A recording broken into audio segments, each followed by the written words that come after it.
An African on the continent will definitely have a different perspective because, for the most part, Africans on the continent like everybody. As long as you're black, they don't really care about where you're from over there. They like everybody. But it's over here that the diaspora seems to not get along. If Africans already came over here not liking other black people, then it's because of conditioning and programming from another source where they got that information from. So as I mentioned before, back home, I did watch a lot of BET. All right. I did watch a lot of BET, and even when I left and I went to Europe, I was still watching some of these black movies and black programming that showed black people from America not in the best light. So obviously that is going to condition some people to think that black people in America are either a lot very rich, or they all live in impoverished areas, or just certain things. So that's obviously going to condition some people. You kind of have to expect that, unfortunately. All right, which is why I made that video earlier that how you are shown in the world is extremely important.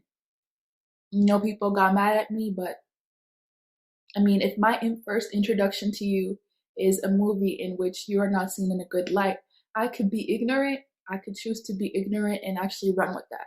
But in any case, that wasn't my story. Why was I standoffish when I came to the diaspora? It's because I was told to be standoffish. I was actually told by my elders to actually be reserved and be quiet. And I was specifically told from my household that I should be careful and I should be weary of other black people. So obviously when I came to the diaspora, I was watching other black people.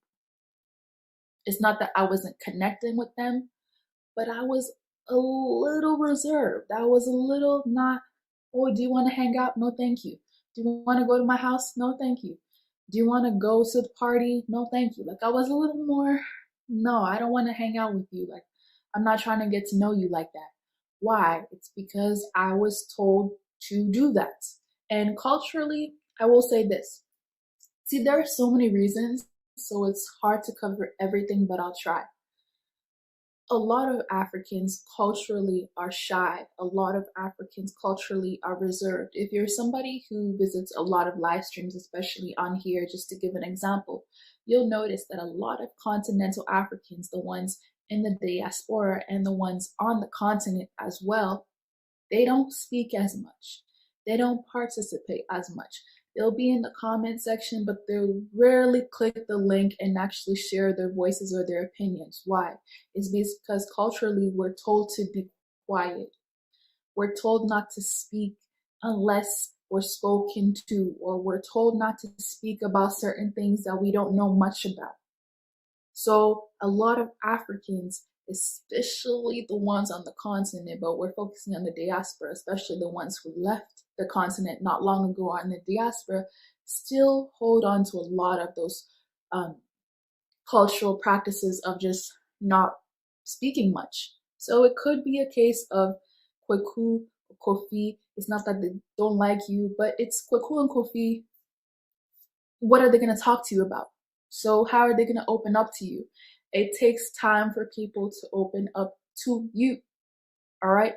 Another thing that some people forget is when you tend to be an immigrant, I've been an immigrant many times, okay, in many different countries. So I'm speaking from a lot of experience. When you tend to be an immigrant, especially a very new immigrant, you want to be low key. All right.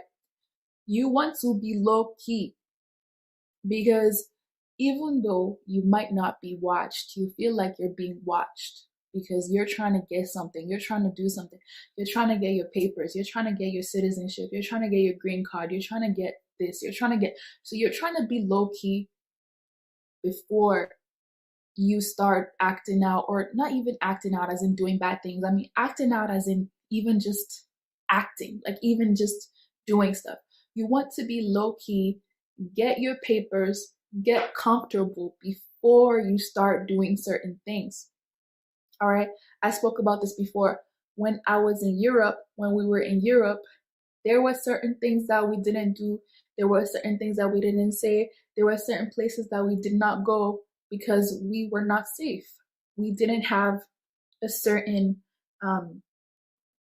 confidence in ourselves because we didn't have our papers. We weren't legal. So there was certain things that we weren't trying to do. All right. When you're an immigrant, you're really just trying to be on whichever country's good side. So you're not really trying to do a lot and be active in certain things that are not deemed as necessary or as important. Another reason that some people do not think about is, for the most part, they came from a country where there was a dominant language, a dominant culture, a dominant ways of doing things. Now you're coming to a country where your dominant ways of doing things is not the dominant way in that country. All right. So what some Africans do, some of them, is they either decide to then just only associate with Africans for a little while before they get comfortable. Or what some Africans do is they decide to mingle with the dominant society because they're the ones who are winning and they want to be winners. So instead of associating with everybody else, they will only associate with people who can bring them up. They will only associate with the society who seems to be winning because that is what they came to do. They came here to win. You guys must not forget that a lot of continental Africans came over here for money and opportunities. They did not come here for parties. They did not come here for anything else. They did not come here for spiritual healing.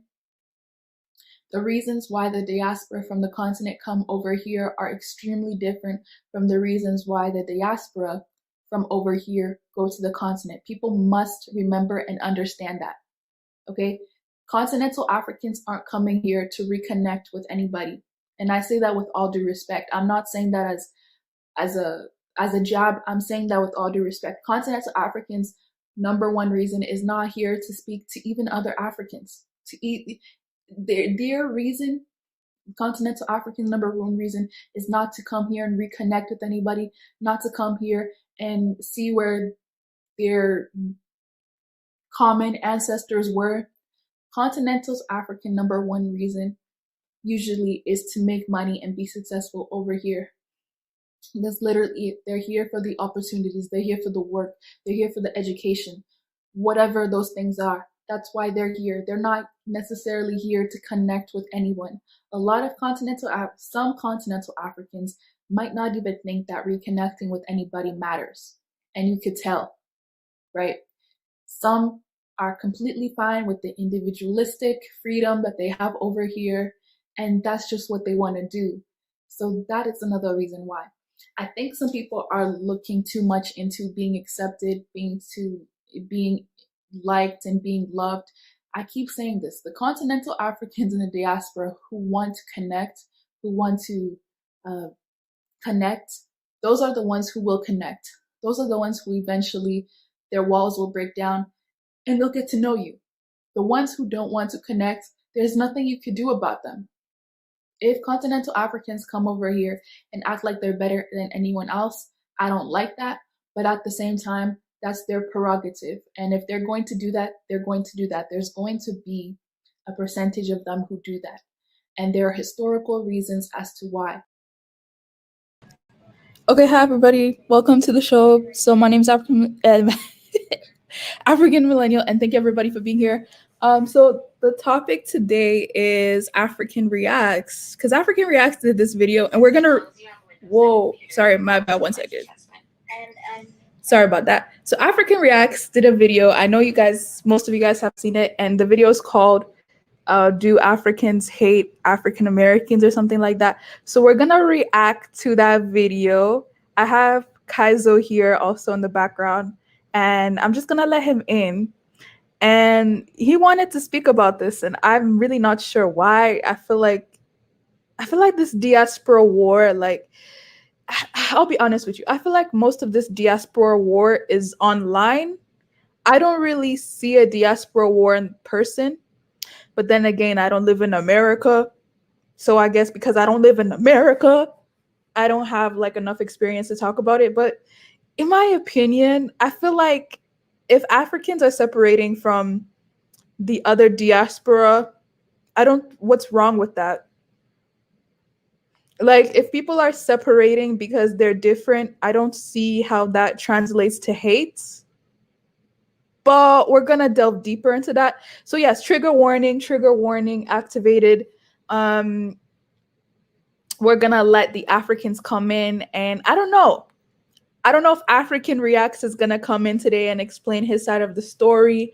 But if African Reacts wants to come in, he is more than welcome to come in and explain whatever he wants to explain. And we're gonna do that. So Kaiser, welcome to the show. How you doing? Welcome, welcome. I'm doing great. I'm doing great. How about you? Same here. Yeah, that sounds dope. That sounds dope.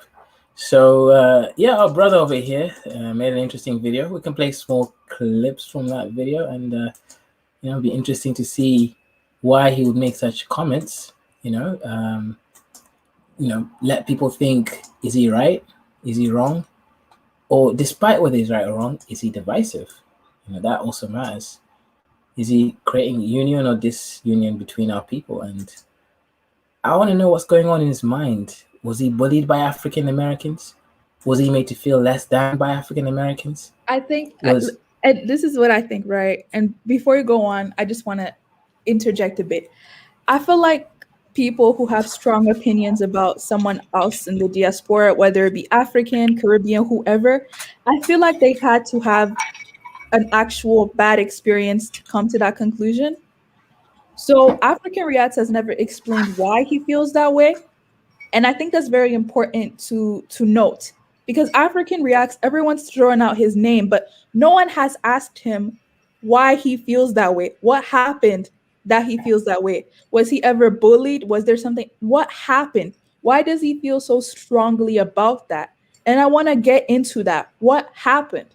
Because everyone gets mad at Quissy, for coming in and saying that he wants to KILL Jamaicans, but no one experienced what Quissy experienced.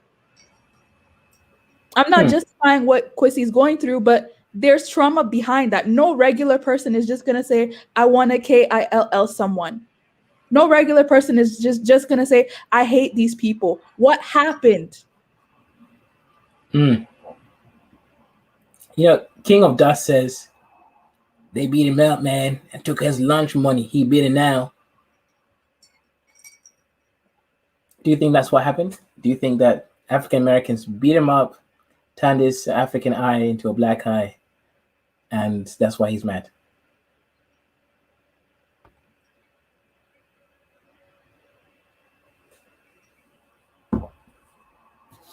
Can you hear me?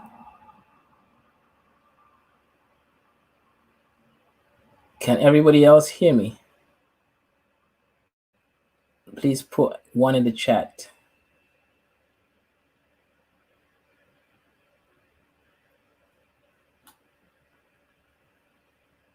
Can everyone hear me?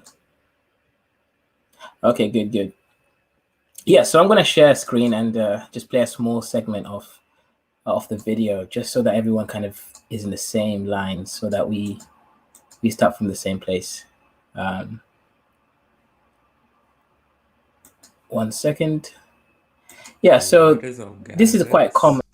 African Reacts here, and today I wanted to talk about a topic that many Africans don't want to tell the truth on. I don't know why they don't want to tell the truth on it, but the topic is, why do Africans hate Black Americans?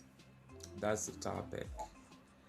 Put it And 1.25. Africans on the media try to just play it off, like, and saying stuff like, oh, we don't hate you, stuff like that. Yeah, saying stuff like that, and that isn't the real truth. The truth is, Africans do hate and do look down upon Black Americans, and I can tell you that as an African. And today I'm going to tell you the reasons why Africans hate you or look down upon you if you're Black American. And if you're African, just watch the video. I'll explain a couple of things that will advise you as an African on why you should continue hating Black Americans, or looking down, not look down upon them, but continue just keeping a distance from them. Okay, so the first reason on why Africans hate, or I wouldn't describe it as hate, but look down upon Black Americans, is the culture and the way of living. I don't know if you want to call it culture, but just their way of living. And let me get this clear. Not the continental Africans. They don't have nothing to do with this. It's the Africans that move to America. When they come here, many of them are parents, because Africans have a family structure. It's not just single people. You might get some single Africans, but it's mainly families. And many of those families, the parents don't want their children or their child following Black Americans. They don't want them following this rap stuff, this sagging your pants and killing each other. They don't want them doing that, selling drugs, because that's how it's portrayed, and that's reality. They don't want them doing that. So when they get here, they warn their children and their child, don't associate, don't speak, don't have Black American friends. And they do that, and they also do it to Hispanics or Mexican. I don't know what to call them. I don't know what those people are. Afro-Latino. I don't know. Latinos.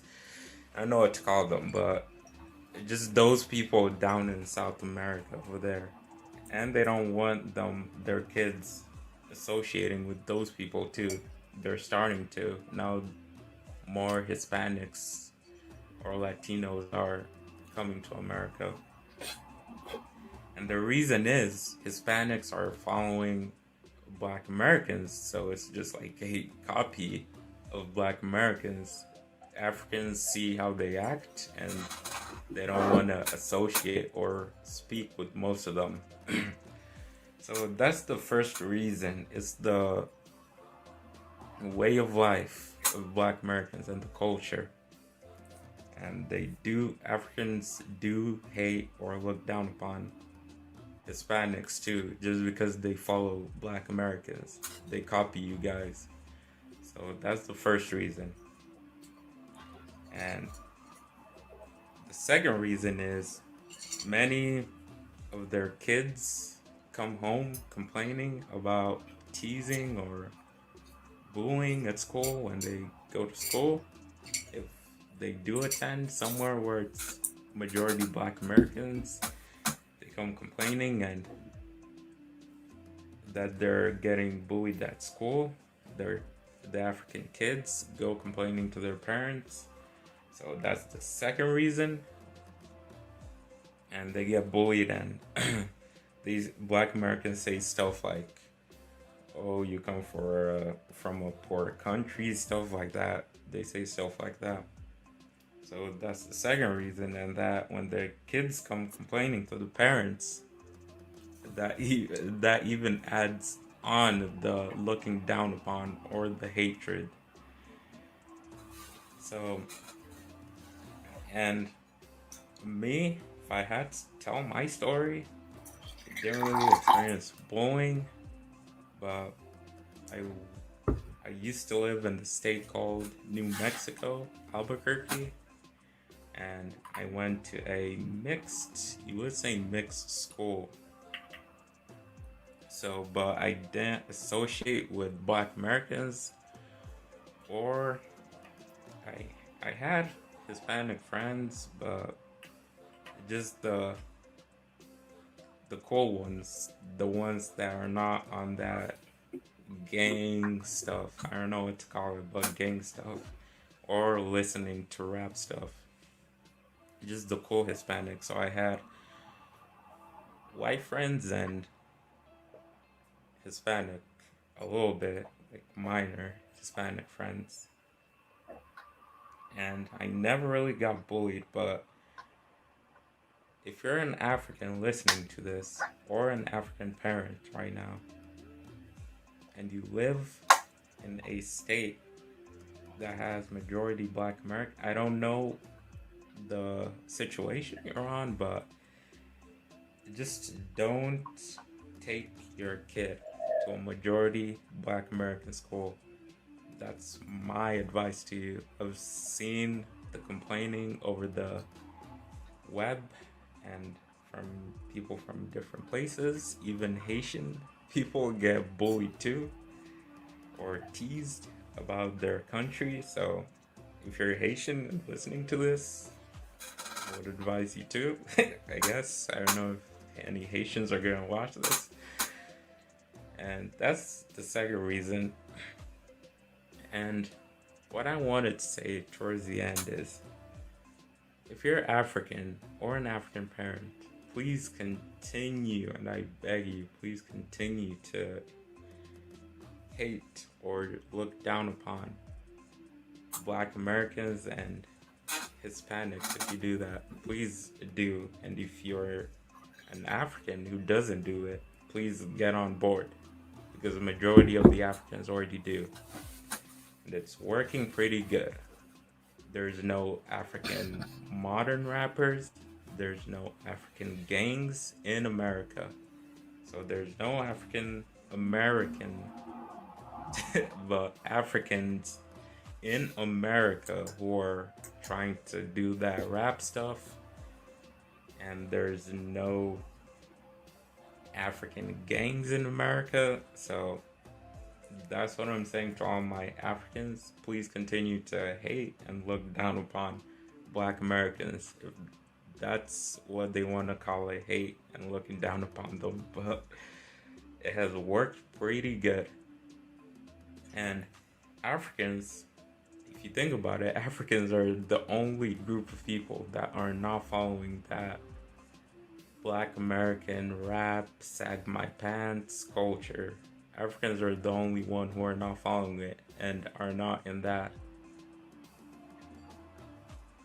I wouldn't say mentality, or some are, which is minor, and like I would say maybe like 100 people, or let me not speculate, but majority of the Africans don't just follow Black Americans. It's because of that, their culture and how their way of life and how they act. So if Black Americans want to take it as hate, then I would tell all my Africans continue to hate them and look down upon them, because it is working pretty good. Our kids are coming out Okay, pretty we're good. gonna They're pause the not, video right now. majority of them are not on drugs or selling drugs or in prison or Yeah, so yeah, welcome, Mr. Uganda. What would you like to tell us today? Yeah, I mean, this is a very interesting, sad, and all the above.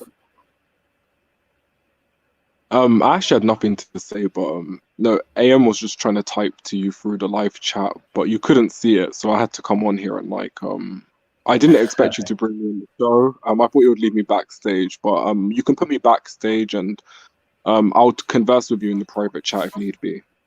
Okay. Yeah, so guys, we had what we had, right? We had what we had. This man over here, this very Kenyan man, from the Kisi tribe, one of the Judean tribes, the lost tribes of Israel, is saying that Africans should continue to dislike, maybe even hate. I think he doesn't mean hate in the vitriol, pure hatred sense, but I think he means to not associate with African Americans, and I'm obviously from the UK. So what he means by African Americans, he means the native populations of Black people that live in the Western hemisphere of the world. So this will include the Caribbeans, in the UK, for example, they've been here longer, and this will include the African Americans if it's in America, for example. So we have people like Kwesi. Kwesi suffered what he believes was traumatizing bullying when he was younger. This man, he says he hasn't suffered it himself, but he has seen others, Africans, suffering from it. There are some things that some Africans say they experienced when they came to the UK. I myself experienced some of it, right? People made fun of their skin tone, let's say if they were darker, because some of the people in the West have been maybe mixed a little bit more. Some people experienced, I experienced some bullying too, actually. Like I've said this many times. They call my forehead, my East African forehead of life. You know, so let's just say that, you know, people did experience this bullying. This is not made up. This is a fact. This is part of people's history, people's experience. But I don't think it's also right to, you know, dislike people, because people were children in those days. People made mistakes. People said what they said. But I don't believe that they meant everything they meant when they were mature. They were still young and developing. So I believe that, yeah, we have to acknowledge that these are facts. Like, it did actually happen. I am a testament to this. My forehead has been made fun of 1,000 times by by certain kinds of people, you know. Forehead of life. I'm trying to think of another one. Rihanna. I got called Rihanna once, actually. Not because I'm a sexy woman, but because my forehead is big, right? So these things happen. Now, African Reacts also does believe that if you get involved with African American culture, again, when I say African American, he does mean British Caribbean, and also, you know, the equivalent, the Aboriginals in Australia, the native populations of the Western Hemisphere that are like us. Because he also feels that there is, if you get involved with them too much, what would happen is your parents sacrifice a lot. African millennial can testify that her parents worked so hard to get to Canada. My parents also worked so hard to get to this land. So if we're going to come here, why would we get stuck with fighting for equality when in Africa we had so much less? Now, personally, I actually had a lot in Africa. That's a different story. But in general, a lot of us parents sacrifice to get to the West. So if they sacrifice so much to get to the West, why would we then allow ourselves not to succeed in a way that would make them proud? If you get caught up in the kind of dealings between like racism, it means you're not focused on your purpose. So this is one of the reasons why a lot of the Africans didn't really interact too much with a lot of native populations here, because they felt that if you get involved in it, this only leads to the destruction of yourself. We all know in Peckham, in Hackney, this is in the UK, these are places where Nigerians now are starting to do drugs, crime, just like some of the other populations who are involved in it. So there's no reason, if you've got your dad is a lawyer, your mom is a nurse, why are you getting involved in these things just to feel like you're part of the Black community? That doesn't make sense. Like, if you come from a poor background, you don't have so much direction, fine. No one's going to hold it against you. But if your parents literally managed to get 4,000 kilometers away from their countries to reach here, why is it that you're getting connected to things that are not part of your culture? Things like single parenthood, this is not African culture at all. In fact, it's one of the most frowned things in Africa in general. So why is it that when we reach here, we get caught up in this culture? I'm not saying it's native Black thing, because if we look down into it, this was orchestrated by people like Margaret Sanger in America, for example, who wanted to have a eugenics program. She said it herself, I'm not making words up, that she wanted to reduce the populations of us. And, you know, it's a sad ending. Go on ahead. The queen of Pan-Africanism. I'm not Pan-African, but yeah, like, okay. So African Reacts, right? My only issue with African Reacts is that he's saying that it's all African. Well, I think he's alluding to the fact that it's all Africans that feel that way. That's my only issue with it. Like, if he just said he personally felt that way, then I would be cool with it. Like, oh, as an individual, like, I don't like them or I don't care about them too much.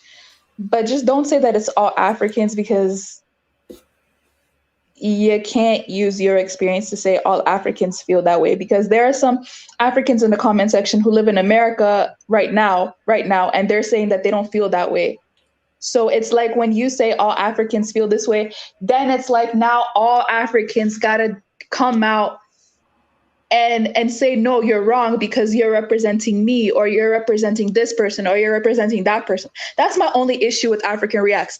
But in terms of how he feels, like, I don't care. I have no problem with how he feels. That's his personal experience, and he should be able to have his personal experience, and he should be able to say it, because this is what's funny, right? If you look in the comment section of that video, you have a whole bunch of non-Africans saying, oh my, you're speaking facts. Thank you for being honest. Thank you. So people want honesty from who, they value honesty. They may not like it, but at least they know where you stand. Someone like African Reacts, you know where he stands. So you're not going to be worried about getting acceptance from somebody like African Reacts, right? You know, you're not going to waste your time having those conversations with African Reacts. And I feel like that's good, because he's speaking his truth from the way that he sees it and from his experiences. And no one should be silenced on that. And he should also not be silenced on his own channel. That's what he should not be. That's not what should be done. Like, if again, people always want to talk about Kwesi. Let me tell you something. I've spent months trying to counsel Kwesi about the way that I've spent months trying to change this person's mind. This person's mind is not going to change. He's not going to change just because African Millennial is begging him to change. He feels that way. He feels about the diaspora. I've made peace with that. I don't know why people are still getting, oh my goodness, he doesn't think that he's the that we're one of us, or he feels this way about African Americans, he feels this way about Jamaicans. Okay, he's telling you he feels that way. Would you want him to lie and say that he sees everybody as one just because you feel that way? I mean, I've heard people act as if there aren't other diaspora that haven't said the same thing about Africans. There are. My thing, though, is I feel like a lot of these things are just kind of online, because people feel this way about other diaspora, but then in real life, I don't actually see them actually fighting each other or going to war with each other. So that's why, to me, it's more like a thing that you have in your mind, but you don't actually follow up any actions with that. So that's why I'm like, okay, it's a problem, but is it a major problem to me? Not really. I don't really think so. But yeah, anyone else can go ahead and take that. I mean, yeah. I mean, well, I guess Kwesi would deny. He says that there's actual wars between the Africans and the Caribbeans in the UK, doing all sorts of bad things to each other. I wasn't part of that war. I'm a good boy. But I think in general, you're right. I agree with you. I think in general, people are mostly just people. People just want to hang out and chill and get to understand how and where everyone's coming from.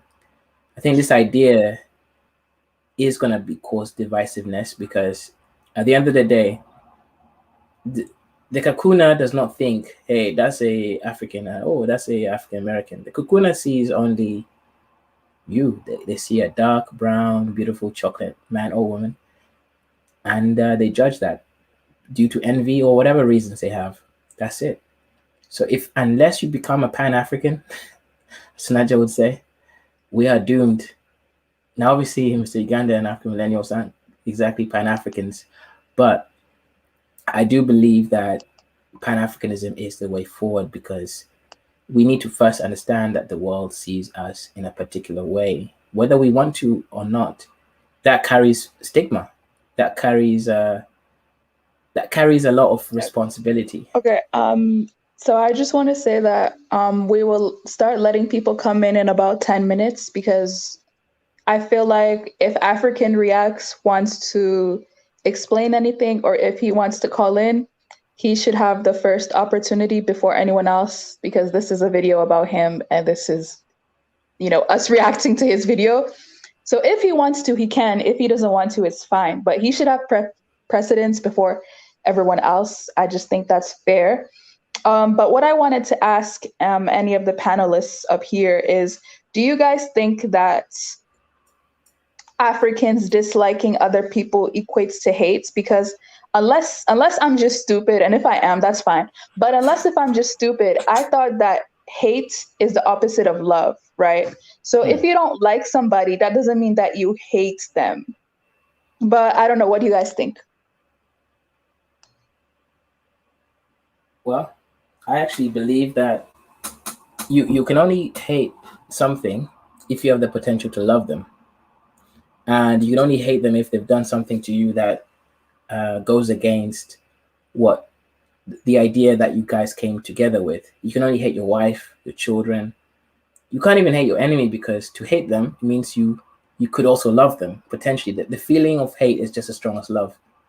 I think he's using the word wrong, hate. I think he's actually saying they don't want to associate with. And if you watch the video, he seems quite unsure of some words. He takes a while to explain certain things, and he backtracks a couple of times. He's not so straightforward with the choice of word. I don't think he means hate at all. I think he really means does not want to be associated with, which is a very different than hate. That's even worse, because I think hate is not bad. Hate is actually saying, hey, I could love you if you could fix certain things, because it's a strong, feeling that you feel from your bones. What he's talking about is apathy. Being apathetic, it means I don't really care for. I think that's even worse than hate, really.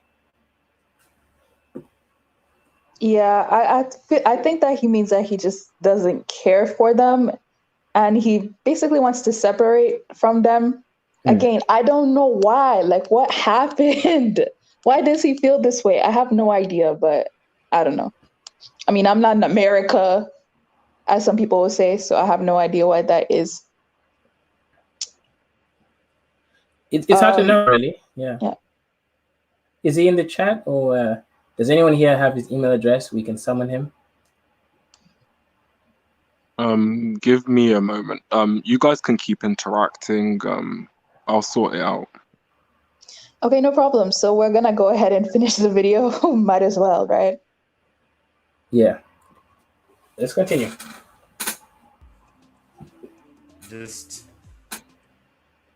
doing bad stuff. So I would tell my African parents, if you're a parent out there, continue warning your kid to stay away from that culture and keep your kids away from that and yourself. Okay, and there's this thing with Black Americans trying to play victim and making videos saying Africans hate them, or why do Africans hate us? And I take it as playing victim. They know the answer inside, but they don't want to say it out loud. Some of them themselves in the conscious, or I think it's called conscious community, admit that they don't want their kids associating with their own people. What does that tell you? So why do you want Africans to follow you guys or like you guys? So that's the reason Africans hate you or look down upon you. And for Africans, if you're African out there, if you see these videos, please don't fall into the trap and think that you're hating someone or you're doing something wrong, because you're going on the right road, and we are all going on the right road. That's why our kids are not getting, majority of our kids are not getting caught up in this system and selling drugs and doing all of that and listening to that toxic rap music. So if you're African out there, you're doing the right thing. if you think that way like me. So I would say, please continue to hate and look down upon Black Americans because you're going the right way. Don't let them try to fool you. Don't let these Africans, other Africans or Black Americans try to fool you into thinking that you're evil or you just hate them for no reason. You're going the right way. You're not leading your kids or yourself the wrong way. Okay, Dr. Kaizo, how do you feel about he just said, so if you're African and you're telling your kids to stay away from these people, you're doing the right thing.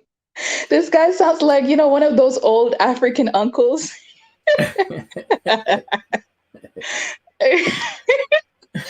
But he sounds very concerned though. Like he legitimately sounds very concerned about this. Yeah. I think, I think he's an old soul, and also I think he's an old African soul that happened to be in America. The way he speaks, he's speaking from like old wisdoms, wisdoms that, for example, if he is in Kenya, let's say he's a Kenyan man, he's from the Kisi tribe. The history of the Kisi tribe, I'm partly Kisi tribe. The history of the Kisi tribe is that we have been battling the Maasai people for a long time. The Maasai people have been saying, every cow belongs to us because we came after them, right? They've been there for 20,000 years. We've been only there for like a couple thousand. Our people claim they came from Northeast Africa, which is Israel. And then we came down, etc. And then we landed into Kenya. So they believe every single cow is their cow, right? So we have a cow. In fact, I imagine this man here, African Reacts, he gives birth to a cow. I mean, he helps a cow give birth. I don't think he's a trans animal, but he gives birth to a cow, and then the cow is born. Do you know what the Maasai person says? That is my cow. I want that cow. And you're like, why? But they believe because they were always there that every cow is their cow. And also they kind of had this, the ancient Cushitic tribes of that region, East Africa, they kind of worship cows in a way. You go to the Somalis, the Maasais, even the Nilotic tribes, such as the Dinkas, they have history with holding cows with such high reverence. And we know the Maasais are half Cushitic, half Nilotic. So the point I'm making here is we've been fighting this tribe for a long time. The only way we had peace with them was that we actually took some of their women and we married them into a tribe. That kind of allowed us to sort of communicate a little bit. Now, what he's saying right now, I kind of understand where he's coming from. Not what he's saying, but his feeling. He's saying that if we let African kids who came here with a purpose to dominate and make money interact with people who, let's say, have a culture of hip hop, he doesn't like hip hop for whatever reason. I think hip hop is dope. I think he looks at the worst parts of hip hop culture, which is maybe sexism against women, which is, evident in some parts. The idea that money is everything, not focusing on the love and family. He thinks that this is going to erode the ancient African cultures. So I get him. He seems really concerned. Like he really feels like if we start doing hip hop, now I'm a hip hop artist, right? I've got a few music videos out there. He doesn't seem to understand nuance. Nuance is when you can see where something is wrong so that you can correct it yourself to start to find a better path. For example, I'm a hip hop artist, but I'm not going to do all the things that's expected, such as, the debauchery, strong amounts of alcohol all the time, having women all over and, getting them pregnant, etc. And all that stuff, and not being a good father. You can still participate in a culture without having to take the extremes of that culture. Hip hop is actually not that immoral if you know how to handle yourself. So I get him. He's a traditional old African Kisi man saying, do not associate with those Maasai people. They will come and steal your cow. They'll pretend to be your friend today. Tomorrow your cow will become his cow.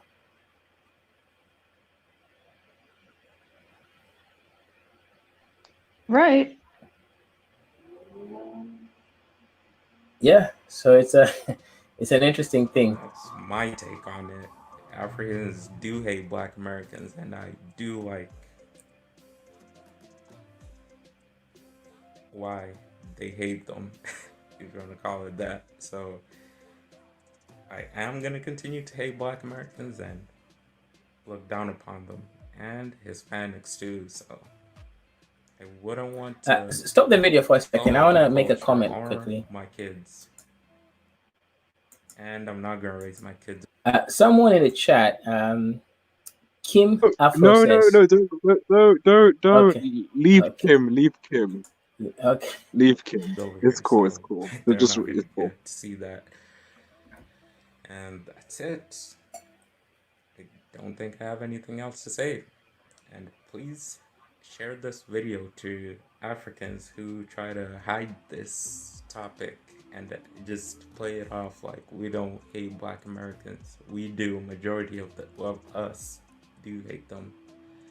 Individuals, I don't know about individual wise, but majority of us hate them, and many people pin this topic on Nigerians mostly. I don't know why, but I tell my Nigerian people, I'm from Kenya, but I tell my Nigerian people, continue to do what you do. Even if they say you're hating them, it is truth. Their culture, the way they move is bad for the family structure and bad for the bloodline and the kids. So that's what I tell my Nigerian people. Even if they say that you guys, if they separate you guys and try to make you guys like them as a whole, please continue moving as you do. That's why your kids are the smartest. I think Nigerians are the smart. I saw an article on that, but I'm not gonna speak it if I'm not sure. So to all my Nigerian people, please continue as you do.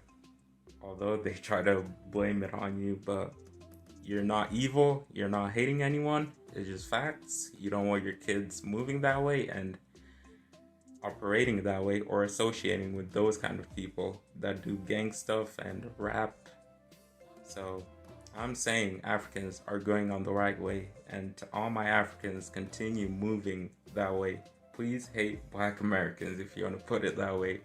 Please look down upon them and those Hispanics that do and follow them, that follow that gang culture too. If you look at America, you don't see any African gangs. You don't see any modern Africans in America that are trying to do that rap stuff, but I can find you an Arab rapper, I can find you an Asian rapper, I can find you a Hispanic rapper, I can find you a white rapper.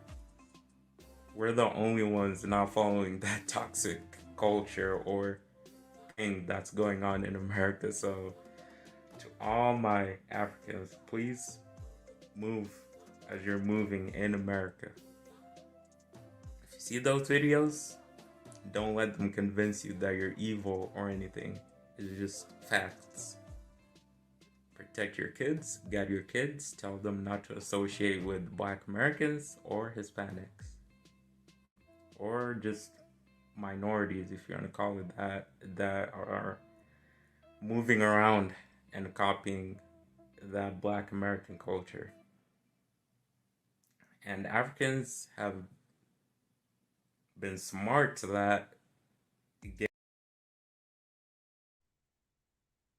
I can't take this seriously. I mean, I know this is how he actually feels, but there's just something about this. Do you guys take this seriously? Or do you guys think that, I'm not saying that he likes, other Americans or blah, blah, blah. I'm not saying that he does, but I'm saying, do you guys believe everything that he's saying in the video? Because at one point he was like, oh, Africans don't hate blah, blah, blah. But then he turns around and he says, Africans, please continue to hate blah, blah, blah. I don't get it. And he's saying this not so nonchalantly. It's like he just finished doing a 15-hour shift. He's enjoying his Chardonnay. And he's just here, just speaking his mind out. This video is hilarious. Africa reacts. You're the guy. Guys, what do you feel about this? You're the guy. Hey, this the guy. This the guy speak like crazy. Um, you know what? Like I said earlier, I do believe that he's not so sure of his thoughts in the sense that um, he does say things which he kind of backtracks a little bit. So meaning, I think it's a feeling which I think he's genuine in what he's trying to say. Although he reminds me of a African Karen, right? If he was a Kakuna, I do believe that he would be anti all blacks, African or African American. I think he doesn't want to expand his mind and be open enough to kind of take on new ideas and the complexities that life brings. I do believe that that's part of what's going on here. Like he's a little bit he's kind of viewing life in a very kind of small, tight, narrow perspective.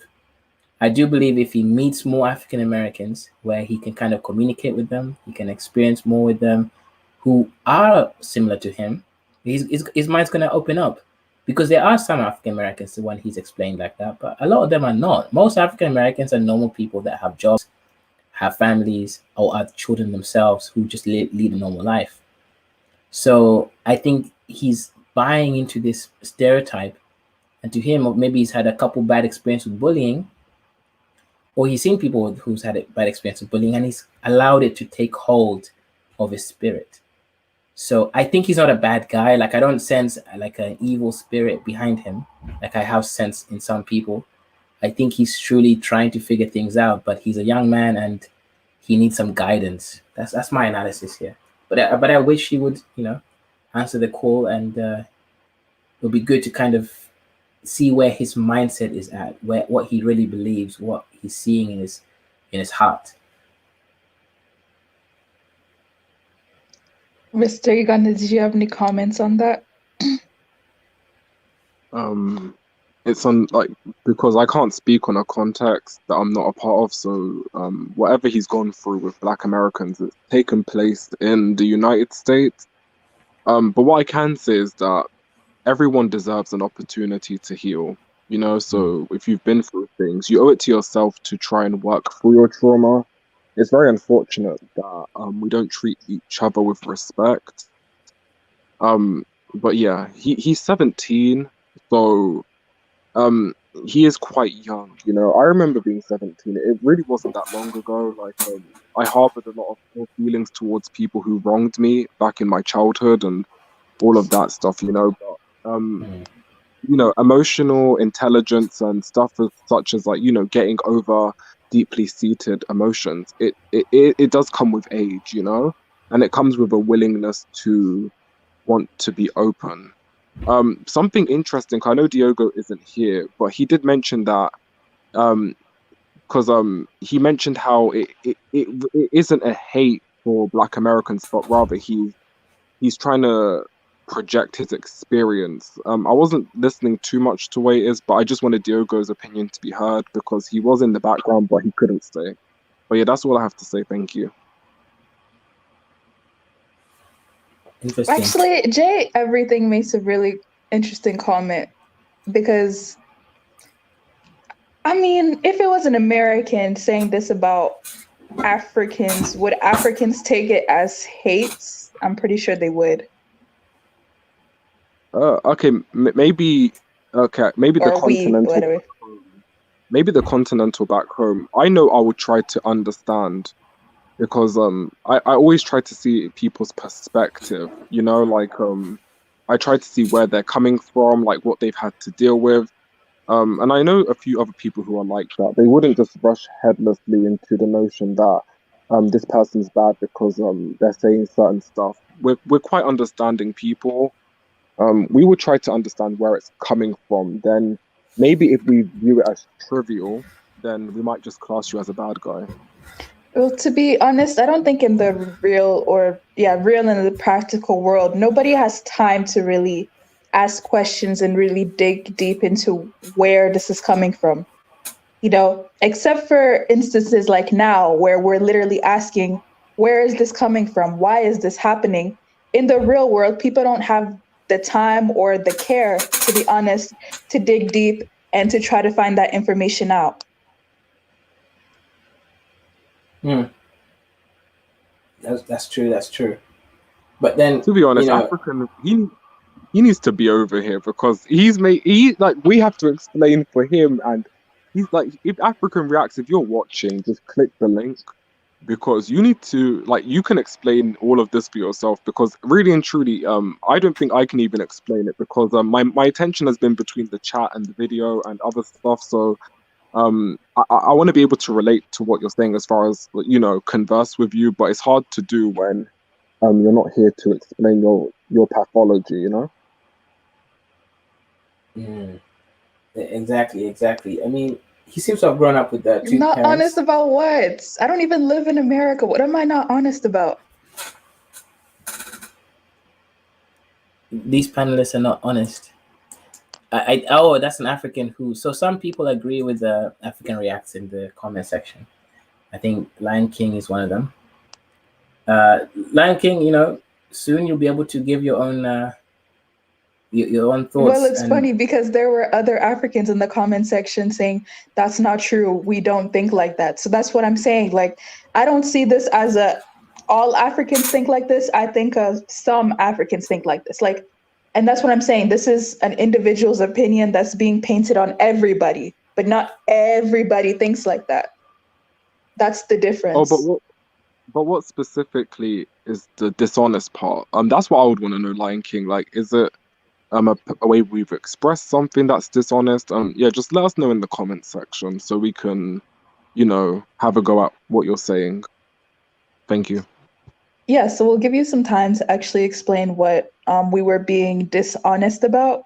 That would be great so that we can address that. But we're going to go ahead and end the video, and then we're going to open the panel to anyone who wants to call in. Thank you. They're not following it. That's why our families are still intact. Maybe after the second generation Africans, it starts to fall off in America, but majority of the families are successful. Their kids don't end up in gangs and in that rap sagging stuff. If they did, there would be maybe an African gang somewhere, or Africans in gangs, and you will see modern African rappers over here, but there's none of that, which is good. And to all my Africans, please continue moving that way. To Black Americans, if you take it as hate, I don't know what to tell you, but I came to tell you the truth. Africans do hate you and look down upon you, and on my point of view, that's a good thing for my people. So that's it.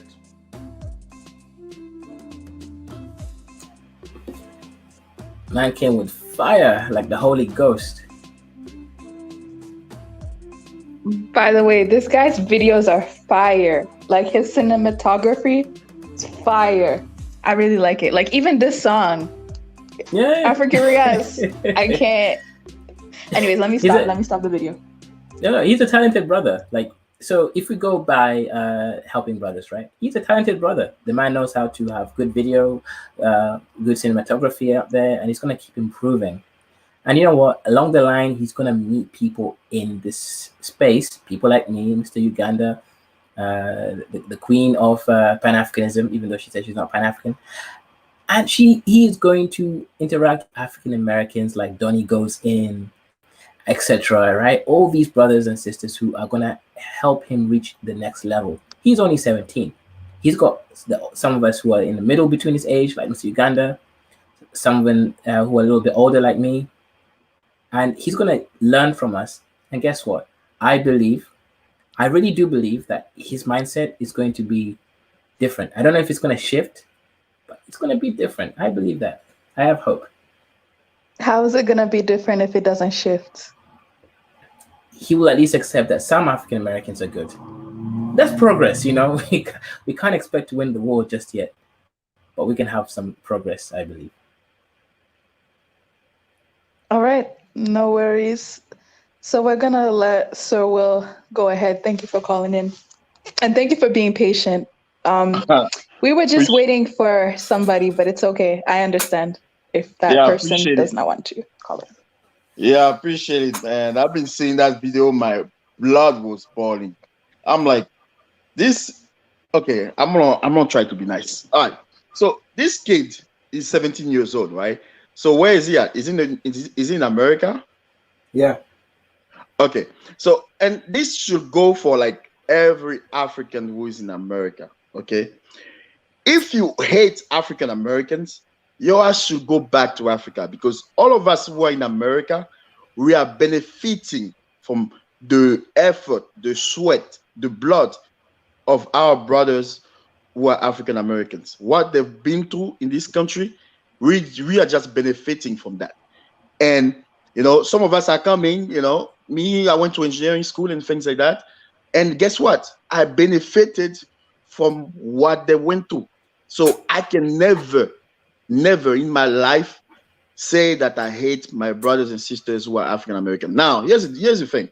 Now, this kid, because he's a kid, okay, and I shouldn't be speaking about it, but since he's out there on YouTube, it's good to straighten things out. This kid basically had a bad experience, right? Okay, and that a bad experience, we can never generalize a bad experience because it all depends also on your surroundings. Okay, just like you have some ignorant people in Africa, and believe me, I've met some really ignorant people in Africa. You also are gonna have some ignorant people in America. Does it mean that all Africans or all Americans are ignorant? No. That's the bad thing about generalization. But unfortunately, I think one of you guys said that he's gonna learn that as he goes older and as he goes wiser and as he finds out more about the world. Then he's gonna find out what's really going on. He thinks white people love him. Let him wait and see.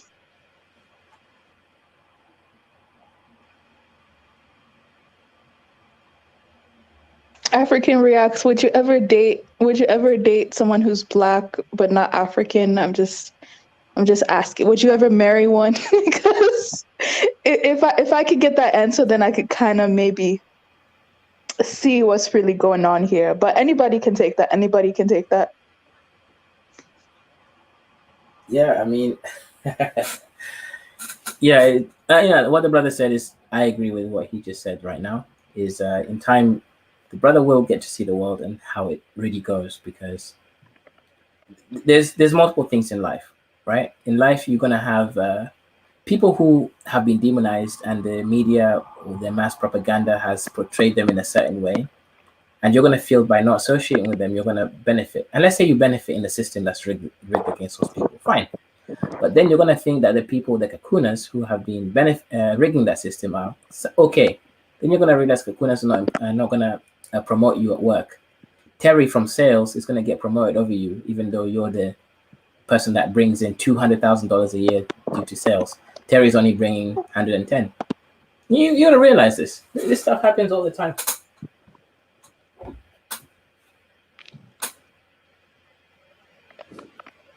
Is that Simba? We have Simba in the building.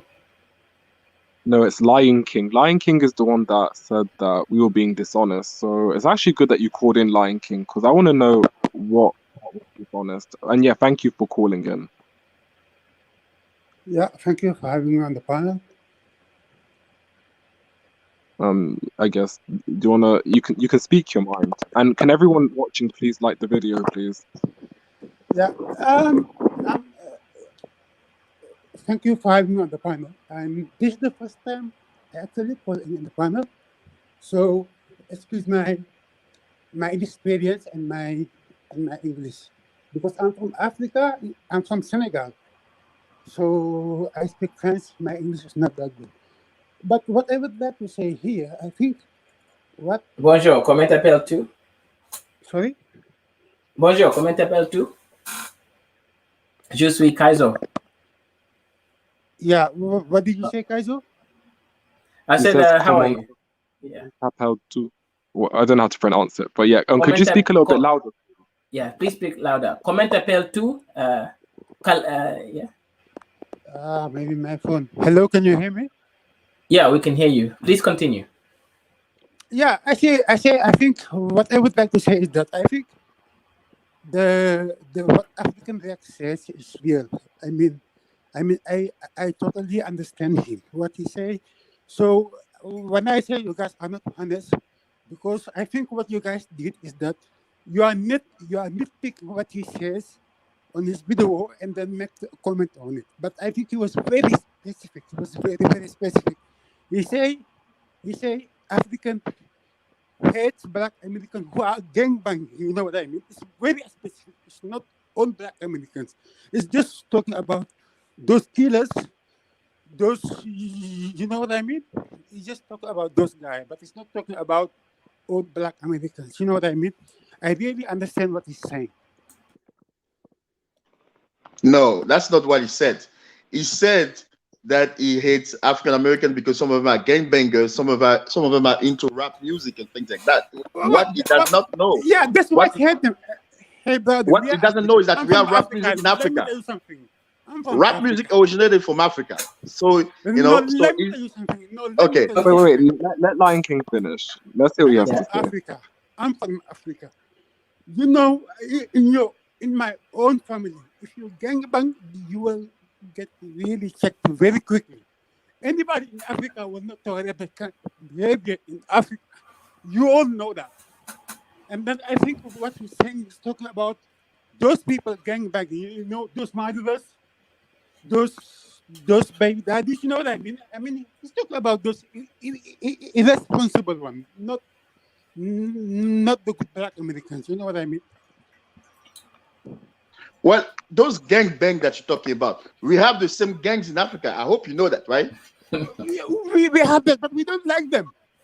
They are not Okay. enough. Let me tell you So something. Let me tell you if something. you Let hate me them tell you in something. Africa, Let me But tell you something. How Lion it King, works in America. let Sir Will finish first, and then you can respond. How it works in okay, America is we that have Lion King. The yeah. same gangs that you're talking about, we have the same one in Africa. We have the No, same one here. no, What I'm no. trying to Let me say tell is you Wait, that something. you have No, bad Lion King, people let him don't. everywhere. finish I think first. Continue, Sir Will. Lion King, you can Yeah. respond All after I'm he's made his point. Okay, all I'm saying is that you have bad people everywhere. Anywhere in Africa you go, you're gonna see some badass gang. Okay, go to Somalia right now. Go to even Senegal. You say you're from Dakar. Go to Dakar. I'm sure you're gonna see some badass gangs over there. You know, I'm from Ivory Coast myself. Same thing. Okay, so you cannot go ahead and generalize that way of thinking. Okay, I've been I've been around some black Americans who are like extremely excellent. Okay, like when I say excellent, I mean really excellent. You know, I went to school with them. So to me, when somebody stand or sit on YouTube and then talks bad about some people like that without having met like the cream of the crop, I've met some guys who are at NASA, for example, right now. Okay, so how you gonna say all black Americans, all black Americans? That's so ignorant to even say that. Just like when African American says all Africans are this way. It's the stupidest thing that somebody can ever say. And he's young, so eventually he's gonna find out.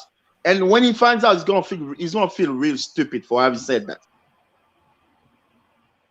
Okay, and this is just me like trying to wriggle in what you're saying. So you have a rebuttal for African Reacts because he's young and perhaps he's inexperienced, so will.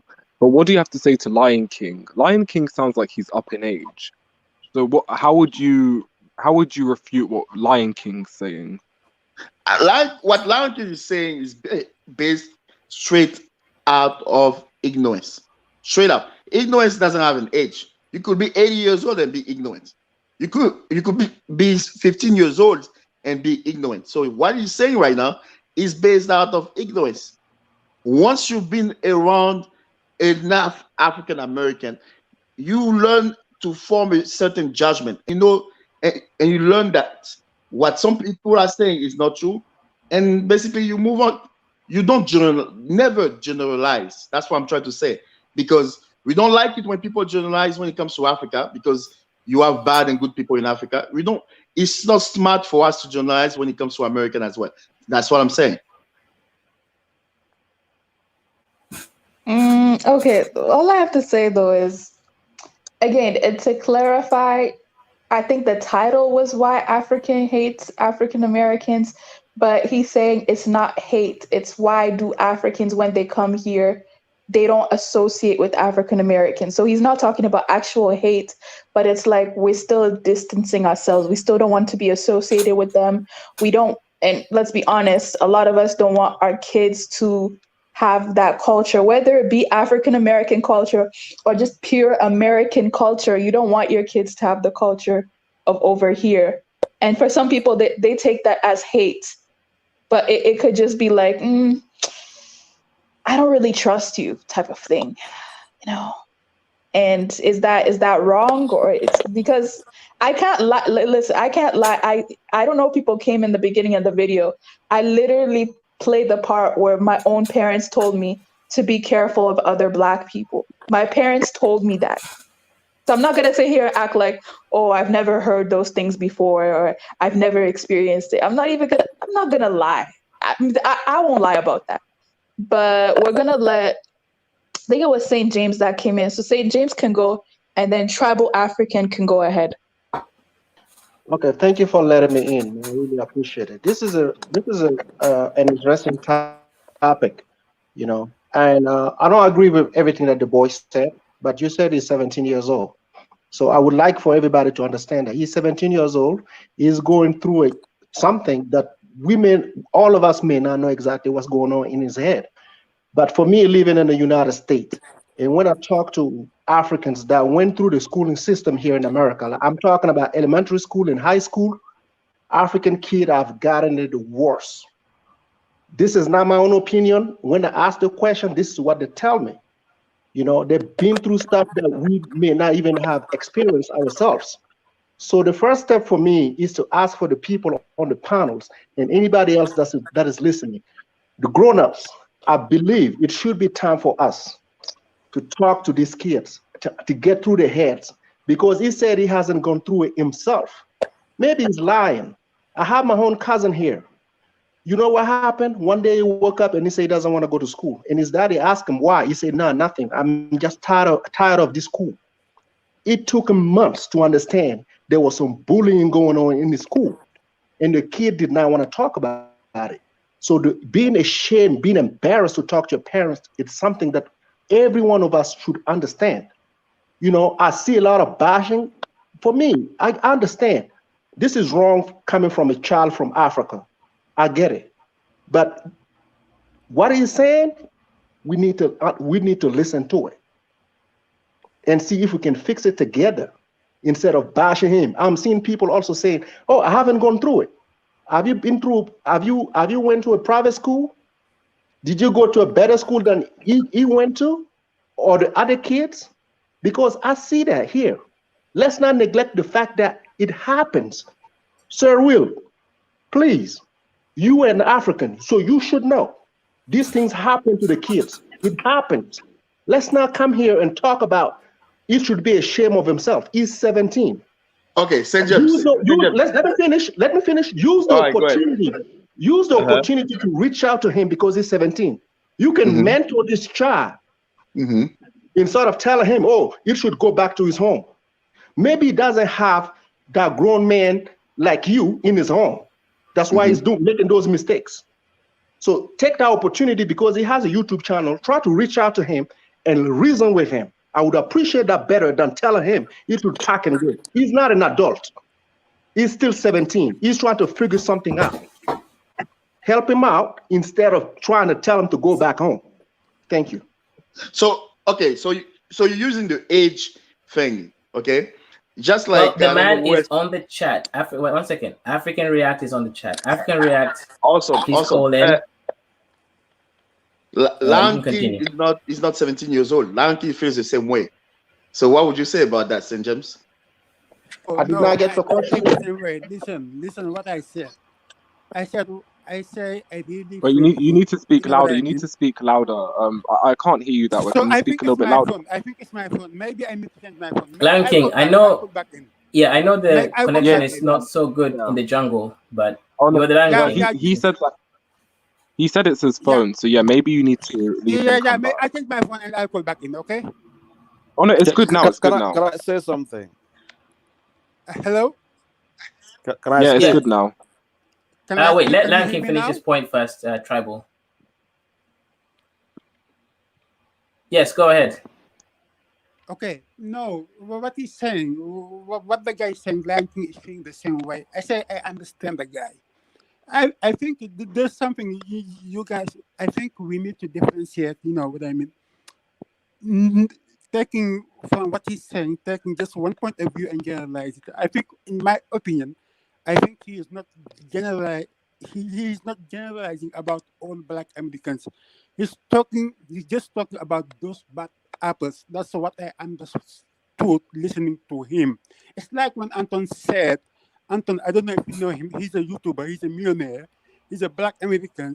He said in one of his shows, Black culture is trash, and everybody was bashing him. But me, no, I'm not going to bash him because I understand what he was saying. What he was saying is that the gang culture, the killing each other. You know what I mean? People, black, the number one killer of black people in America is black people. That part of the culture is class. You know what I mean?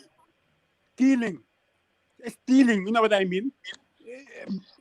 Having babies without a husband, you know what I mean? Having lots of babies without a wife, you know, it's not good. It's class for me. I understand what they are saying, you know what I mean?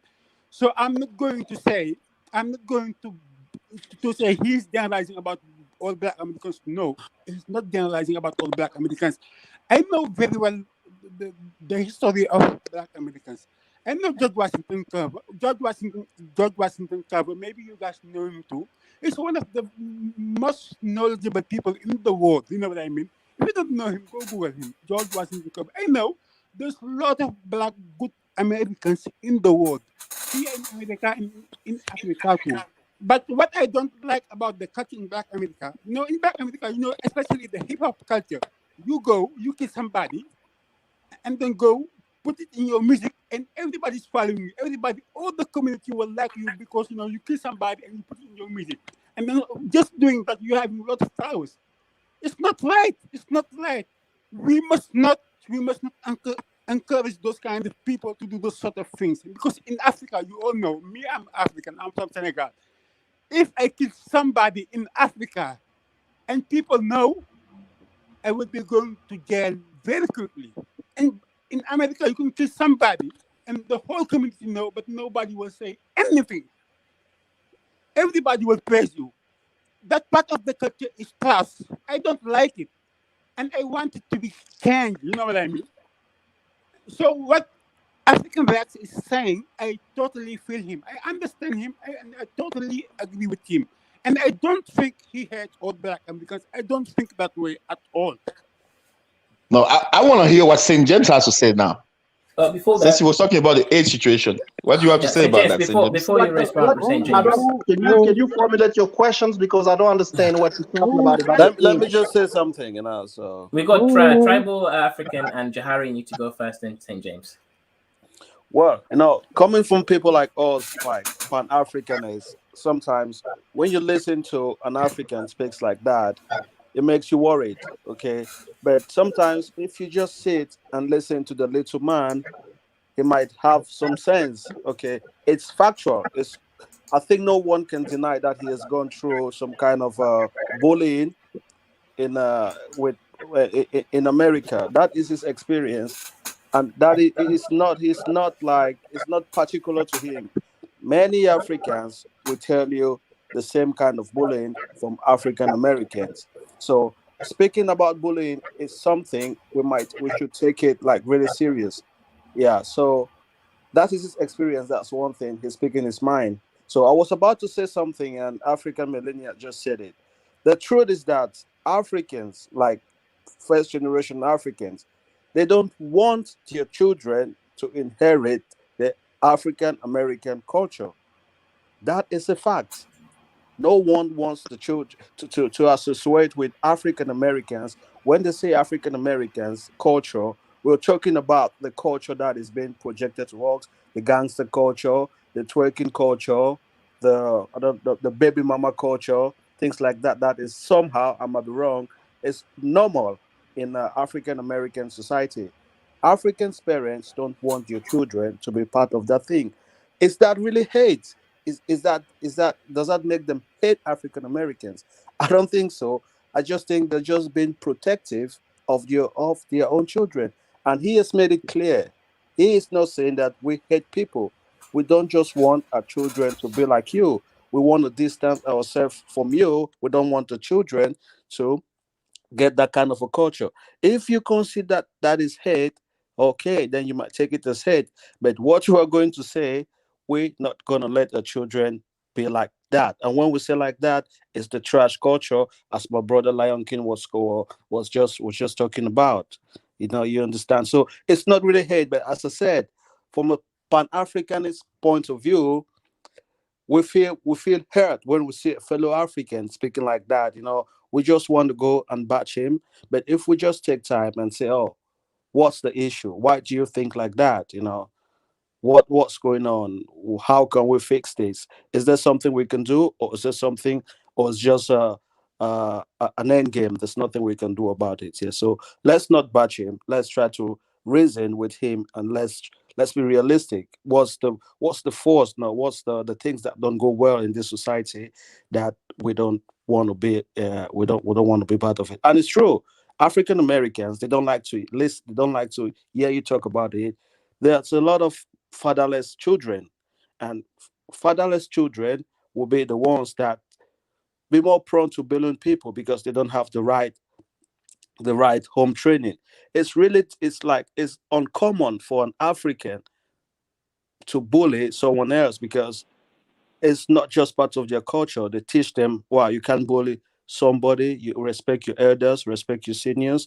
But when they come to this Western society and they face this black backlash, it's always like it does not have a good it does not they don't take it really really really well. So it really gives produce some negative vibe from them, from within them. So it's normal for him to come and say something like that. As I said, he doesn't really hate. He's just trying to be precautious. Yeah.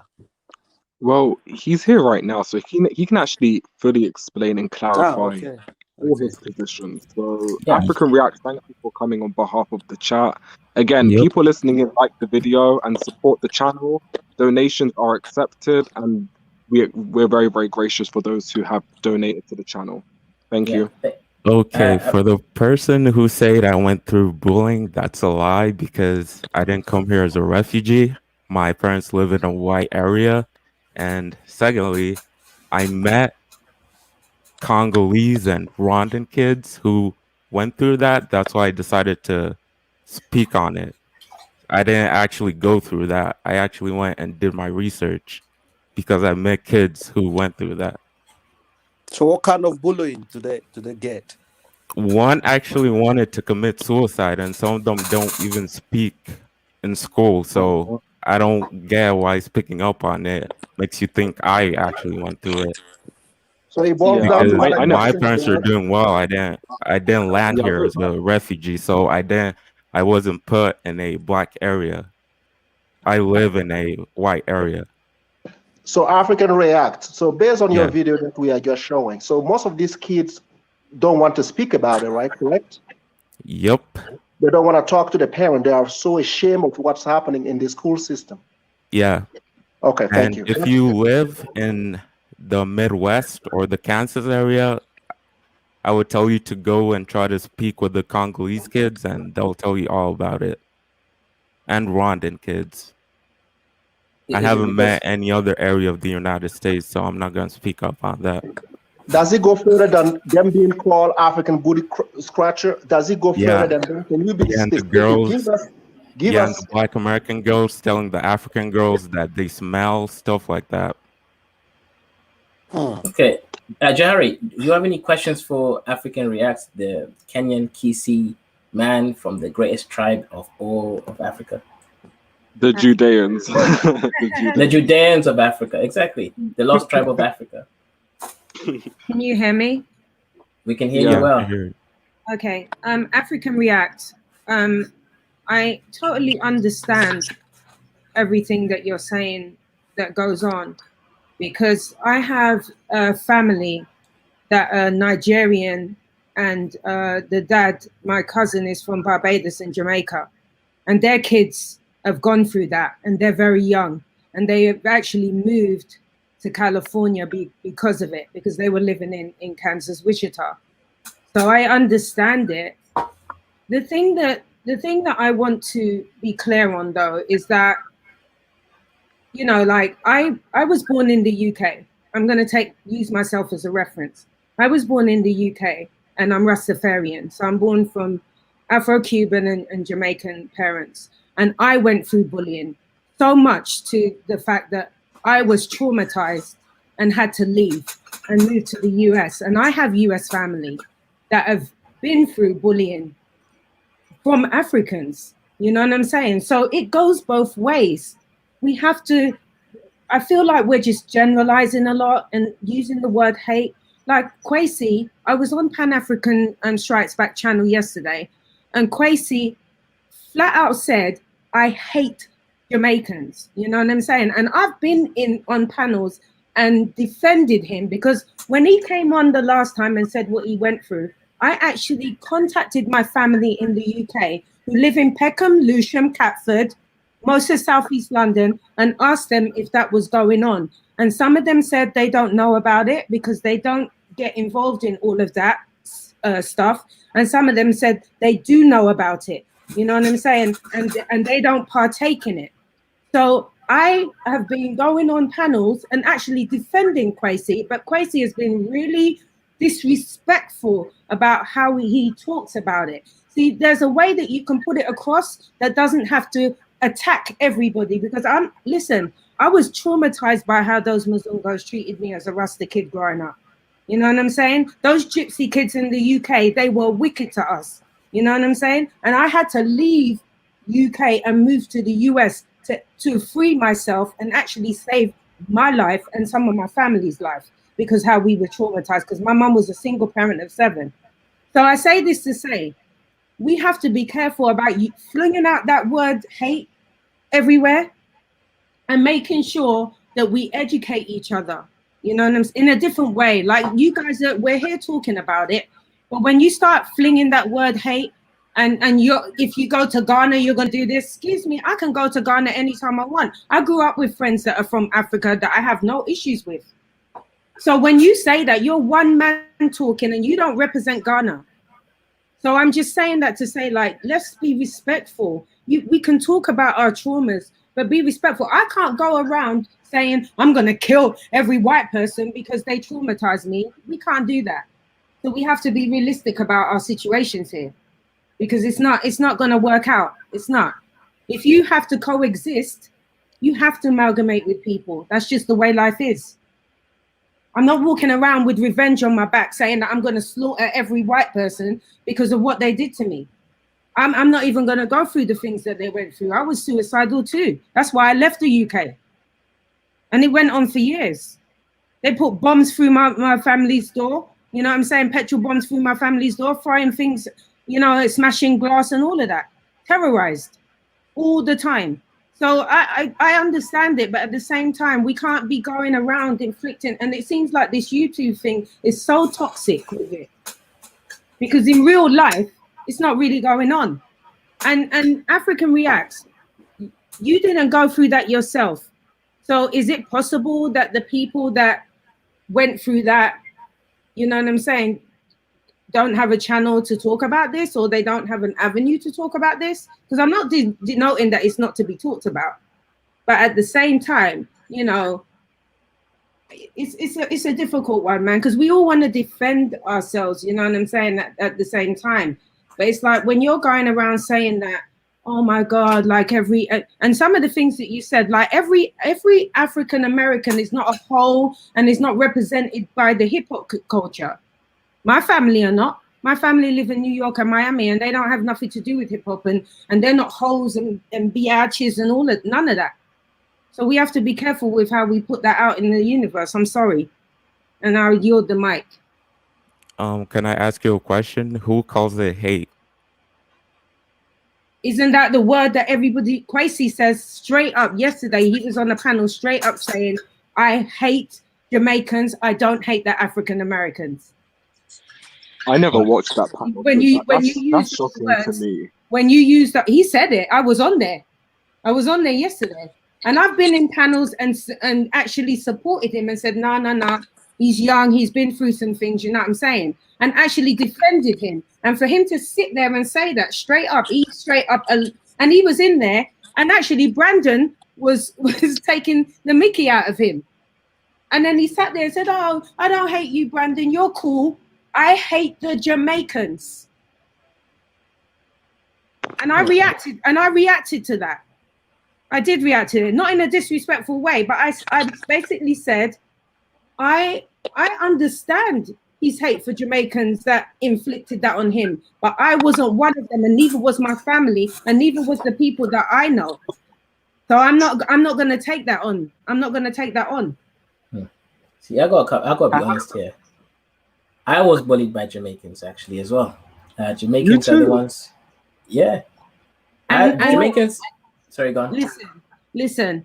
I understand that. I do. But guess what? Are you guys is everybody walking around with the hate that they have for everybody that bullied them? Because Wait, Jahar, can I ask you a question? If that was the case, we would never coexist. That's my point. Can I ask you a question? Yes, you can ask me a question. You can ask me anything you like. I'm here to help, man. I want to know what can we do. Did you watch the video? I watched the video. Who's calling it hate? But the thing is, just answer the question. Who is calling it the word hate? But you used the word hate sometimes. I used it because Black Americans keep claiming that we hate them. But because the thing we're distancing from them. How's you that hate? That's why I used it. Yeah, but you still used it. It's to get people to click the video. Yeah, but you still use the word. And African react. Your what name. Word do you want me to use? You're gonna get a lot of reactions to that. You know what I mean? They call it that. What do you want me to use? They say Africans hate them, so I called it. This is the reason why Africans hate them. Yeah, but I don't hate anyone. Africans are just distancing their kids from them, and they call it hate. That's why I use the word hate. But shout out to Empowering ADOS. We see you in the comments, sir. That's what I'm saying. You shouldn't have. If you use that. I mean, this trying to be all nice, trying to get Africans to let their kids go into that rap culture. I don't. For Africans who want to do that, go ahead. You to do anything you don't want to do. No one's asking you to do anything you don't want to do. All we're saying is that it's you don't want us to react, but when you fling those things out there, we're gonna react. That's just normal behavior. And you're trying to get Africans to join that culture. If you generalize people, you understand? You're gonna get a reaction. You're gonna get. Generalizing. Actually, the majority. I'm not. Let me come in here. So you was generalizing. Let me come here because I feel like that actually, you know what, the actions of the native Black populations in the Western diaspora has caused some division. For example, do you know why a lot of Somali men, the women are fine, but do you know why a lot of Somali men don't like Caribbeans and generally Black people in the UK? It's because of the bullying. Like I said, a lot of East Africans were bullied because our foreheads are bigger than the forehead of life. That is a fact. I went through it myself. They made fun of my forehead every single day. Then I had a Somali friend, right? They made fun of his skin tone. And, they said, hey, what do you think I keep saying they look like? That some of them look like my left toe. It's because that's what they said, right? These things actually happen. Like, they made fun of the accents. They made fun of the accents. And also in Australia, I got a cousin in Australia. He's right now he's an AI scientist. Do you know what happened to the Sudanese people in Australia? The ones who fled from Darfur and South Sudan away from the racist pseudo-Arab Sudanese people? They made fun of their skin tone. They told them that they're darker than under the bed. This is reality. What was that? Jamaicans? But no, it wasn't Jamaicans in that case. That was the other Black people of that place. Again, the point is, depending on the Black people in Germany, the same thing happened to people in the UK. it's again the native blacks. It doesn't matter if it's Jamaicans or if it's Caribbean, if it's like That's Barbados. not fair because you guys are all saying Jamaicans, and there's lots of Caribbean people. Okay, for me personally, it was Jamaicans, You're right? all saying Jamaicans because we all. Okay. Wait, let me finish. Let me finish the point. You're all saying. No. Let me finish the point first. In my case, it was Jamaicans because guess what? I became best friends with their cousin, my bully's cousins. He actually became my protector, my little, guy who protected me, basically. So in my case, I knew it was Jamaicans, right? But in general, it was the native black population of whatever Western countries that bullied the Africans who came in because guess what? They were so caught up in Kakuna supremacy that they wanted to distance themselves from the Africans that came in. And part of that whole situation is that they wanted to bully them, denigrate them, make them feel like they were less than ish. That's just a fact in general. This is reality. Wait, we have to discuss why are Jamaicans common denominator in these experiences? Like, is there something going on at home? Let me explain that to you. Okay, most of the Caribbean people that you see in the UK were like their grandparents or great grandparents were part of the Windrush generation. You know what I'm saying? So most of them were brought from the islands after World War II to come and clean up. After England was bombed, they would come to, help rebuild and restructure hospitals, housing, and all that in England, UK, in a lot of places, you know what I'm saying, in UK. So my thing is this, and I understand, I can't read the chat, but I see some things popping up. I don't have an issue with anybody. I don't hate anybody. And my thing is this is, how can we come to a resolution? I understand where Kwesi is coming from, where African React is coming from. What are we going to do to change it? Because we can't keep arguing back and forth. It's not going to work. If we're just going to come on here and shoot the breeze, and the next day do another React video, and then another day do another React video, I don't know what to say, because I'm not here to inflict any revenge on anyone. Can I answer that? Let me finish, and then I'll give you the floor. I did not bully anybody African. I grew up with a lot of Africans, and I got them as friends to this day. So I don't come from that era. I don't come from that. That's not me. So what are we gonna do going forward? African React, maybe you can speak on that. Like, what would you like for us to do? Because let me just speak. I need to go, please. I think the situation lies in the African diaspora. It's not a problem for the Africans. The Africans don't have that culture. I can tell you 100%. So I think it's the African diaspora, the Caribbeans, the African Americans should teach your children, right? Africans don't go bullying people. So it's not the Africans' problem, it's the African diaspora's problem. That's just what I want to say. African Reacts, if you want to respond to what she's saying, I can wait until after you've said something. Yeah, I don't think anything can be done because Africans won't accept that culture. I don't get why she's mad about that. We don't want our kids to go on the wrong path in life. So I'm not mad about it. I live in the US. I love where I'm living. I go home to the UK. I'm not mad about it at all. I'm asking, how can we get past it? If you're saying there's nothing we can do, then we just have to stay in our lanes and keep it moving. But it doesn't, to be honest, I'm removed from it. You know what I mean? I am.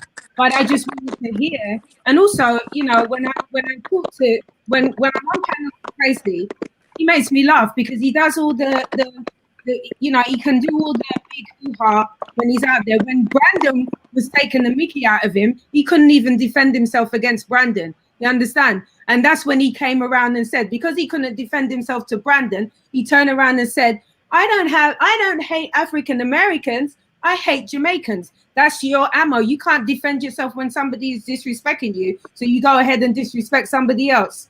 I rest my case. Hey, let me say something. Let me say something real quick, because I haven't said anything. I think all of this shit is funny as hell. I'm sitting here watching people complain about, I got bullied as a child. A lot of people got bullied as a child. got made fun of, all them same names that y'all got called, we got called too. So at the end of the day, like, oh my God, African Americans saying that I smell. Like, did you really smell? Maybe you actually was stinking. You know what I'm saying? We got some people who are home, and we got some people who are not home. Did So you? there's two different I got things. called an African booty scratcher too. Black Americans called ourselves the same names we had for you, we had for ourselves. So all this You stuff. called yourself forehead of life as well? Yes, we made fun. Black Americans make fun of people's forehead. What the hell are you guys talking about, bro? You guys, that's what I say. You don't understand the culture. Let me say, in Black American culture, we crack on one another. That's what we do. You got it. You got it. We got it. We had smoke for each other. We used to call it like lunchtime cap sessions, like clowning each other. We cap on each other all day during lunchtime. Wearing mismatched socks, you're gonna get clown. Your hair fucked up, you're gonna get clown. You coming there smelling, oh my God, we gonna get on your breath stank, we clowning. It don't matter, that's what we did to one another. Y'all over there like, Black Americans making fun of me. It's because you don't understand our culture. That's part of our culture. Clowning you, clowning each other. So you got clown, you were black, you came in there, you got clown too. It's just the way it is. We don't sit here and just only hold smoke for ourselves. We hold smoke for every single body. So Kelly, let me ask you a question, hold on, let me finish, and you can go. You can continue. I'm not gonna stay on, bro. Let me just finish. Go ahead and ask the question real quick. I'm not staying on. Go ahead. The question is these brothers in Jamaica, these Jamaicans also tried to beat me up. Forget the names, right? I'm not Jamaican, bro. I'm Black American. I don't have nothing to do with that. Okay, fine. But the point is, I'm seeing all of you guys are the same, right? But are you saying? We're not, though. We're not. We're all black. We're all black, but we're not the same. These people tried to actually beat me up. Literally, they tried to fight me. Now, guess what I did? I had to go to the gym. Hold on, let me say something. I'm gonna say this to you, bro. Because I'm gonna say that because I'm gonna finish. Like I said, I'm not gonna stay on. Then you should have smoke for those particular Jamaicans that tried to beat you up. Not all of them. You have not met every Jamaican on earth. You haven't. Trust me, all of them. You have not met every Jamaican on earth, bro. You haven't. I'm talking about you're a liar if you're saying that. How many Jamaicans did you count? Give me a number of how many Jamaicans you met. I'm from the UK, Kayzo, so how can you say that? Because that's not how my family get down. Rastafarians. I didn't meet your family, right? Fair enough. Real Rastafarians don't operate like that. You understand? Because we don't have smoke for people that are black. We don't do that. That's not how we live. So that's what I'm trying to say to you. Stop generalizing. You know, they tried to beat my sister. That's too much. No, my own sister. Speak about the people that did that to you and reflect that on them, not everybody else. That's my own sister. When they came for that, that's game over. I had to go to the gym and I had to cook this. That's it. Every Jamaican on earth did me wrong. And like this is what I'm saying. Like I said, this shit is funny as hell to me. It's just it's like a lot of people who are very, very sensitive, who are sitting here crying and complaining about getting picked on as a child, and you're an adult now and you haven't gotten over it. Bro, get over that shit at the end of the day. Like you got, like some of you tell us to get over slavery. Shit is fucking funny. I got picked on when I was 8 years old. I'm 45 years old and still crying about it. Man, grow up, dude. That shit funny as hell to me watching that shit. Like I said, I'm gonna finish. Let me finish what I'm saying. You can go, because like I said, I'm getting ready to get off. Like I said, as a Black American, we cracked on everybody. Like I said, I got cracked on myself and I gave smoke right back. Something that you should have learned to do. Now I'm gonna say this one last thing. I'm a Black American. I grew up on football, basketball, baseball. That shit starts tomorrow. But man, y'all need to relax, bro. At the end of the day, let me say this. Let me finish. God damn it, motherfucker! You got a chance to talk. Now let me finish. Like I said this before, bro. Look, a lot of y'all sitting there complaining about if you don't want to be a part of Black American culture, good. I don't give a fuck. I'm just gonna tell you that right now. I don't care. You don't want to be around this? Go be around your people. Hang out. How come y'all want to talk over me? Motherfucker, let me finish. God damn. Y'all have been talking forever. Like I said before, you don't want to be around. Shut the fuck up and let me finish. Shut the fuck up. I'm gonna keep talking right now. This is not how adults converse, like seriously. I think the Cali Enigma was speaking, so everyone has to just let him finish. Like, he did come on, he was the last panelist, he listened to everyone else speak. He's just asking for an opportunity, so let him speak. and then everyone can give their responses. So Kali Enigma, you can unmute if that's okay with you, and we all just appreciate that, brother. All I'm saying is this: look, man, you don't want to be a part of Black American culture. Go, don't give a fuck, bro. Go do you. You're not hurting my feelings, bro. Go enjoy your culture. Go do you. Do whatever you want to go do, bro. Do you fine? I'm not begging you to be a part of my shit at all. I'm proud of my culture. You don't like my culture? Fine, I don't care.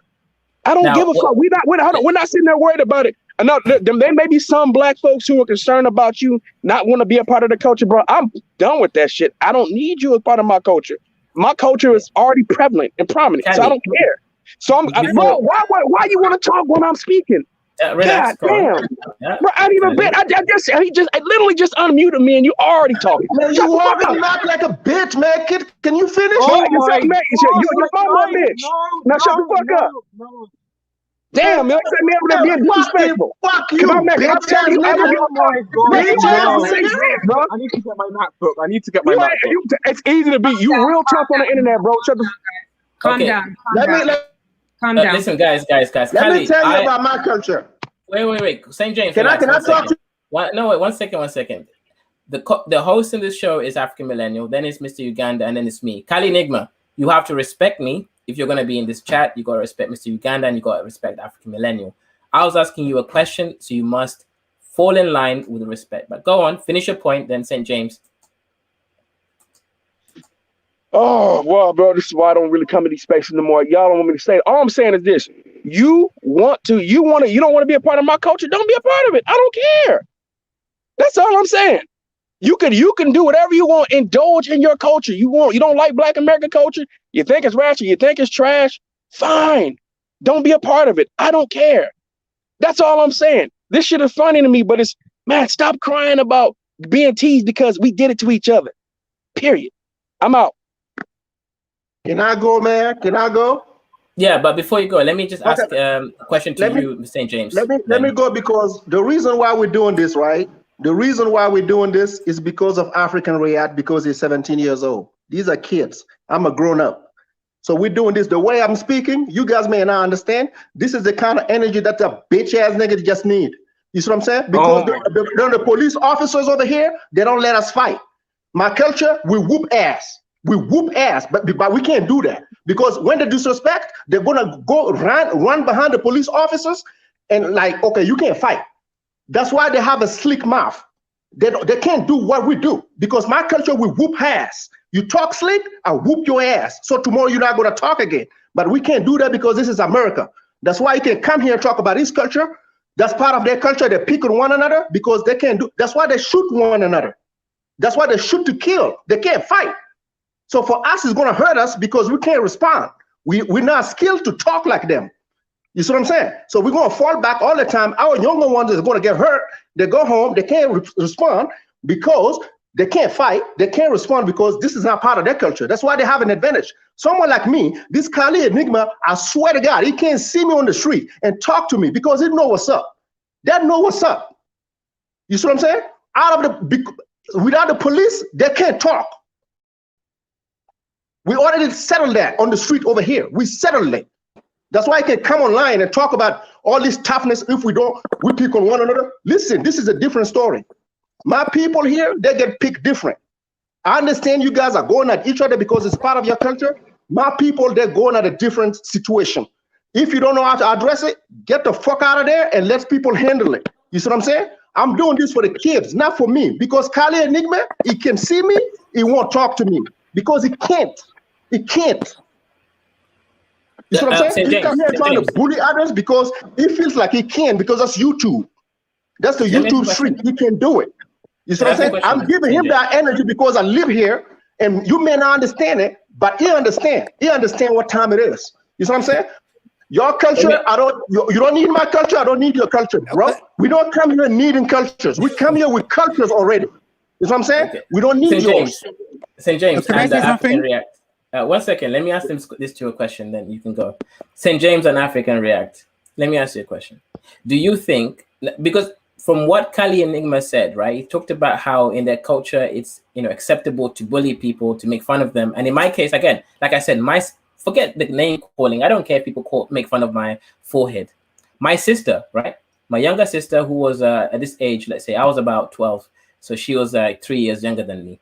My own sister was bullied to a point where they were trying to beat her up. These were men, Jamaican men were trying to beat up my own sister. Do you know what I did? I went to the gym, and this is when I was like 12 years old. I had to get strong enough so I can defend her. Yeah, I cooked these niggas, right? I cooked them like a chef. That's not the point. And then guess what? Finally, the cousin of my bully actually became my best friends. He was a cool kid, a mixed race guy, right? Now, the point here, though, is that these people were coming at us at large numbers. Maybe they were jealous that we came from 2-parent homes. I'm smoking. I'm putting the smoke out there. But they had jealousy. And this is not this is not just the UK or America, Germany, France. I've read research papers that it's the same history. The native blacks of every Western countries hated Africans when they came in, and they literally made our lives a living hell. I survived it. I protected my sister. I didn't care about myself. My forehead can be made fun of every day. I don't care. But my sister, no one's going to try to touch her and do anything to her and make fun of her again. My sister is too light skinned. So they made fun of her skin tone, saying that she's too light, that she's somehow mixed with some kakunas or some stuff. Myself, it was my forehead. They had something in there. Now, question I have for you, African React and St. James, and then Lion King, you can go ahead, and Jahari, is this. African React, maybe I'm seeing your point there. Kali talked about how the culture is very detrimental. It's somehow antagonistic, like it's about fighting, destroying each other's ego, destroying each other's mental health. Is this the culture that you don't want to be part of the system? So African React, go first, and St. James and Lion King. Yeah, I guess stabbing African girls in the bathroom is a part of their culture, and for their culture in general, I don't want Africans to be a part of that. Africans in America would end up in a bad place. Okay, so I wanted to interject here, and sorry to cut through the question, but before it went, actually, I have 2 questions. And this is me. So, St. James, do you and Kali Enigma have some sort of feud going on? Because the interaction seemed entirely too explosive. I didn't know what I was watching. Is there something going on? I told you when it comes to this, certain Black Americans are going at these channels, you got to just fall back and watch it, because there is nothing to it. It's just 2 people talking with a different kind of energy. That's what I'm just trying to say. It doesn't have anything to do with you guys. He understands me and I understand him. Just leave it at that and just move on. Okay, so my next one was actually because before the Kali Enigma spoke, I actually had a question for Jahari, because she was like, what do we do about this with regards to the discussion with Jamaicans and the trauma? My thing is that in order to resolve it, it has to be like a 3-pronged approach. Because, for example, I did do a live stream where I was like, people who are dealing with a lot of mental health issues and struggles, the onus is on you to get help, yes. But if we want to see this reactionary culture by Africans, stop being perpetuated, we also need for other people to, check their kids, and be like, this is how you conduct yourself when you leave the house. You don't talk to people like this who are from a different cultural background. You have to be culturally sensitive, and it's like everyone has to address the problem. It can't just be that we only address the reactionary portion, because if we only address the reactionary portion, it's like we suppress their voices, but it also doesn't stop the incoming people who are getting traumatized on a daily or yearly basis, Yeah, and in reflection to that, I first of all, let me say this. This is going to be the last time that I really talk about this, you know what I'm saying? But what I was trying to do was trying to give like an example, of what I went through in the UK with the Muzungos. You understand? Me being Rastafarian, growing up with locks in my hair, you understand? Being dark skinned, we talked about that on African Millennials channel about, colorism, going through those kind of things, you know what I'm saying? I actually understand, and I have African family.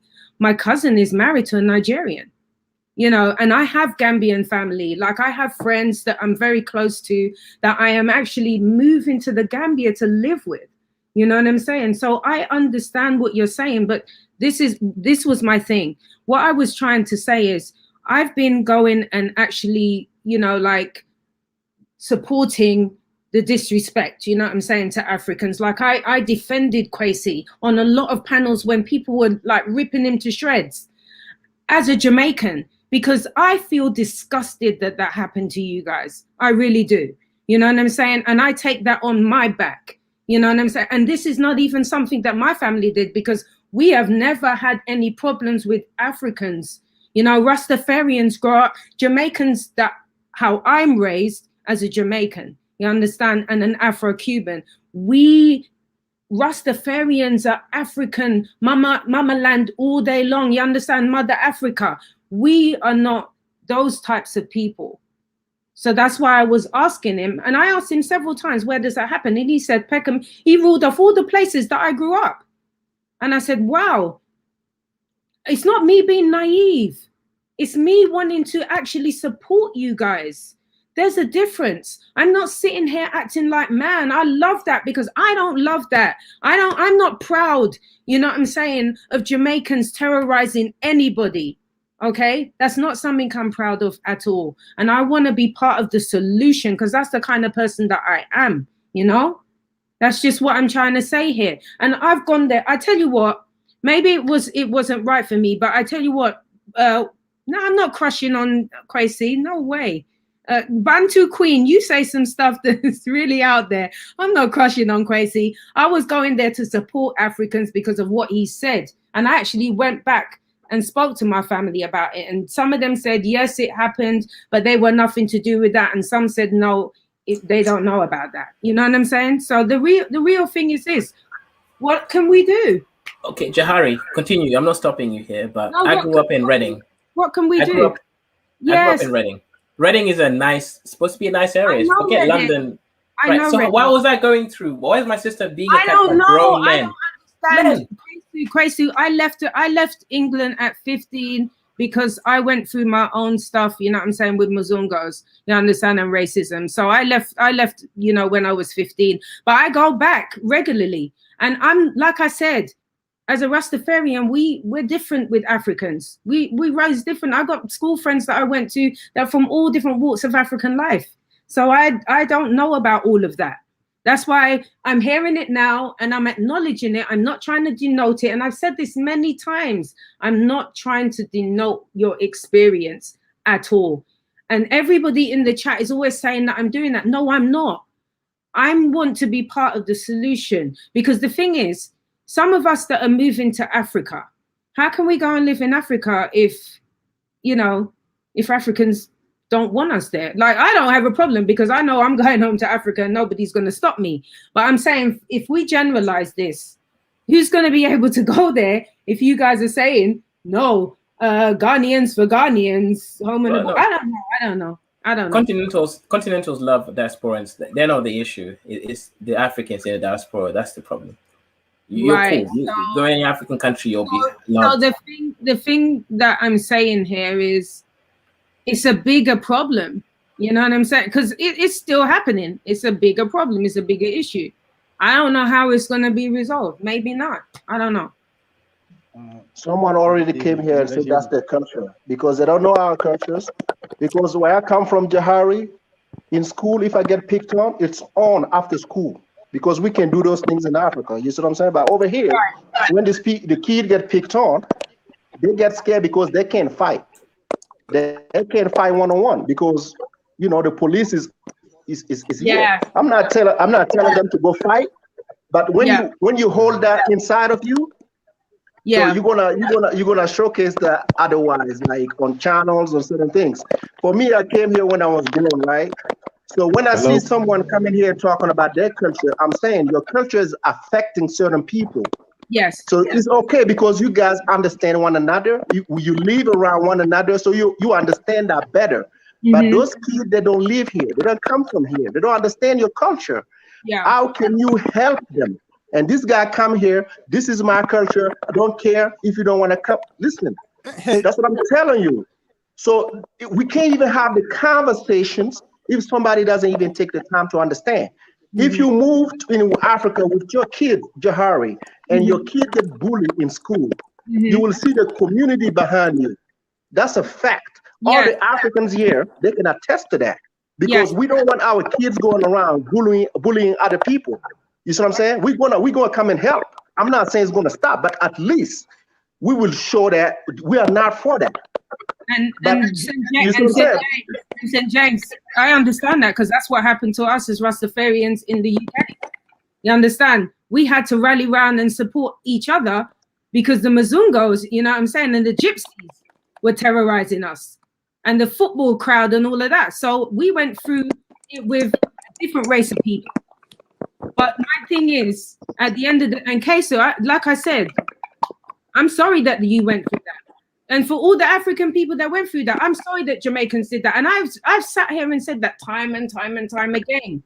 And people are still like, oh, you're personalized, you do know it. No, I'm not. I'm here to help and to be part. St. James, you know me, right? Because the last time we spoke about it, I told you I have Jamaican friends here. I have Jamaican friends here. So I understand because even when I was talking to Kwesi, I was trying to understand the dynamics of the Africans and Jamaicans in the UK and the dynamic that I see here. It was a little different, but I took my time to understand where it was coming from. Yes. You see what I'm saying? I did not want to bash him, but it was a little, Kwesi is a piece of work. But I was like, okay, for me to get to where it was going, I get it. Yeah, but Jahari, no Africans like what Kwesi is saying. No one like what he's saying. But we do our part by continuing these conversations. You see what I'm saying? Yeah. Yeah, Jahari, it's not really. Thank you. Like, you don't have to take on what people do as your own, as if you did it. Like, there's no obligation on you to apologize. Sometimes it kind of pisses me off. But I feel like when you pissed me off and I've had to speak up. I'm sorry. I'm not that kind of person. I'm not going to let somebody disrespect me all day long. It's not going to happen with me. I'm just not that girl. You know what I'm saying? Like, sometimes he takes me too far. And I'm sorry. That it's, to me, it's like, as a Jamaican, I didn't do that to you. You know what I'm saying? I'm not the one doing that to you. I'm not the one inflicting that on you. And maybe I'm wrong for feeling the way that I do. But yeah, I'm human. I'm human, Mr. Uganda. You know what I'm saying? I'm human. I mean, let me just make us more responsible, and whoever's meant to speak next can speak next, right? I feel like when you take it on yourself to apologize, you're putting the emotional burden on you, and you can't apologize for your whole ethnic group. You can't apologize for your whole nationality. It's literally impossible. You can't. And that's not what I'm trying to do here. I'm just saying, as somebody that's speaking as a Jamaican, you know what I'm saying? I'm saying, sorry, that wasn't me. You know what I'm saying? So you need to take that with the people that did that with you, And you know what else as well? It's funny to me because, Kwesi was born in the UK from Ghanaian family. Wait, no, I thought he was born in Ghana. Yesterday he said I was born in the UK from Ghanaian parents. So when you say Ghana for Ghana, you know what I'm saying? I respect that. But you no different to any of us that was born in the UK at the end of the day. Okay, we're gonna bench this discussion about Kwesi due to the notion of African millennial. Yeah, let me just can I talk? Just before you, there's two new people, Tinaja, ACDT, Diogo, and then you. Okay. It appears as if I came in the middle of a row and I don't have a clue what is going on. So greetings to everyone there. Let the next guy go because I don't know what is going on. Okay, Diogo.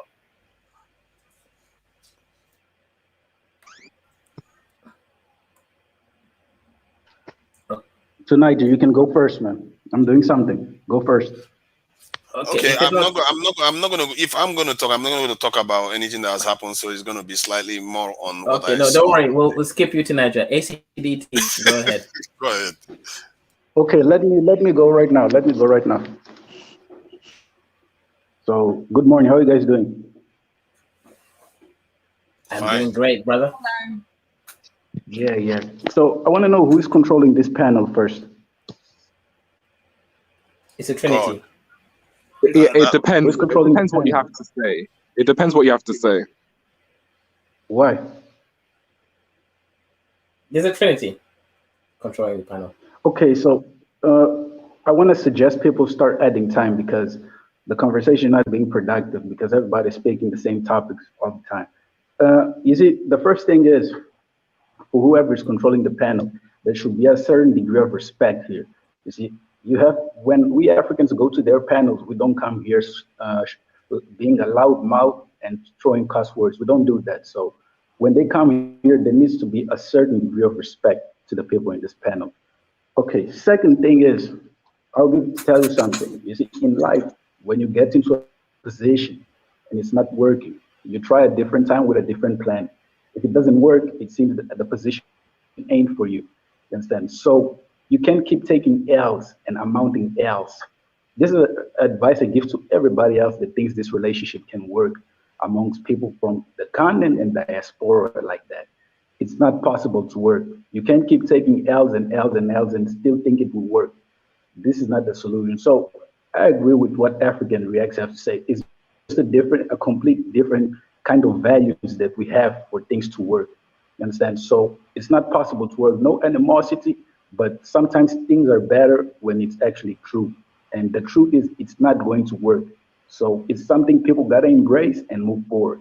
You understand? Because we create environments in which we cuss each other when it's not needed because we don't do anything for one another. So it's not needed this to happen.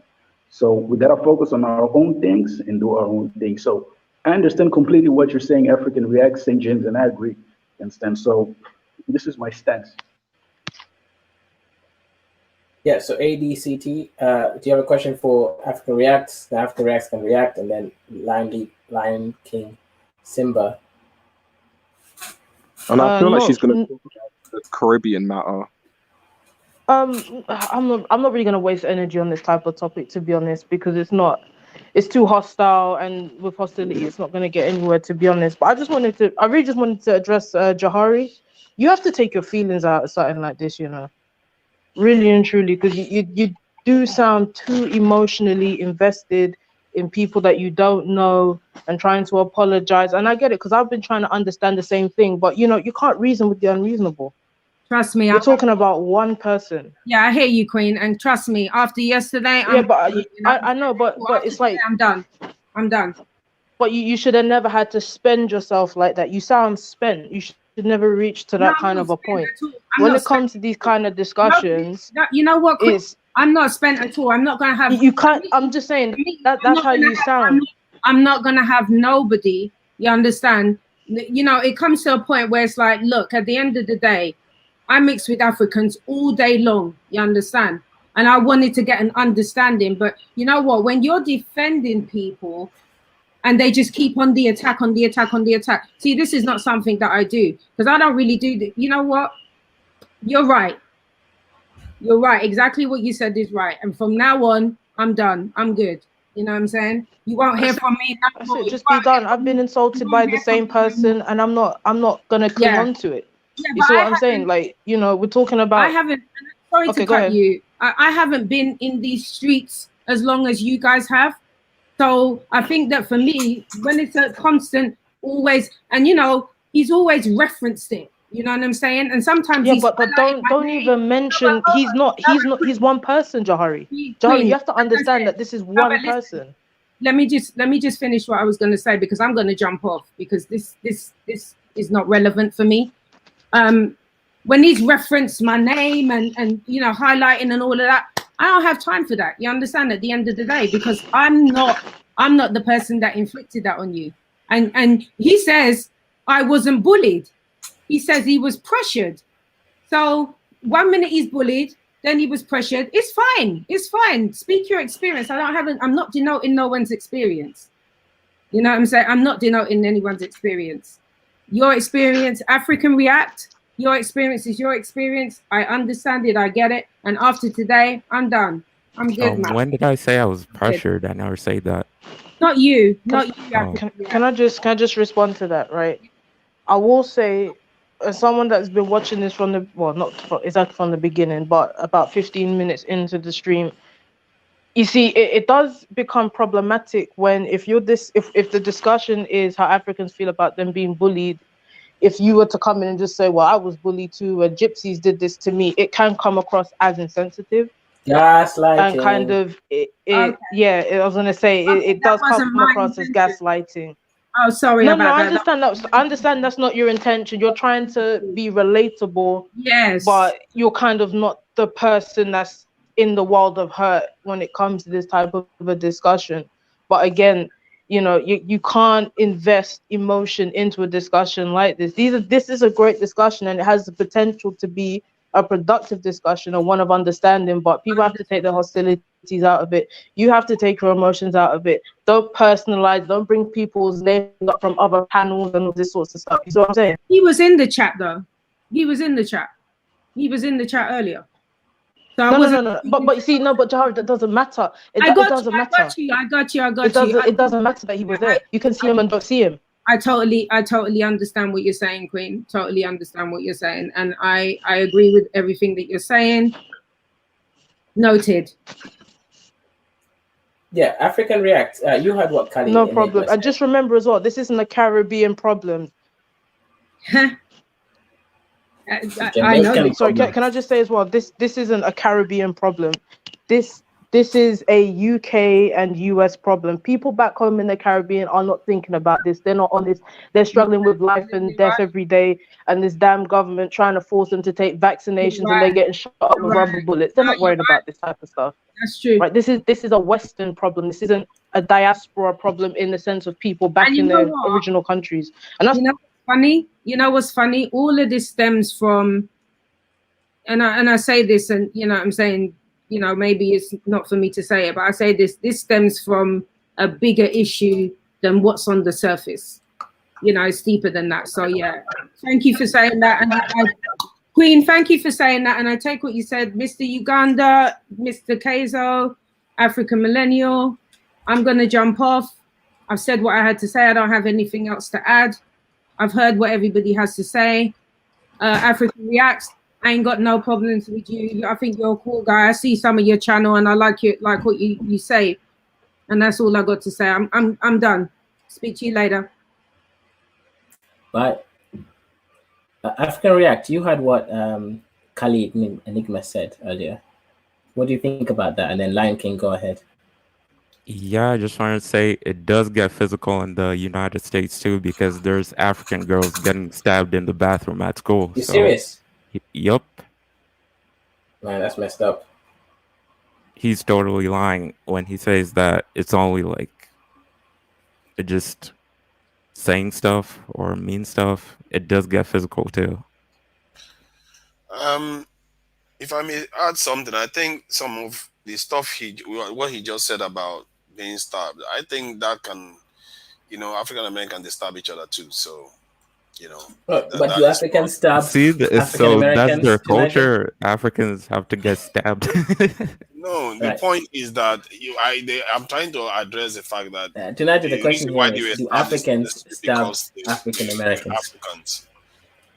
Do Africans stab African Americans? Africans don't. This is what we are talking about. This is what we are talking about. If you get stabbed here and you have a problem with the police, you get to stay in America. If an African does something, he get deported. So those are two different set of situations. So that's why we have to prepare the younger one to make sure they have recourse, the best recourse, to stay away. That's why parents, when they see certain things in the neighborhood, they tend to tell their children, don't get involved into that. That's a good point, actually. That's the best way to do it. It's a good point. However, we're just addressing that the reason why the stabbing happened may not necessarily be just because the person is African. Maybe it's just because the African American is somebody that stabs people, because they shoot people too. So of them anyway. So you're saying they don't have a conscience, they're just stabbing people for no reason. No, they're like animals. Come on, what are you talking about? You can't be talking like that. You said they just go around stabbing people for no reason. There's no reason to it. You are willfully misunderstanding this and trying to inflame passions, and that is they stab people who they're bullying. No, it's they not don't appropriate. just walk around stabbing anybody. but you didn't address the fact that the black on black this violence also happens. White on white violence also happens. So why Yeah, are you there's a bringing it reason up for that that. You might because get this stabbed if in you're Nigeria? getting robbed. And African girls, I've heard this, they get stabbed because they're being bullied and picked on. So there has to be a reason. You just don't walk up to someone and stab them. No, of course not. I agree with that. But my point is that the reason why that is happening is not just because they are picking on Africans and they hate us. You see what I mean? It's not because of hatred of Africans. It's just because a That's the bully is being reason. a bully. I want you to go to the Midwest and walk up to any Listen, tonight Congolese, I don't Rwandan, I know. don't care what Uh, country, any kids uh, walking around in the neighborhood and ask them. They'll tell you. See, they may wait, not respect us. They may feel like we are uppity, but they don't hate us to the point whereby they just want to stab us for the sake of it. I think it's because a bully is being a bully, and they stabbed an African child too, just like they stabbed any other person that they stab on. That you see people getting stabbed on the street. That's what the bullies do. And sometimes we misunderstand this and start putting it as if it's because they just hate us. I don't think they hate us with a passion. What did you do to them? You don't see Africans stabbing them. What did you do to them that they will hate us We that saw them. We saw them. we have to try to understand why things happen instead of, because when you say things the wrong way, then the other side would start thinking that you are deliberately maligning them, that they hate you, and then you are just creating division that you are trying to you because while you are explaining that There's no unity in the Elijah, first place. What prior to that why guy do coming people on this say live, it's we were creating going somewhere. division? We were There's going no somewhere. unity. there are children doing these things. They are not like the O- Al Sharptons or Okay, the Tunija, leaders of tell me doing the it. unity in the United States between Africans and them. What's the unity? They have a lot that they are doing on the ground. I'm not so clear What? I'm here. There's not any but they elected collaboration. Obama. What are you talking Africans are about? They elected Obama. literally Obama is fleeing half from African. them. When They they make elected it Obama. for Africans who are dropped in their neighborhoods or as refugees, when they make it, they run away from them. I don't see any unity. Do They you go do you straight to the white people. do you not see how popular Obama was? Obama is a Kenyan. They didn't say because he's a Kenyan they didn't vote for him. See, they knew he was a Kenyan, and I Elijah, believe Obama was born some here in people. America, man. Come on, he's not African. He Since was when does born. that? Since He's when does not. that excuse people from being Well, called well, African? well. Listen, he went through the political process here in America, in Chicago, per se. He did not see himself as an African. He's not Africans to me. So the Obama experience doesn't relate to me. So, See, after the first term of Obama, Africans knew that it's not for us. We understood that. When he went to Libya and bombed Gaddafi and came back, we were done. So I don't know what you're talking about, Obama, because we don't relate to him. In America, we don't relate. See, the thing, what you are saying, you are acting as if reality didn't happen. In the end, there are people in the African American community that feel Obama is not one of them too. And it's funny how both sides are trying to act as if it's not one of He theirs. used the Black American But at the experience time, in order to gain some vote. but at the And time, the real Black American understand that. He used the experience at to the get time, the it was vote. very He even popular. tried to talk like a Malcolm X at times during his rallies, and like he was with them. He was never with anybody, bro. You are missing. You are going Well, to a you are different missing point. my point because these are facts I'm showing you. No, the The facts real you are Americans showing. are telling you that Obama is a Negro, he's from the bullet class. That's what the African Americans are telling us here. Okay, So they I don't told you know that. what news are you watching thinking Obama is with us. Is not. Who says it's with us? Why you Okay, are you answering? saying you voted for him. Who voted? The Democrat voted for Obama. Oh my. The white liberals voted for Obama. Are you St. James or the St. James I used to know? I am St. James, bro. Don't get it twisted. Because I'm you telling you, this is me. seem highly inflamed today. See, calm down. Point is that the Obama was very popular at the time. A lot of people voted for him, including obviously Caucasians. They voted for him, but a lot of black people. He was extremely popular. They used to make a joke about it that no matter what he did, they would still vote for him anyway. So now he's an African, and they knew he was an African. Even Al Sharpton, I think Jesse Jackson referred to that point, even during the time Obama was running for office. So they knew he was an African, yet they supported him. So where is the hate you are talking about? We have to, be careful when we say just because children do stuff, you say it's the cultural clash. No. I mean, it's between adults too. It's not just children. You Adults don't So live quarrel it. even in That's why you Africa all don't the time. understand. this is like a I mean, major I could problem. take Adults you quarrel in to Africa all the time. Texas right now. Your own people, Nigerians, are avoiding them. I'm not lying. No, what is going on Have here? you been to Nigeria? Have you seen how Nigerians avoid the Fulanis too? Nigerians are troublemakers. See, you're using excuses. You just No, I'm telling you, it's real. I'm not telling you something forged here. It's okay. real. Tell me the unity between Africans and Black Americans. If there's unity, tell me. You know the unity? They are all crazy. A Nigerian, this military base was attacked the other day. Can you believe it? Nigerians were on TV? That's mocking the military for that. And some of them were literally jubilating. We are crazy people. We do things that don't even make sense. So for you to be saying, oh, we have serious, it's not really serious animosity. If you want to see animosity, go and see the one that's going on in Nigeria. You see how people dispute. Everything they say is colored along tribal lines. In Kenya, in so many different African countries, the same thing. So we're gonna pick Nigeria and compare it to the United States. It's not that deep. So that's what we're doing. We're gonna just pick Nigeria and compare it to the United States. What I see in the US is nothing that dramatic. I think we are blowing this out of proportion here. Tunaja, let me put you to a task. We're gonna have another conversation, right? And I'm gonna bring the body count to you, the casualties. I'm gonna provide stat to you, and you will see exactly what we're talking about, because we try to remain quiet about those things, right? So because we all want the unity, but if you want stats, we will give you the stats, beginning with my own state. Okay, you will see exactly that we need those discussions. The only reason that why I'm doing this, because this thing doesn't affect me.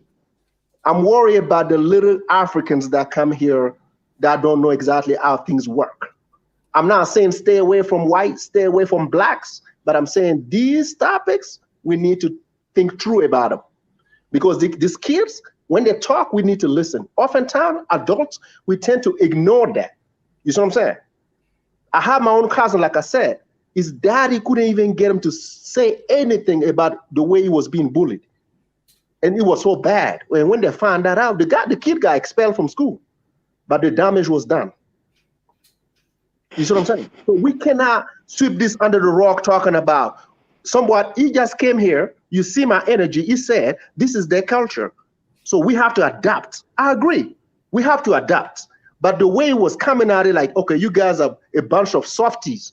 I'm like, my culture, you too, Naija, you know, in my culture, when somebody pick on me, I'm like, 5 o'clock, I see you outside. You know it's going to go down. We don't have those here. So this is part of my culture that I can apply here in America. So I am at a disadvantage. My brothers, they can't fight. This is part of our culture too. Put that on the table. I just feel that some of the things we are saying here is not reflective of reality. Vast majority of our people that are in the country, they are having a good time. They are not having problems with our own people. If there is anybody that is giving us problems, it's from the other groups.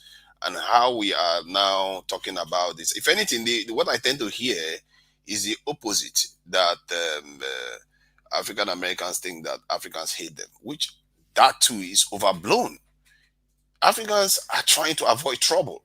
That is different from saying hate. Hate is a serious term. When they see you, they want to do you harm. When they see you, they don't want you to do well. The worst things I've heard from Africans about African Americans is often a derogative term. The worst one was that Akata video that they made. Nothing. That is the worst. Akata video. Not like, oh, I hate African Americans, I want to stab them, we should go to war with. No, I've never heard anything like that, and it will never happen. African Americans are extremely popular on the continent. Their music, the way they do their things, that's how.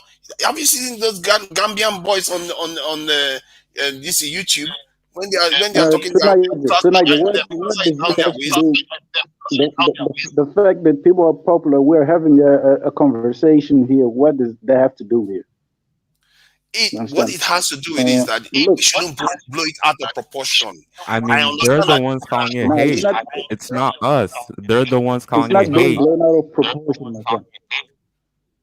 Just because some it's not being blown out of proportion. Look, and we take it tonight it's being too diplomatic. It's not being blown out of proportion. Diplomatic. Can we let Diogo finish his rebuttal, because Diogo was trying to say something, then Tunisia can respond. Diogo, can you finish what you're saying, please? This is not being taken out of proportion. Look, what you're trying to achieve tonight, that's your dream. Sorry to break it up. You see, you cannot build anything with people don't share the same principles that you share. You understand? So all these things that it can work, it cannot work. So what you're telling me is the experience of Africans are not as relevant, because you don't go on their channels telling them that their experiences are not relevant. So why you say that the experience of Africans, we gotta be chill and whatnot? It doesn't work like that. You see, it doesn't work like that. So if we can have the same accord, cut it out. I'm sorry if I came across as saying our experience don't matter, but obviously it doesn't matter to the people that it's happening to, and it needs to be addressed. And I'm sure I've heard many African Americans say the same thing, that this stuff happens at school. I think I remember Brian was saying something that it happens in schools where young children they bully each other all the time. But the moment they tend to grow up, it tends to change from that kind of bullying mentality to having either the space apart or they are friends. That is how these things tend to work. So it's not animosity per se. It's not even close to what is on the continent. It's not even close. And this is why this conversation, we need to keep it in perspective, because what is on the continent is they have far more rivalry there than what is happening in America. So let's not blow it out of proportion. I'm surprised the whole thing got to a point whereby the Kali Enigma is screaming, and I've never heard St. James being this impassioned by anything, really. So this is for you to leave it alone. This is for the Americans. He knows exactly this kind of talk is reserved for people who live here in America. So we should have a disclaimer about it before we go at it. It's nothing new. It's nothing new. It's nothing abnormal about it. Because people like that, they will never come towards me. They will pick somebody else. You see what I'm saying? That's why when I've seen African react, I know we're going to have a different type of conversations. So those things don't affect the Congolese you're talking about, and those things don't affect the Nigerians and the Ghanaians that go through it, because we grown. You see what I'm saying? So we can't be bullied. The kids will be bullied. We can't blow things out of proportion when I'm telling you some kids are contemplating suicide. Some people trying to take their lives out of that to Niger. It's not a joke. Of course not. Okay, so when we were having that conversation, he came in trying to be bombastic about it because he's trying to make up for something that he felt like he came short. So those are the behavior. It wasn't about adding to the conversation. It was about telling you, pushing that in your face, telling you, you Africans, if you come here, there is nothing wrong with this part of, I'm not saying their culture, part of their culture. Nothing is wrong with that. Adapt to it and let's move on. So anybody that's soft, who can't fight, who don't know how to respond to it, should go back to Africa or be quiet. That's what I heard. That was my takeaway. And that's wrong. So let me ask you something tonight. Kali Enigma. One second. Can everyone else mute, please? Because the Kali Enigma actually responded to St. James directly in the chat. He said that if St. James wants smoke, come to the Bay Area. So I live in Colorado. I'm not even far from him. I live in Colorado. Oh. I live in Colorado. Tell the man we can meet in Vegas. Vegas in the middle. I mean, the Kali Enigma, you heard it over here. St. James said meet in Any day, anytime. Street fight. Not like the Macanese type with gloves. Street fight. Me and him, one-on-one, man to man. If he The wants to do, I'll Nigerian drop to Vegas and meet him. Tell him, I'll drop to Vegas to meet him. Yeah. I think Kali Enigma and African Reacts were saying the same thing. That's what I understood. Because Kali Enigma said, if you don't like our culture, stay away from it. That's what he said. That's what I hear from him. And then what African Reacts say, hey, set yourself from those people who have that gangbang culture. So they are saying the same thing. You know what I mean? So, I mean, I want to address something. Just Sister Jahari was saying how to resolve this issue. For me, I think first thing we have to listen to the facts. You know what when somebody is saying something, Lion King, there is no solving this situation, my friend. We have to take the data. There's no solving this situation, man. What you're not understanding, this is a lost cause. You understand? There's no solving this situation. It's a lost cause. So we'll be talking about this next year, after next year, 2024. This is a lost cause. You see, we don't share the same principles to work together. Is what you're not understanding. So you're trying to do something that's not possible. But let me ask you something too, Niger.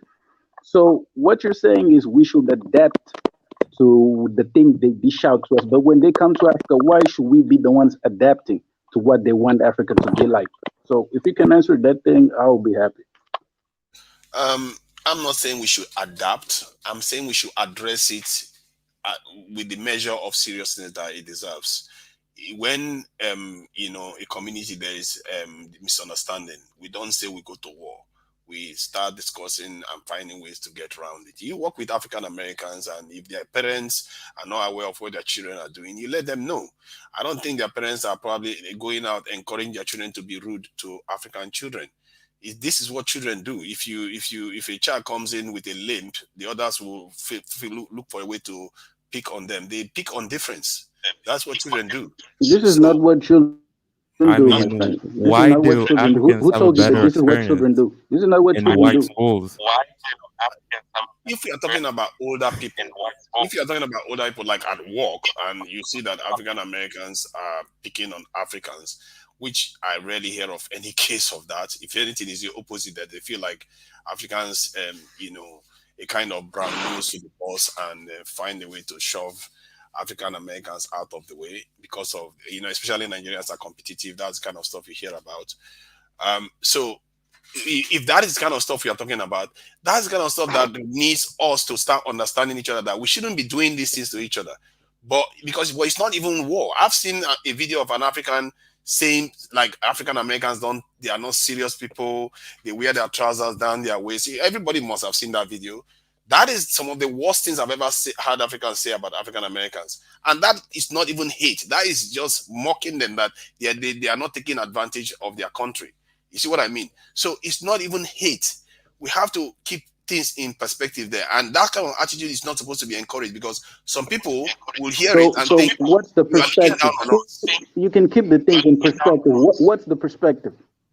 Perspective is that those people need to be educated or silenced or sidelined, because you can't see, if somebody is going in, like in your neighborhood, insulting you every time because they don't know who you are, they think you are something else, then you need to let them know that, you know what, I'm a human being like you.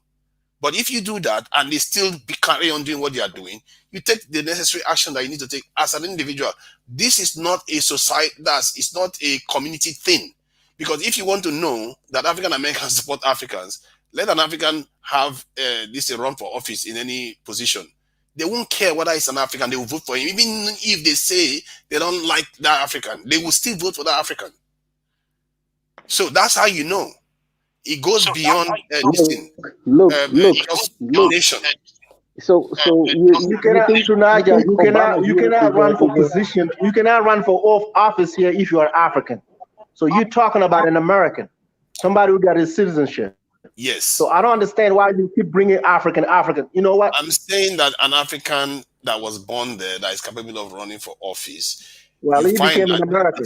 They still get voted by African American. The African American treat them like one of their own. That's my point. And that's good. If that's what they do, that's good. They did that with Obama. They This did is that with. not, Obama is and that's not. good. Obama is not something you can make it as an example, man. You understand? You bringing in Obama is There are ridiculous African, because there it's are not African, there are something you can Nigerians make that won it as an office. example. I know of Nigerians that won office. I'm sure it's not only white people that voted for them. African Americans voted for them to get into office too. There's that Somali lady that made it into the House of Congress. African Americans voted for her. How many of them are bashing her? How many of them are bashing her as we speak? The people that are bashing her are the people on the right opposite side of the. Don't you see the ADOS people bashing Ilhan Omar? You don't see that? See, are you comparing the ADOS? You don't see them bashing her? The ADOS kind, like the Yvette kind, are one of those people that need to be at our sideline. Made to understand that we got more of that. I mean, they're Black Americans, so they have a right to say what they want. They're Black Americans. You can't separate them. No, I'm saying that they should be sidelined. It sounds as if you said that because Yvette Carnell's philosophy doesn't fit in with yours, you feel like she should be put to the side when it's an American issue. She's a Black American. She's a Black American. She has a right to voice her opinion. I don't get why you're trying to separate like she's different from other Black Americans. No, Adolf is Black American. I don't. Of course. No. They are different actually because How are they different? They're speaking up for their people. They are Black Americans. Period. There's no other way to separate it. It's like saying Pan-Africans speak for Africans. That is not true. ADOS is the definition of ADOS is American descendants of slaves, which all African Americans are.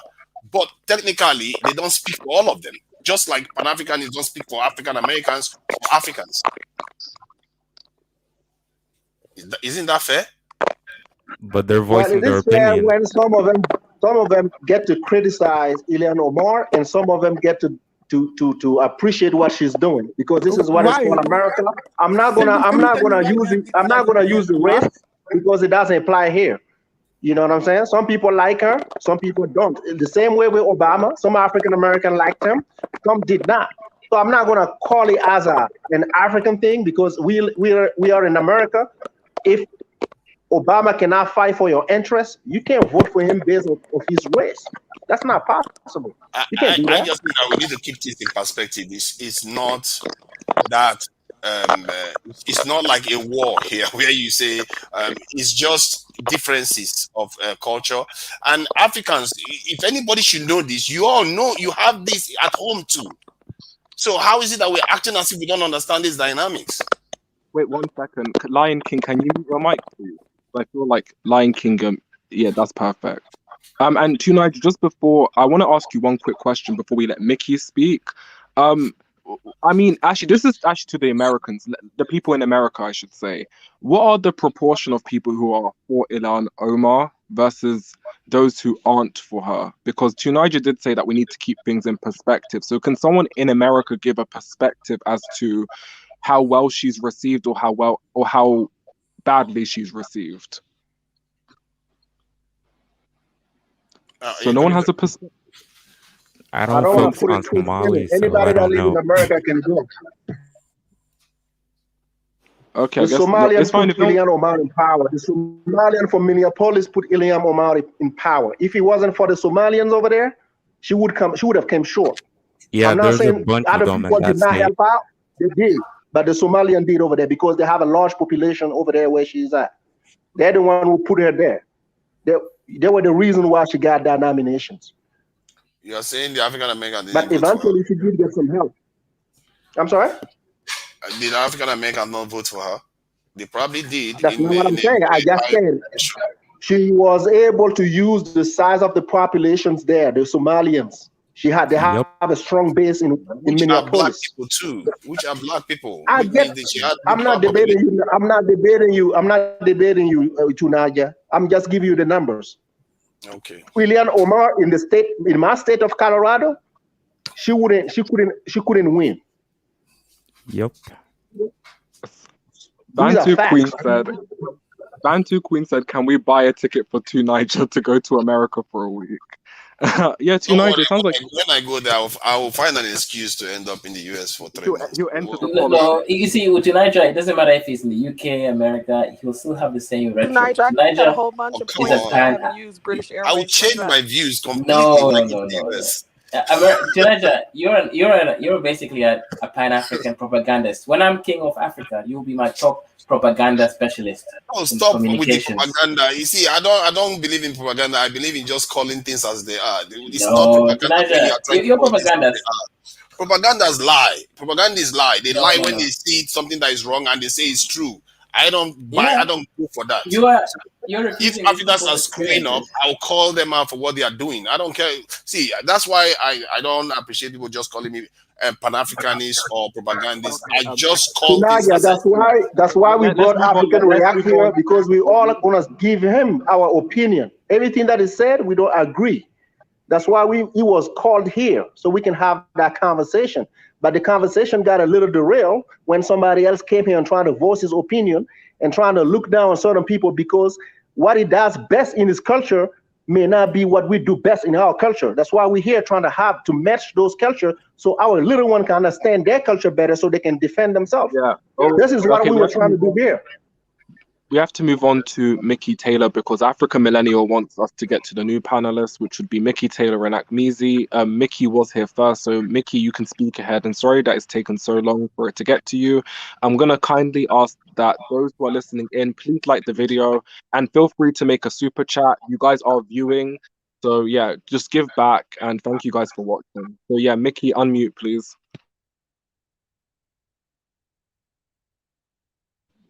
Mickey, you can unmute. Mickey?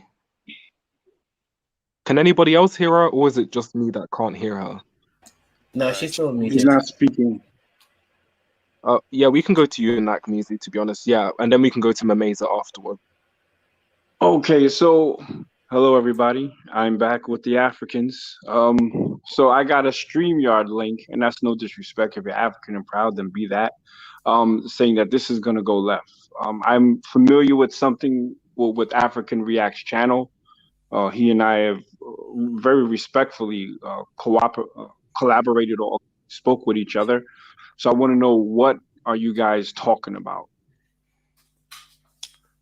I think they are basically talking about from the point of view of the Africans, that some of their children and young people get bullied in America, and that they want to find a way to do something about it so that our children can know how to deal with such encounters at school. Okay, so the only way to deal with uh, American style bullying, it's not that it's specifically Black Americans that do that. Bullies in America have been in existence since kids in America have been in existence. From a white standpoint, they do what they call atomic wedgies, where they'll pull your underwear up your ass and over your head. Black Americans tend to keep it more verbal with the snapping. Uh, Asian Americans tend to keep it by class. So bullying is part of American culture, and you see that manifested through the American government with the army or the military. So America is a bully state. If you are not a bully, you will be bullied. Now, when it comes to Black people, right, Africans and Black Americans, it hits a little bit home. Why? Because we kind of look like each other, and I say kind of because if you got a good eye, you can probably eyeball an African American versus an actual African. So the only thing that you can say to an African who doesn't want their kids to be bullied is to take them and put them in a school where bullying isn't tolerated. That doesn't mean that it's going to be a private school or an expensive school, because those places have bullying as well. Sometimes they call it hazing. Depends on how high you go up in the education system. So there's no way around it. I think we are a little more sensitive because we do share some sort of lineage, albeit broken by 450 years. And that's why it stings a little more. But African Reacts, he's 17 years old. That's why I don't go hard on him, pause, because he's a young man. So I really would like to give him a little clarity but he said himself, he's like, he's just here to cause um cause dissension or disunity or something, and I have to respect his gangster on that. But I would like to know, where did this come from? Why does he have um such a problem with Black Americans? And I like to thank him for the Waniga video, the Waniga, Kiniga, and Maniga video, because now if I hear that, then I already know what's good. Yeah, so African Reacts, let me ask you a question, and then Mr. Uganda. So African Reacts, what do you have to say about Nakmizi's statements about, well, it's part of the hazing, part of the welcome to America culture? Yep, I do agree. That's why I say it can be changed. There's some guy, I think it was, I can't remember his name, but he was saying, what are we going to do about it? And that other woman, Jaina or something like that, she was saying that, what are we going to do about it? And you can't change it. It's gonna take one of the first things I encountered when I came online was how harsh African Americans are to each other too, at least some of them anyway. I felt like, whoa, when Brandon was talking about African Americans, I spent quite a long time defending ADOS. I didn't know what ADOS stood for. I'm like, why you keep attacking your own people like this? You can't keep talking about your own people like this, because I see this on the continent too, and I don't like it. It's one of our biggest problem on the continent.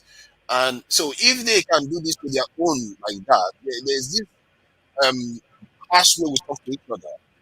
No, sometimes I'm really think that is why when other groups talk to us in a more gentle way, we feel like we are hypnotized.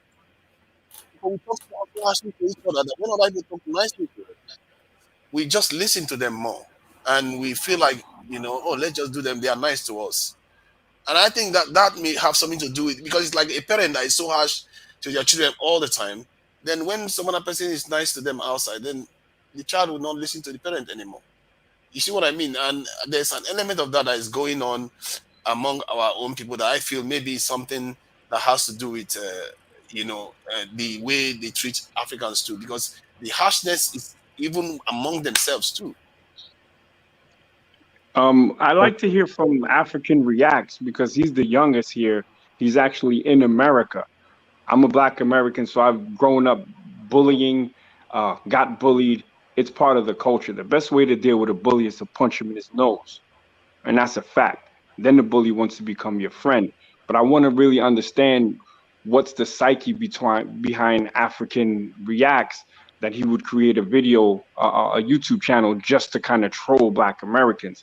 There's something that happened to him, or maybe something that he heard from his people about us, or I mean, I don't understand. I really want to hear from the young man.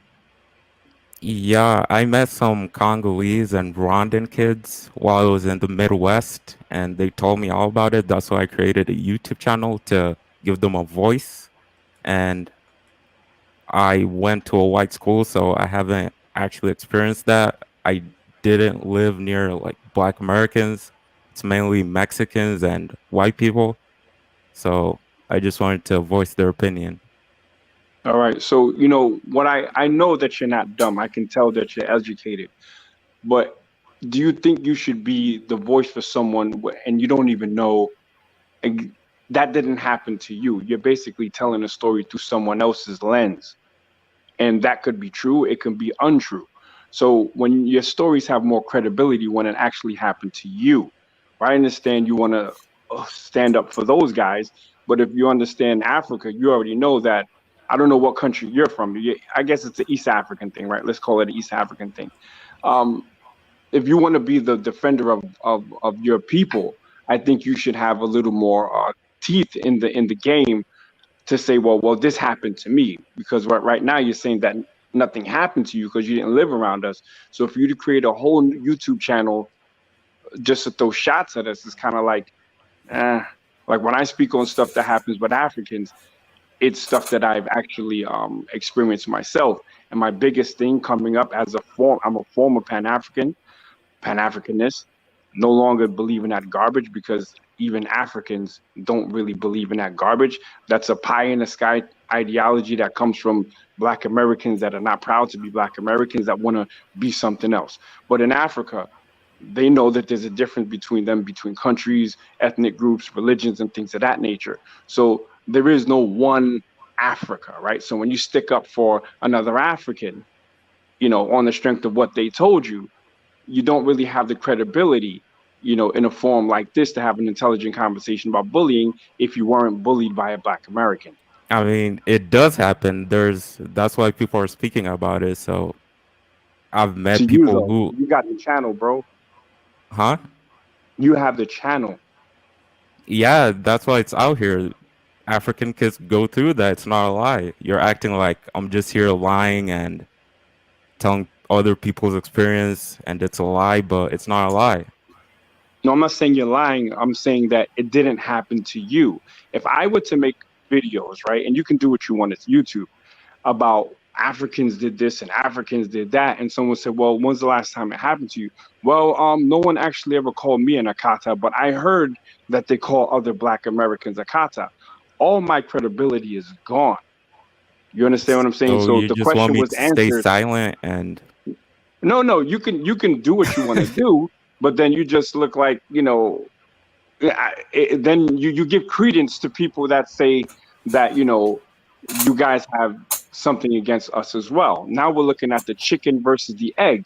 Which one and I don't happened care here? if there's Black Americans who think like that because there's no unity in the first place. I don't get this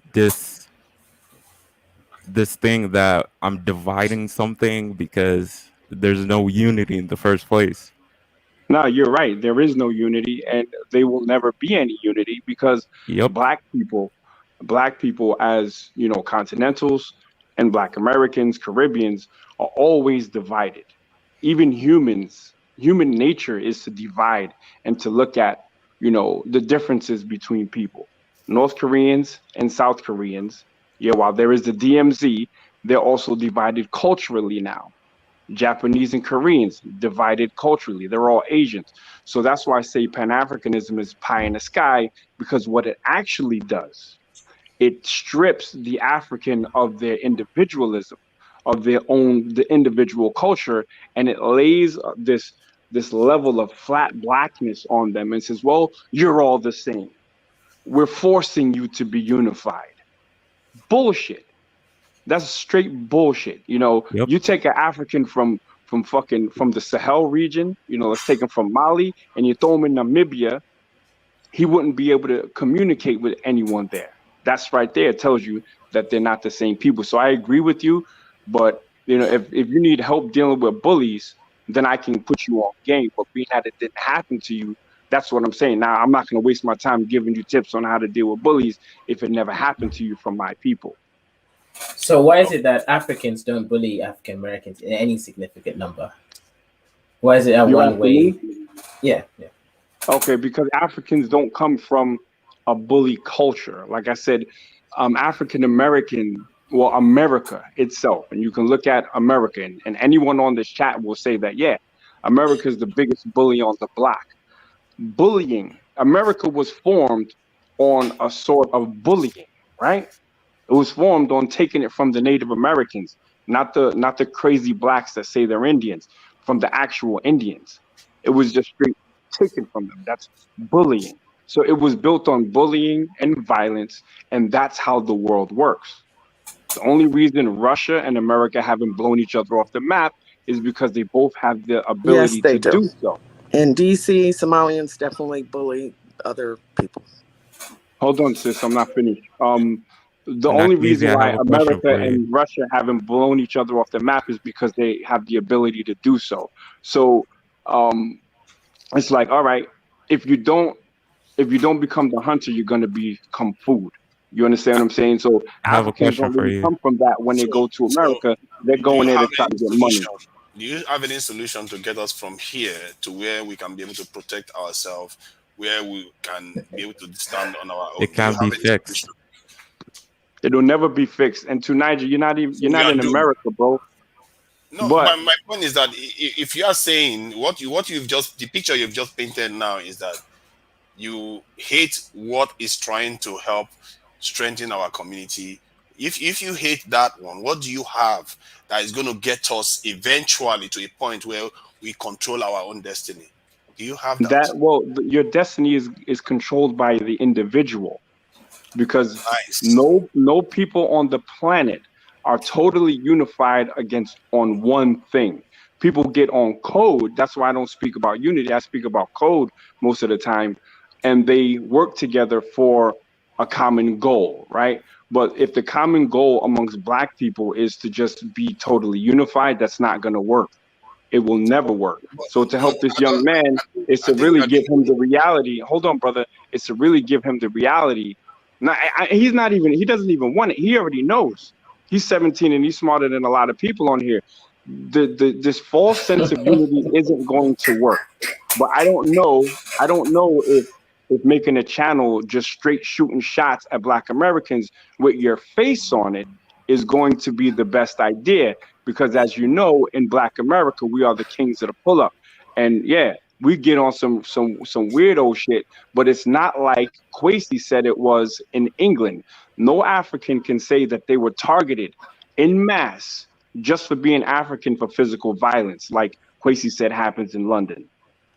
From what I've heard you just say just now, you're like one of those boyfriends that come home to their Hey, parents. Chilaja, you have boyfriends. Hey, Hold okay. on, yeah, like one of those boyfriends. Shut up.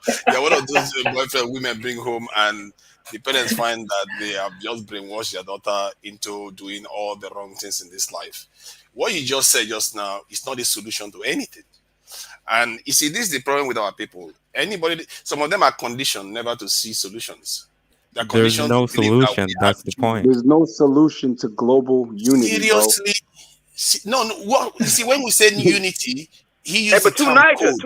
Let me had finish. Let me just all finish my Chinese point. don't even get along. Exactly my point. Let me finish. Let me finish the but point I'm making. I don't know. It looks like some people have decided that Pan-Africanism Yeah, is made to let make this thing all finish his point. Africans become one Yeah. person. I don't think that is what Pan-Africanism is. I don't know where it's like you decide to define what Pan-Africanism is, then say it's not good. When you say people should be on code, that is what Pan-Africanism is meant to be. If Pan-Africanism exists, he just invented it too. Call it whatever name you want. Mhm. You will have to have a way for our people to work together. That is what it's all about. Europeans, they hate each other, but they are able to work together. Asians hate each other. They're able to work together. How is it that we are the ones that hate each other, but never are able to work together? Because Because we African have Americans baggage, don't bro. like to work. We have baggage, and I'll tell you what the baggage between Africans and Black Americans is. Not even Africans, specifically West and Central Africans and Black Americans is. This is why many Black Americans go to East Africa, because for the most part, there's no baggage of they sold us, right?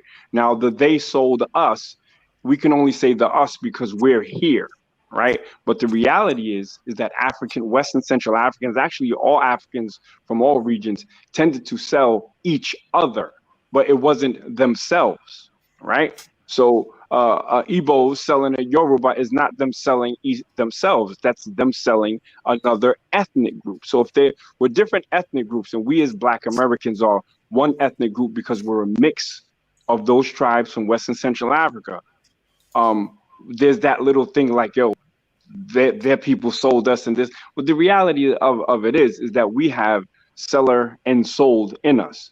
But the real thing is the cultural disconnect. And that's something that you cannot get back from a legitimate, real standpoint. When these Black Americans go to Africa talking about, yeah, I'm regaining my culture, right? But the first thing they do is open up a goddamn touring business or sell some dusty ass land. And no disrespect to Pan African Strikes Back, sell some dusty ass land, but they haven't put the work into learn the language, learn the culture. If you really want to get respect from any group of people, communication is key. These people none of them want to care to learn that, but they want to learn how to do the latest dance, right? And wear the latest dashiki. It's all fake bullshit. The fact of the matter is humans separate themselves along many different lines, and there's not a group of humans on the planet that have always got along and can always get along. So when they try to say that we as Black people have to do that, what they're doing is they're creating an unreachable goal, and it hasn't been reached now, and it's never been reached. The actual, to really be an African, this is a 47-year-old man who grew up as a Pan-Africanist. To really be an African is to be tribal. To really be an African is to love your ethnic group over all others. Now, to take it from, that's tribalism, right? But you can take it to toxic tribalism, which causes us to have wars and bang. Right now on the internet, we're in some toxic tribalism. It doesn't have to be that. But guess what? When I was on the continent of Africa, in that one country, in that one city, in that one country, there was no one talking shit about me that I could hear. I got treated very nicely. Okay, so the problem is the internet African, not the continental African. And that's what I said in the chat room as well, man, that the internet has been the main problem with all of these spaces. I don't take these spaces too seriously anymore. I used to get triggered by this stuff. Now I just find it to be funny. As far as what the situation with St. James and the brother not hearing what I said, because I never actually went to violence, but if you want to go there, I'll go there with you. I never said that violence was the biggest part of our culture. I was talking about hip-hop music, twerking, and I think somebody brought up thuggery and stuff like that. Like that's only part of Black and American culture because that's what you've seen on TV. Black American culture is far deeper than that. We have Black scientists, we have Black lawyers, we have Black doctors, we have Black teachers, professors, all of that, the whole nine. So to try to lay all that on us like it's just everything's real bad, it's bullshit. On top of that too, trying to lay down that all we do is just killing one another, that's not true either. It's just bullshit, bro. We just point out all the numbers. They're like, look, they're just slaughtering each other. There's 21,000 murders in the United States of America last year out of 340 million people. That's a fraction. The United States overall is safe. I want to just give you the honest. But Kali, let me come against you. Don't they say that 1 in 10 brothers have been in prison at some point in their life? I mean, that's 10%. Yeah, a lot of you talking about most of it is nonviolent crime. Most of it is nonviolent crime, and that was a bill passed by Joe Biden, or Joe Biden, the one who wrote the bill, and it got signed in by Bill Clinton in 1994. So yes, we understand that was done intentionally. Part of it was done intentionally so they can get Black people to stop voting. Another part of it because it was a way for them to create. It was a way for them to create slave patrols right after slavery. Say it again. Put them onto the slave patrols right after slavery, which became the police. Oh yeah, that was another thing though too, man. Exactly, that was something else that will later on come the police. They used to actually hunt us down. And the funny thing is, here's another thing else too, not Native Americans used to actually hunt us down as well. This is something else that for all you pretendians out here. Native Americans used to hunt us down and send us back to the slave masters. We had white folks who would hunt us down on horseback and would bring us back to the slave master. Matter of fact, sometimes they would kidnap us from up north and bring us back down south. That one later let me ask you a question, Kali Enigma. So just to give Mr. Mayang Kisi, Lost Tribe of Israel brother, his point is this. Well, could you not argue that Black Americans have been there for about 300 or so years, but successfully wise, why is it that the Africans who come there succeed a lot? They got good jobs, they got good families, they got better family structures, they don't have as much rates of single mothers households. So why should they interact with each other? It's just going to be the downfall of their culture and their society. I agree with you, man. Look, I'll agree with you in this. You don't have to interact with us. I'm not begging for it. I used to be one of those ones who would be on there and I would get triggered by it. Man, I don't care. That was my point. My point was, I don't care. If you don't want to interact with us, I'm fine. And then all of a sudden, the brother St. James got triggered by it. Because that's exactly what I said. If you don't want to interact with Black Americans, cool. I'm good. I have my own people here. We have our own history, our own culture, we've created a lot in this country. We've had a lot of success and continue to have a lot of success. We have wealthy Black people, we have middle class Black people, we have poor Black people here. Now overall, let me push back on his notion of the excellence of every single African that comes to America. That's nonsense. Okay, when I was just in New York, I had pretty much every person that checked my bag as a security guard was a Gambian or a Nigerian. Most of the people selling masks on the street were Gambians. And the reason I know this is because I'm not afraid to speak to black people, right? So you have everything from, what we used to call back in the days were the get money Africans, and they were on Canal Street. They used to sell all the fake designer bags, and they had their sheets on the ground. And when the cops would come, they would pick it up and grab it. Back in the early 90s, Tupac stepped to an East African that was selling his CD, a bootleg CD in Times Square. So every African that comes doesn't perform well. But what I will say is that if you come from a place with less opportunity and you go to a place with a lot of opportunity, your drive is you're going to have that fresh drive, which is why I, as a Black American here in Europe, have surpassed many Black people that are here who are on welfare, because I see what they don't, because I haven't dealt with this European racism like they have. So I come with this Black American kind of like push and drive, and I'm going past them. So when you take a Nigerian who doesn't have the opportunities that is afforded to him in Nigeria, you put him in America, he's hitting the ground running. And as he's running, he's looking like, yo, how come these Black Americans aren't taking advantage of this shit, right? And the reason is that because the Black Americans have been there, there's been generational trauma, there's been generational Black effery, and there's also been generational laziness and welfare generation. So there's a lot of things. Every African that comes to America isn't like a brain surgeon. Every Black American that isn't in America isn't some sort of Pookie and Ray Ray. I think we should get away from just laying these blanket generalizations. It's more nuanced than that. Hey, let me pick up back what you said right there, because you're right. Wait, but this is the last one. No, here in Oakland, real quick, bro. Just real quick, and I'm gonna let you go. Here in Oakland, a lot of cab drivers are Ethiopian, Rwandans, Nigerian as well. And so, I mean, there's something, they're highly successful. We have some Nigerian doctors out here as well. But Black Americans are also very successful. And on top of that, too, one thing that not left out, too, is that white folks tend to treat you guys better because the guilt factor is not there with you guys the way it is with us, and having to think about slavery. So at times they can speak to you guys, and they're more likely to work with you guys because they don't have to be concerned about the guilt of slavery and Jim Crow. I think we have to move around the panel because we've got Mickey Taylor who hasn't spoken, and we've also got Fufu and Watermelon. I think that's Brian. Brian, so we need to. Yeah. Can everyone else mute, please? Aside from Kaiser. 15 seconds to just tell them the reason why that is happening. I think the reason why the ones that come from Africa tend to do well, because generally they are the ones that are better off in Africa, and they have better education, and they have better support.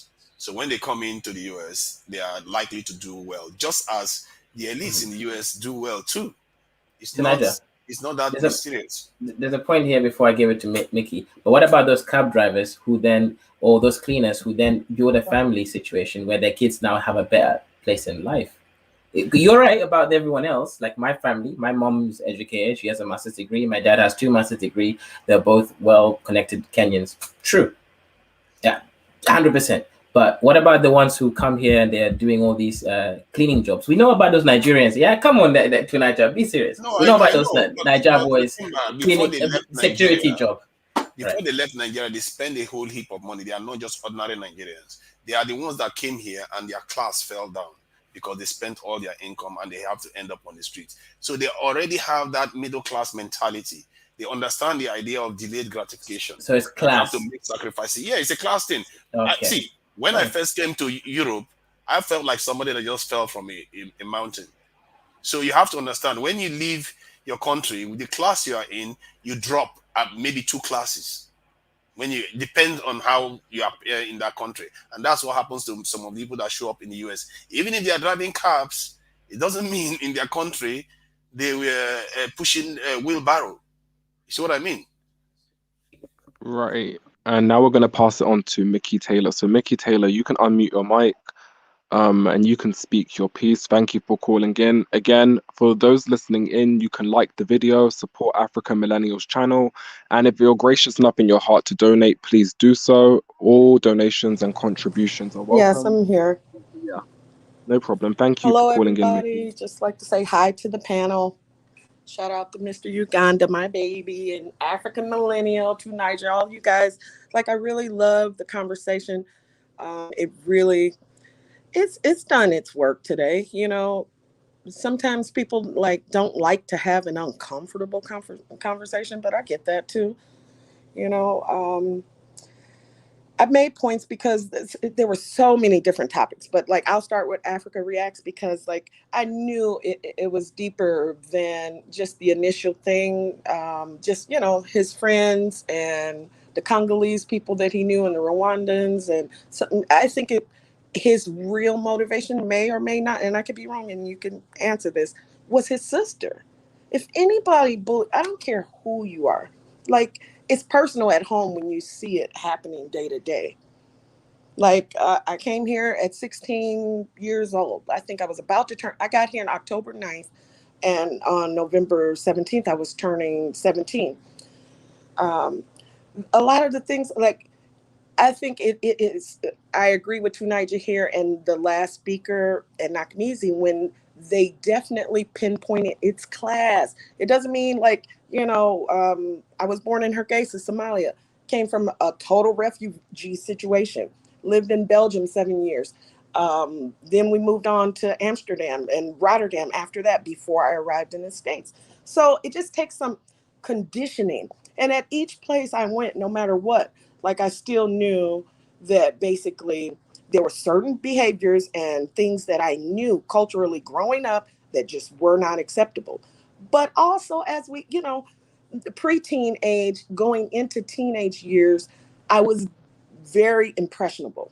So yeah, I wanted to dance like the girls, or oh, they wanted to see the difference in our accents, or when I was in the military, we used to do the Somalian versus or East versus West African accent. You know, like, so it, you know, those things, I didn't feel a way about them because basically I had already been groomed in American high schools. And prior to that, I was in boarding school at AFN, so American Forces Network. But when I arrived here, I realized, like, wow, they, you know, they wanted to laugh and joke in class where I was trying to sit to the front because I really couldn't see. I didn't know that at the time. I didn't have glasses. But I didn't want to be disturbed. I didn't want to yell, or I didn't want to try to talk over to other kids, you know, joking around, or, you know, and it's just horseplay. Like, and I get it from Tunija's perspective and Nakmizi's, especially Cali Enigma. Like, yo, Somalian children, we are like, Dr. Kaizo, please don't mention my forehead again. My 8 head has been, I've learned how to beat this face properly so that you don't even notice it. Yep. And the baby hairs is cute too. But at the same time, it's just assimilating with the culture. Like, I didn't know what that was before, or dancing or different types of things. You know, when we would have our special days or holidays, or during Ramadan, when people would be like, your lips look dry as hell. Okay, well, ma'am, all right, I'm going to go out here in the hallway and just swish some water around and come back to the class. But I overlooked those things because our motivation was different. You know, coming from, like, say, someone that may have had an opportunity, just bought a visa, or CBI, citizen by investment, or something like that, that's different. They're totally in another class. But the cultural principles are there, but it doesn't take away the natural course of children being children. And so, and I think, you know, even with like white supremacists, I think those kids learn that from their parents or whatever environment that's acceptable. To us, yeah, we had our grandmothers and the imam telling, like, don't go here with these guys, don't do this, don't do that. But trust me, when I learned how to skate or dance or started swimming or want to go to the little high school, whatever, I assimilated. And it really wasn't a cultural problem until years later when I look back, like, damn, I was kind of slow. Yeah, but I'm almost 6 feet tall. They wanted me in the paint. I didn't know how to play basketball. I only knew how to swim and play racquetball and tennis. shit like that. Like, so, but when I came to my school, they like, you too big to be on cheerleading and volleyball. Like, we should just let you be the center. Yeah, I'll give you 8 points, cherry pick, or I play a little defense. But other than that, I didn't even know these things until you cannot ignore the cultural assimilation. I don't care where you go. You could put a Russian child in New York City, or you could put a Afghani in the middle of Uganda. They're still gonna maintain their cultural aspects until they're starting to become more exposed. And I understand Africa Reacts feeling that way at this point because those are the limits of his experience. Very smart kid, I get it. But as you know, I'm sure you've traveled or been around and you could get it. Like, all blacks can't be the same. All Africans can't be the same. So I'm over the generalizations. Like, that's nothing. We should be more mature and just learn to look at something, you know, a little bit bigger than that. So that I think the Pan-African idea is probably kind of like, it's on the ropes right now. It's on the ropes. But, you know, culturally, hey, do you, wherever you go, be safe. And like, yo, just really, really, I had bullying issues. I didn't care what them girls said. First of all, I will tie this Kemar up and yes, put my hands out there. I learned, I never had a fight before I was like, shit, 19 years old, and I wasn't even in school. Oh, actually, I was in the military. I take that back. But I never had those type of like confrontational, like first hand. And it was a white broad. I was shocked. She stepped to me. Yeah, I think you're just making excuses. But I had a question for Nakmizi. Yes, sir. You say that America is like a bully country or something like that. And I Absolutely, wanted the to ask, biggest bully on the planet. why don't Africans who go to white areas get that treatment? Or even Mexican areas or Hispanic areas? Well, it depends on what Mexican area that you've gone to and whether you understand whether they're talking shit about you or not. If you go around Mexicans, they will call you a mayate. If you go around Dominicans, they'll call you a cocolo. If you go around Puerto Ricans, they'll call you a trepapalo. Maybe you don't understand that they're making fun of you. No, it's See, we not as black even hold on, I'm going to Hispanics, answer your just question. even white areas. They speak Oh, English. I'm So going to get to the whites right now, if you just allow me. So the thing with the whites, right? They have a refined way of making you think that they like you or that they're being nice to you, and the whole time they're either fetishizing you or talking shit behind your back. Here where I am, they say the Dutch people have, you know, the bigger the smile, the bigger the knife that they stab you in the back with, right? So don't take the fact that they're cordial with the fact that they are not, you know, devil or devilish in nature. Okay, and as an African, that's gonna be, oh, white people never treated me bad, right? But we've been here, so we know how they think. So look, and it depends on your neighborhood. Some schools won't tolerate it, you know, but if you live in a poorer neighborhood, the bullying gets out of control because, you know, what do poor people have to do? You know what I'm saying? It's, oh, we have more money than you. And then if you're different, we're better than you because we're different, things of that nature. You smell like curry if you're an Indian. You smell like Jollof if you're an African. Oh, no, they say Africans smell like underarms. You smell like underarms or whatever. You know, kids always find a way to get, you know, deal with each other. But those same white kids, right, who haven't bullied you, do you realize that Dylan Ruth was one of those white kids that probably wouldn't have bullied you, but will walk into a church and execute you? You I understand what I'm mean, saying?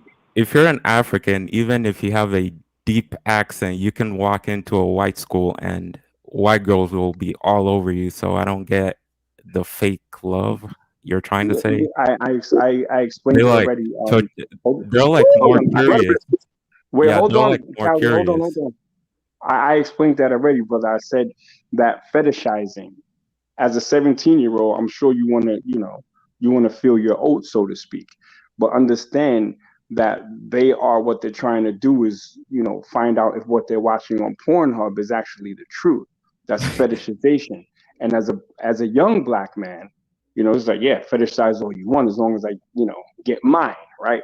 But as you get older, you'll start to see that it goes from that to a darker place, right? Where white girls and black men, they'll have like slave role playing and things of that nature.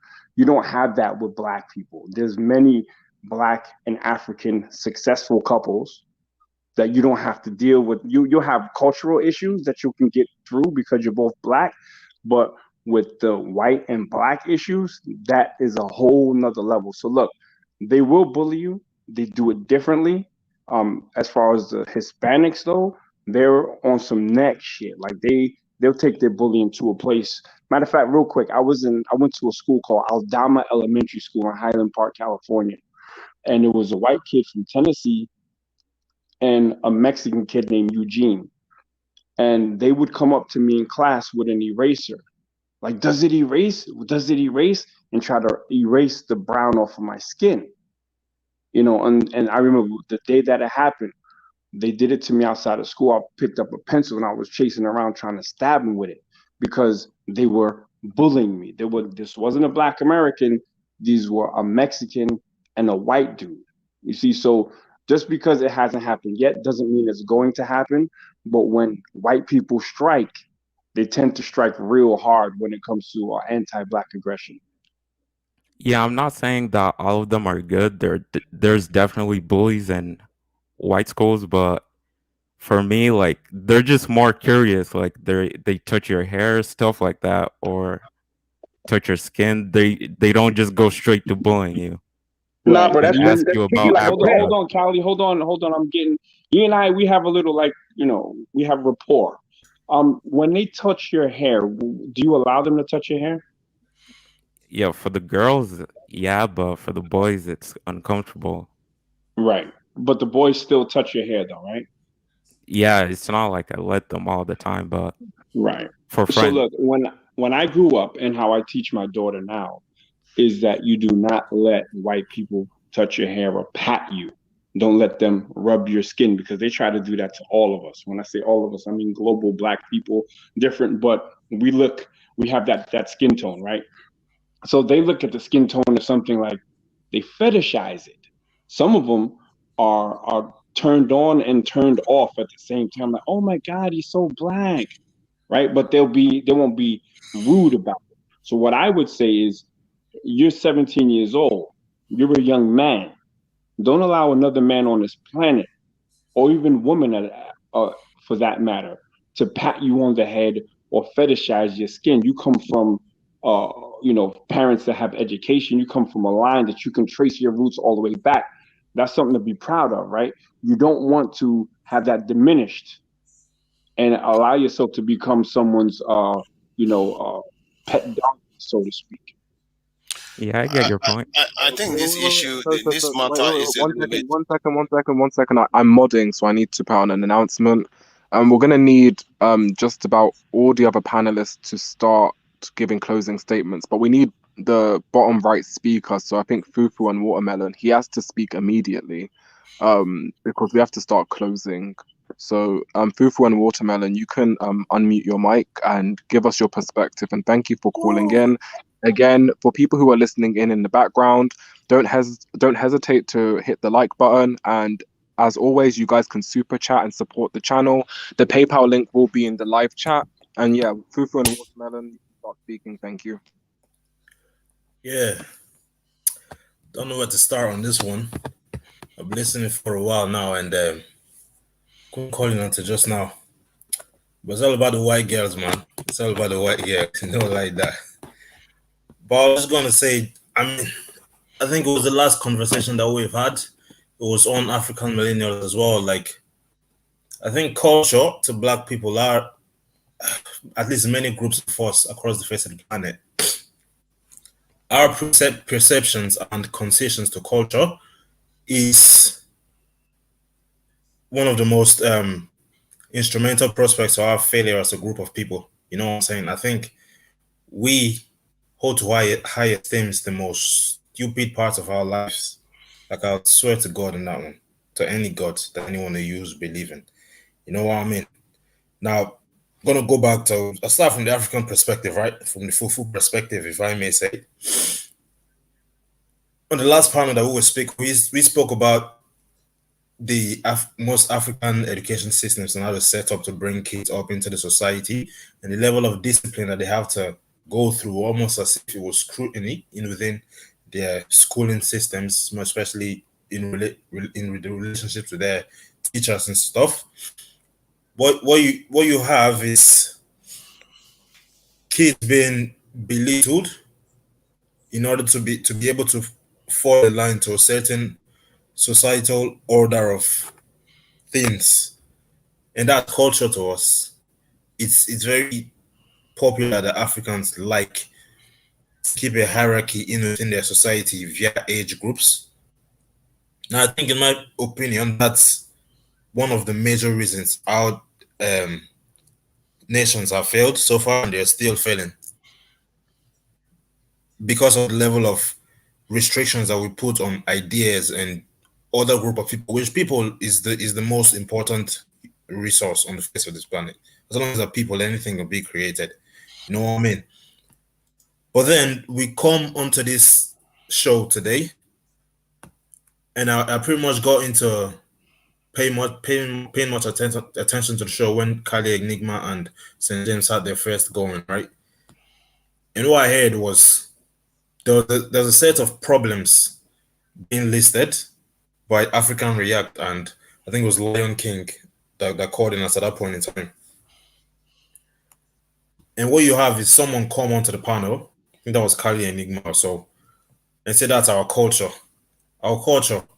Now I want you to think of a group of people that the African Americans have come across in America that doesn't hate them for their culture. It's like it's you versus the flipping world. The world can't be wrong. You understand what I'm saying? Like, there is every group of people on the face of this planet bully people. When I was growing up as a kid somewhere in Nigeria, in a certain part of Nigeria, there's a thing we call warden. It's the same thing as the Americans call wilding out and yo mama. You know what I'm saying? Like, wardy, like, we'll ward you, we'll cuss you out. But it was all in fun. That was not part of our culture, man. And it could only get to a certain point. If you get past that point, I'll take into St. James' point where they say people in Africa really will hurt you. We don't talk a lot. So we don't have to incorporate that to our culture. But I want to leave that for the meantime. You know what I'm saying? Like, you have certain characteristics of your social group, which you refer to as a culture, that everyone that come across you, they seem to want to distance themselves away from you because of that. And a lot of people go on in life, like the African React or his friends rather, they'll go on to say they were traumatized by certain behaviors from a certain group of people because those behaviors have been socialized to the people. And Nigeria, stop breathing, I beg you. Mute yourself, bro. You've been socialized into people. Sorry. You know what I mean? So we can't keep on making excuses for ourselves. You know what I'm saying? And I know a lot of us are embedded in what we perceive to be culture. A lot of us like what we do. We're so used to it. But if a group of people, if the Chinese, if the African immigrants, if the other groups of people, the Eastern European immigrants, if they complain about a certain characteristic of your social group, like, you don't necessarily have to go into a shell and be all defensive and say that's our culture. If you don't like this, that, if you don't like that, this. I'm trying to make Black people focus on the South. And like, we don't want to. First and foremost, like, I think the mix of cultures and the introduction of selves, I don't really rate that much. You know what I'm saying? I don't think it will make any group great or any group better. But once again, we can't be using culture for excuse. Everything is an excuse and an excuse and an excuse. If that's not one of the dumbest things I ever heard in my life, I wonder what is. You know what I'm saying? That's not culture to anyone. The truth of the matter is that there are people that are coming out of this same cultural prospect traumatized. You know what I'm saying? And then you had the other guy on the panel. I think Sarwood was his name, right? If I'm mistaken, please feel free to correct me or apologize in advance even. But African React was stating his case, and Lion King was stating his case as well. And the only thing this guy had, the only idea on the face of this planet he had in his big old head was freaking Pan-African romanticisms. Talking about what if this, what if that, what if that, what if this. This is, and he's African. This is the epitome indication of the African male for you. What they do is make excuses and talk and try their best to be as irresponsible as possible. So you see African reality, a young Kenyan kid, right? That's in his teens, probably. Definitely in his teens. He came out and stated his problem. The African elder made an absolute fool of himself the whole time that I was on here. Box-minded, unopen-minded, can't think of anything. Like, it gets to me when I actually see people be as close-minded as that. I know you have a certain ideology you're trying to promote, you're trying to live your life in within those premises. Doesn't mean you have to be an idiot. You know what I'm saying?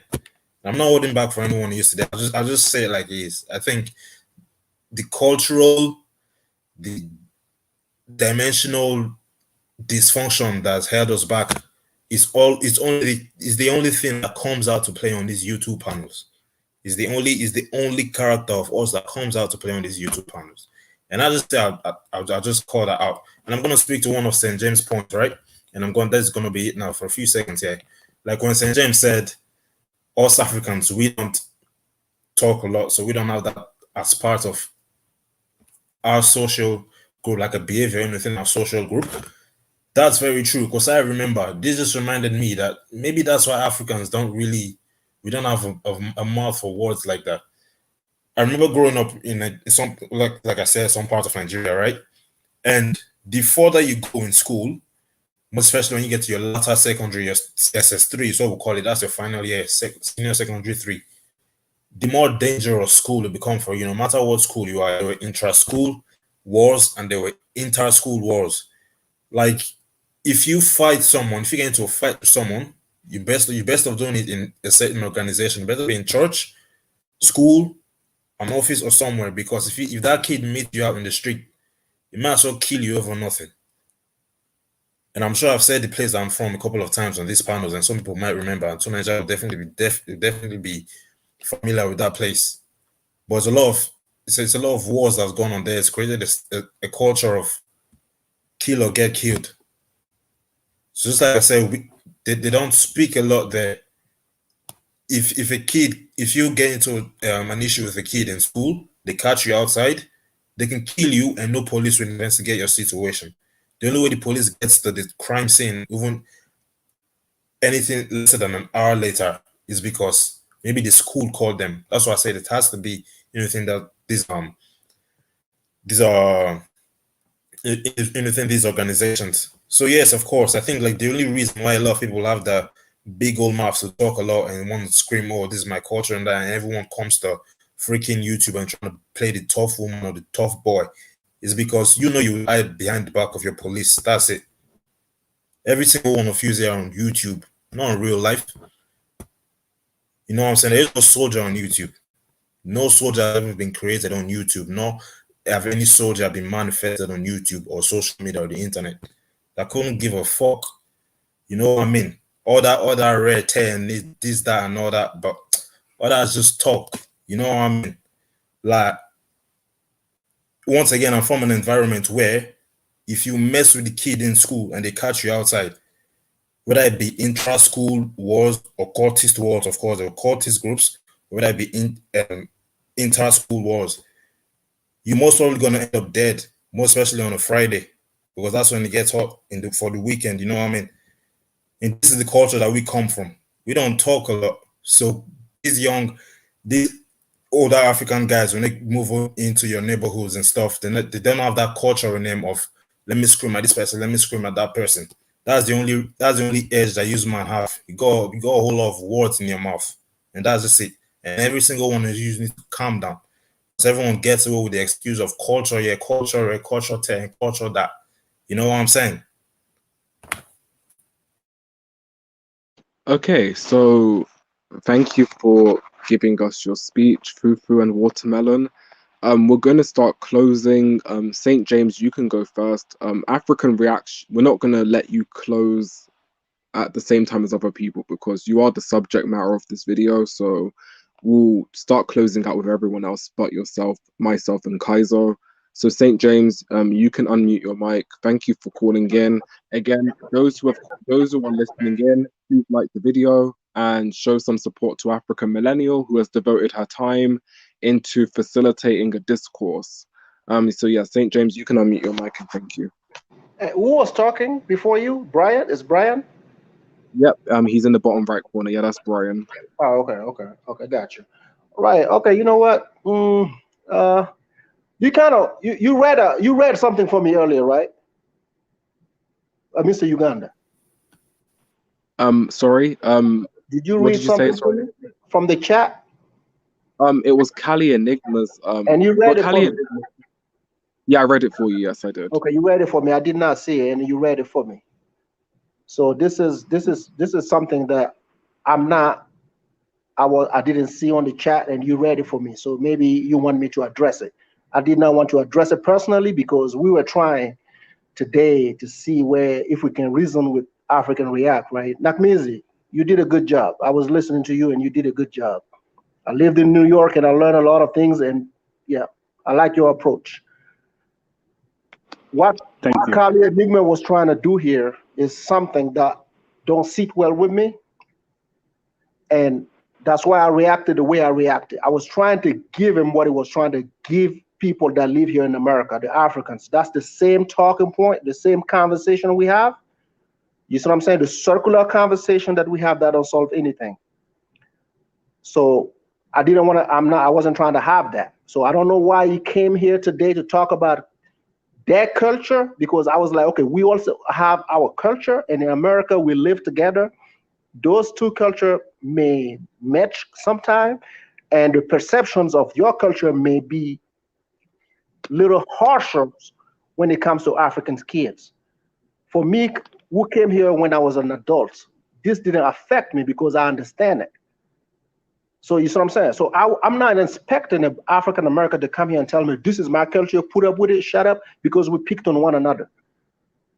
If we're gonna go by that logic, a lot of casualties is gonna happen. And I didn't like the fact that he was pushing that. You see what I'm saying? If you don't love us, you don't like us. No, that's not the topic of the conversation. You see what I'm saying? And you talking about we can meet, we can talk. This is for you too, my brother. Like what the other guy say, I come from a culture that fight. I know how to fight. Trust me, I'm not trying to scare anybody. I'm not the toughest guy over here. I fight to survive. You see what I'm saying? So if we want to solve it that way, it can be solved that way. If we want to solve it differently, I am with you. Thank you. Let me go next. I think the Kali Enigma should go next, and then I definitely should go next. Now you heard what I said. I said what I said. What I said is this at first, and this is where this conversation got misconstrued. But like I said, if you want smoke, you can fly to Oakland. Now I'm gonna say this once again. How about we meet in the middle? What I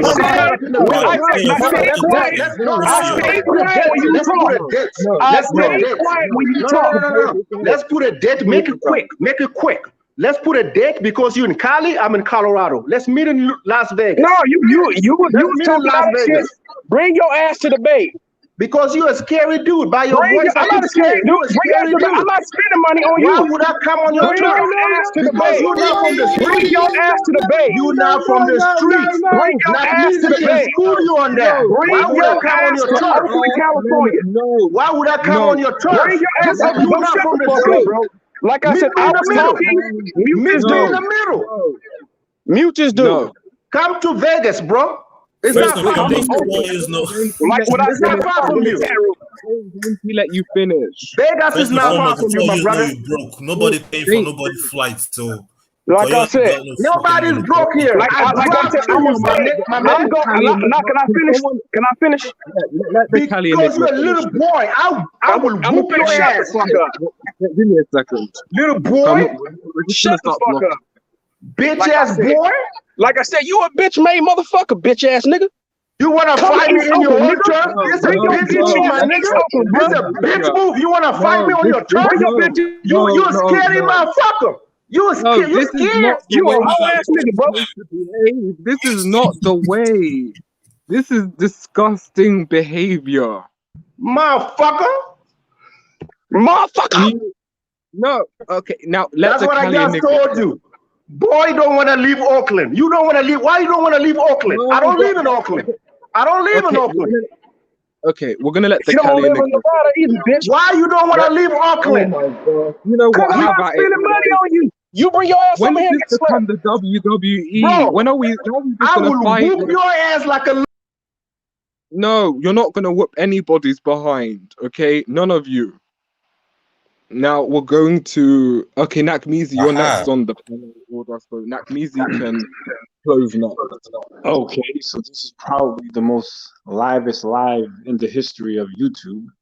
But shit went left. I would just say if we don't like each other, man, just don't jump on the same live. I took like a couple of months off.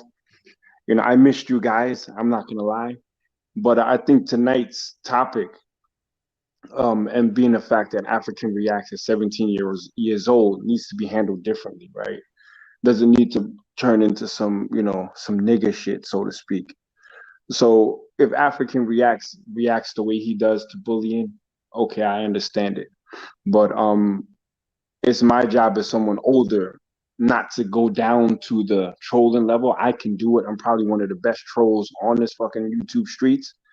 But when it comes to a young man, I don't want to give that energy. So, you know, he and I correspond through the thing. I'm gonna keep it respectful with him, but he knows I can get grimy. I could talk about mud cakes, Joloff, USAID, all of that shit if someone does it to me. But for him, because he's 17, like I said, I don't really waste time with old people. So if it's a young person, I'd rather that we as a group steer this young man in the right way, not to the trolling, not to the diaspora war that's already in full swing, so that when he grows up, or when he gets older, because he's already a man, in my opinion, when he gets older, that we don't have another soldier in the diaspora war. And I rest my mic. Thank you for having me on. Hey, please, can I talk to Nakmeezy before he leave? Just one sentence. Okay, just one sentence. I respect the help that you're going to provide to African React, right? I really appreciate it. I would also like for you to help me get Kali Enigma to Vegas, please. To be a man, just help him. Help him bring him in the middle. Can we do that? Please help him. All right, Because all right. no. I respect you. I Brother respect St. you. James. Brother Help St. him. James. Let me respond to you, brother St. James. Y'all know. I thought they put me in the backstage. You know I'm all the smoke dude, right? If I'll facilitate a friendly boxing match, right? And I'll put up $1,000 per round for the winner. Y'all can meet wherever y'all agree, and if y'all want to box it out, the winner gets $3,000. So Vegas. What say you, Cali? We got a long weekend coming up because we got a long weekend coming up in the next couple of weeks. So put it together and help him. Help him tell him over there. You know what? Okay, you guys can everyone else mute. Y'all ain't fighting each other, man. If y'all don't like each other, just stay away from each other. That's it. Man, do me a favor, man. This is a solid. I ask you, man. Do me a favor. This is a solid. I'm asking you. And let me finish. Let me finish what I was saying before. Because he cannot talk no more if you don't take that offer. He can't talk. You can come to the debate like I said before. He has to take the offer before you talk. Because he says, man, take the offer and then you talk. And I'll take the offer. And then you talk.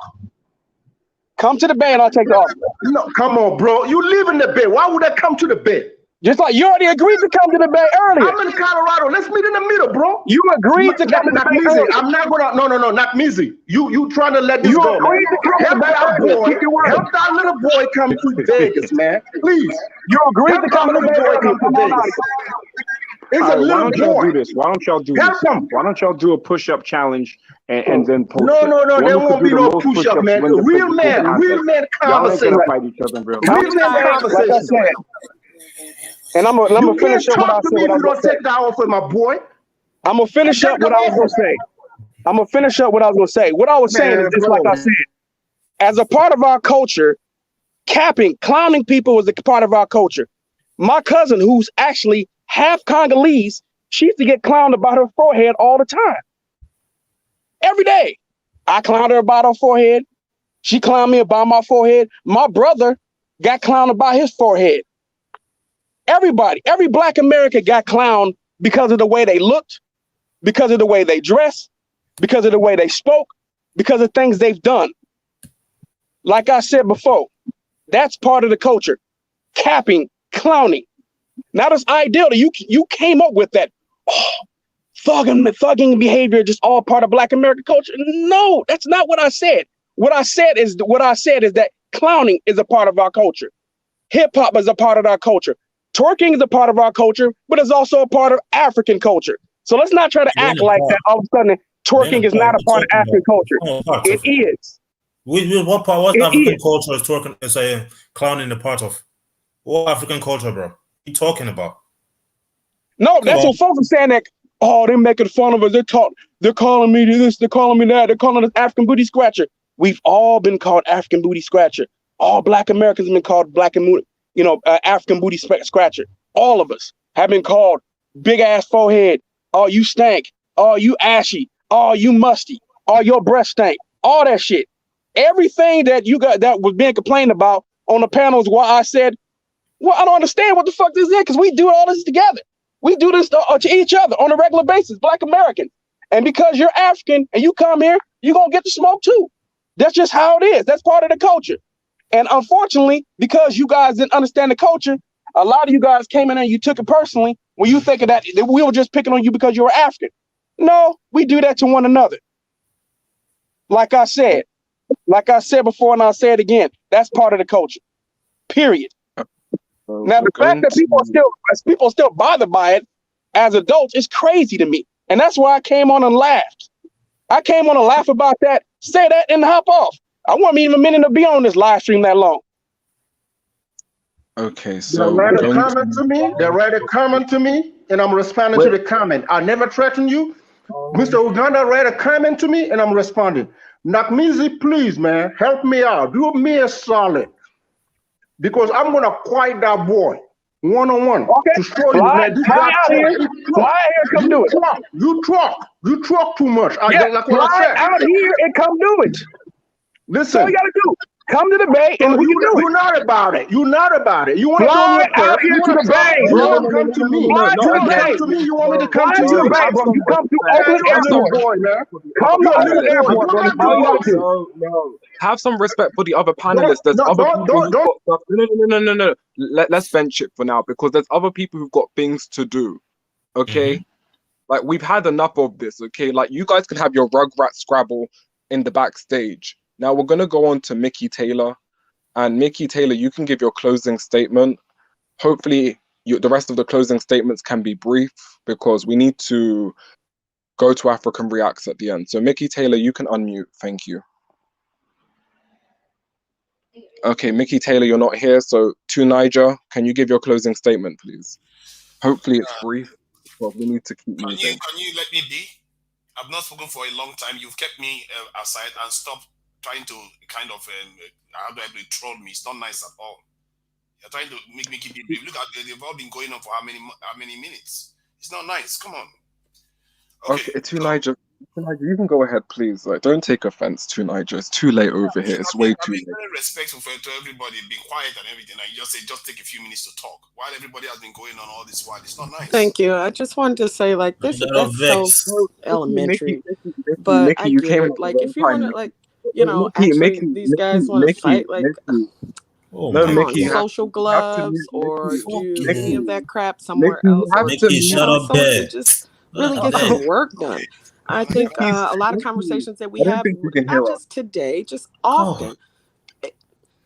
Anybody that approaches it, we all need to enter the room thinking subjectively, not. Okay, so we're gonna let Niger speak. So Niger, like, please don't take offense. Don't snip at the words. Okay, like I just want to go. So you can speak now. Thank you. I think the conversation, for better or for worse, hearing from like Mizi sounds a little bit more circumspect when he says things. And I actually said it earlier on that, African Americans, sometimes they are quite harsh to each other. And I found myself defending other African Americans from African Americans sometimes on panels. So because this happens, and they do it to I remember when ES did some stuff in Ghana, and African Americans were laying into her. It's like, what is this? And if they can do that to their fellow African Americans, what do you think? Africans are just fair game too. And the truth is, Africans are being a little bit hypocritical on this one because we do it on the continent too. You see what I mean? And this type of stuff, when we seem to be talking from how many sides of our mouth, I don't even know, it's not even two, all kinds of different corners we come from. And human beings are so hypocritical. We don't even see ourselves at all when we do things. And so I wanted to address some of the points a few people made on the panel. Kalenigma talked about, the death toll is 20-something thousand, as if it's just something you just brush on the side. If 20-something thousand people die a year in Nigeria, they will act as if the whole world has come to an end. There are years 40-something thousand people die in the US a year. That is a serious problem. It's not like that in Europe. It's similar culture, but it's slightly different because they have a gun culture there. And I think the way Enigma minimizes it, I don't think it's a very, very healthy thing, because there's a lot of people that shouldn't have to die. And there is the aspect where everybody's talking about Pan-Africanism as if it's some kind of plague of the society, somebody like some kind of dictatorship is trying to tell them what to do. I don't get it, because Pan-Africanism is just an entity that represents the need for people to do the right things for amongst themselves. People talk about group economics all the time. Some people talk about being on code. That is simply what it means. It's like if you close a hospital, you will need a clinic. If you close the clinic, you will need a mobile clinic. If you go beyond that, you will need a witch doctor. The point is, the need has to be met. The need is what creates the entity. When people go around trying to badmouth things, it comes across as calling a dog a bad name to kill it, because you are used conditioned to fail. This is a problem. And we've seen this is the Zionism rise in the last century, and they have created some of the most powerful countries in the world today. They tried to create the League of Nations after the First World War, and they thought, we don't need it. This is just an experiment. Nobody needs the League of Nations. They killed the League of Nations. Within years, there was Second World War. Then they had to create the UN. That's why the UN is still standing today. That's what's maintaining, because the need is there. If the need is there, it has to be fulfilled if you want to make progress. If you don't want to make progress, fine, go anywhere you like. It's all good. Let's all fight each other and try to bite each other's head off. Because this type of attitude that our people portray, I think we should really, look at ourselves again and look at what we do to ourselves. We tend to be hypocritical the way we behave. Africans do the same thing the African Americans are doing, and we act as if, why should the African Americans do it? African Americans do it to each other. We act as if, why should they do it to us? It's just madness. Some of the things we hear from people, and personally, people should understand that we should be careful when we start trying to rip our own flesh off without even knowing it. That is all I've got to say. The need is what creates these things. If we didn't need Pan-Africanism, it wouldn't exist. Nobody would care. Call it whatever name you like. They killed the OAU. They created the AU. Something has to exist there. Thank you. No problem. And it looks like you might get another opportunity to speak and respond to other people, since we've let more people on the panel. We've got Memeza and me first. So can everyone else mute, please? We've got Memeza over here, and I'd like her to speak next. So before she starts speaking, can everyone else mute their mics? St. James, you're not muted yet. Thank you. Memeza, you can unmute your mic, and yeah, you're free to start speaking. Hey, Mr. Uganda.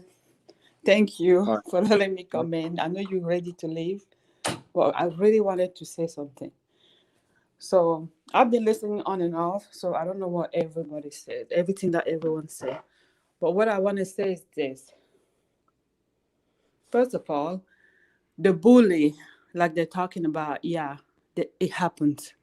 You know, it happens because of ignorance, because there's no communication between African and African American. We don't know each other really.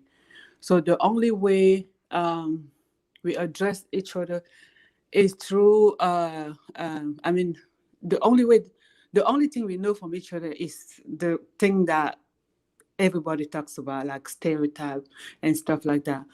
Um, just like African American bully Africans, you guys should not forget what African says about African Americans. So it goes with both sides.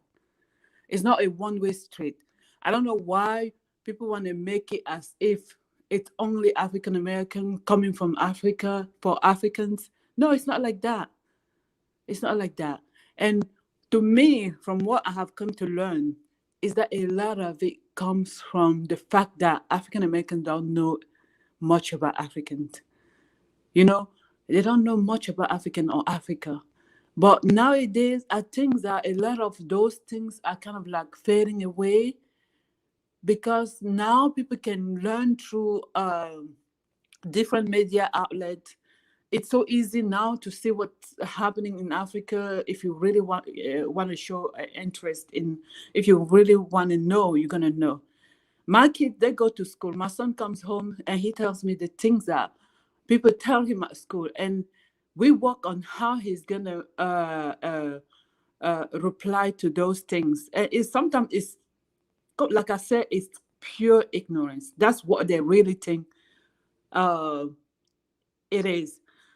Like they would tell him, they like the typical stereotype, like everybody knows, like those type of things. That's the kind of thing they tell him, like, oh, do they speak English in Africa, stuff like that. But what is you guys cannot take that and say that African American are hunting Africa down in America. That's not true at all. I don't know what we're talking about. Just because the white people are not like coming to you in that same, in an openly manner, doesn't mean they're not doing it. Trust me, they don't respect you. For African that think that white people respect them, they don't, because they're also seeing you through the same eye that African Americans are seeing you. They're seeing you as poor, underdeveloped, don't know anything, and all those things. They're seeing us the same way. But the only difference is that African American will come and tell you in your face, you know, and use it to kind of like make you feel bad. And we shouldn't be that much oversensitive. Those are children. Children will bully you. Even among African themselves, American themselves, they bully each other. Children die all the time from bullies at school. That had nothing to do with African versus African American, or African American versus Africa, or whatever. Had nothing to do with that. So anything that they say that they can tease you with, and that's gonna makes you feel bad, they'll come up with it. So to me, it's for us adults, parents, to build up our children, whether it's African American family or African family. We really have to learn how to communicate, how to understand each other, and we are not that much different. People that are fighting over there, like I hear everybody on the panel all the time fighting against American, African saying bad thing about American, American saying bad thing. That's ridiculous. Like, that's a waste of time, because we are more similar than we are different. Trust me. We are very different, that's true, but also similar, and we go through the same struggle. The only difference is that Africans don't understand the depth, and they don't always look at the bigger picture. They don't even understand how those things works. Like African American, they are more aware. They are more in touch with reality when it comes to those things, you know, than Africans, because we live in Africa really away from that, and we don't even like think that much about how the world work, and how we are viewed, how we are considered, and all that. We don't even have time to think about that. But African Americans, they've been dealing with it forever, so they know, they understand. the in and out of all those, the thing they talk about. But because we don't understand, sometimes we don't understand, we take it take offense to it and take it as if they whine too much. And these are the things that us Africans say about African Americans. They whine too much, they're too lazy, they have all the opportunity, but they don't take advantage of it. And that we all know what we say about them. And also about African performing good in the West. That's not, I don't even know why we should use that against African American. We don't have the same problem, trust me. We don't have the same way of perceiving. We don't have the same perception. African American children will do as great as African children if they're sorting differently. Remember, when we leave home to go to the West, we are ready to go through anything, any kind of challenge to make it. African American, don't forget, this is their country. They're fighting for equality. They want the same right, exactly the same thing that other people want. Us, when we come here, we're not fighting for that though. We already all we're fighting is only what is gonna make us, like our family, advance. We're just fighting to have a job, to have a career, to have this. That's all we're fighting for. But African American person doesn't think like us. He think that he deserves the same right, exact equal opportunity like anyone else. He doesn't want anyone else to be above him. But African don't say things like that. And African is very okay to be where he is, work under what kind of pressure or whatever injustice is coming his way. But an African American, not necessarily. Sometimes I go to work, somebody will come in. If he's victim of something that he does, he's ready to close the door and leave right there. He's not going to tolerate what African tolerate. An African person has the mentality of tolerating so much, of taking so much, even abuse, just to get to where he want to go. But African Americans are not necessarily like that, though. They don't even want to do that. So if they really wanted to, if they had the mindset that we had, that we're just going to let everything be and so that we can make it to where we want to make it, they will do it. It's not that African are more intelligent than African. I don't think so. It's about like the work ethic. That's the only difference. They're not ready to accept some of the stuff that we have to go through to make it. They're not ready for that. Nope, they're not ready. If they're really willing to do it, they will be as successful as African children. And they even know more, like from the get-go, they know more because they'll be exposed. They already have the heads up of their own country, of their own environment.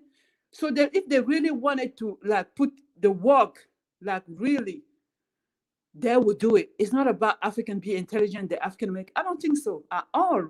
I have friends that the thing that I have learned from them, I did not even know those things. But when it comes to school, sometimes they don't want to like go through the same thing that, like, even if a teacher does something that they don't like, they can easily like drop out of the class. But me, I'm not gonna drop out. I'm ready to go through any kind of I don't care what the teacher is gonna say or what the teacher is gonna do to me, or the great even if the teacher is unfair to me, I would just think about like working, I don't know, find another way to go around it, you know. But an African American would not sit there and just take it at all. He's gonna fight it through.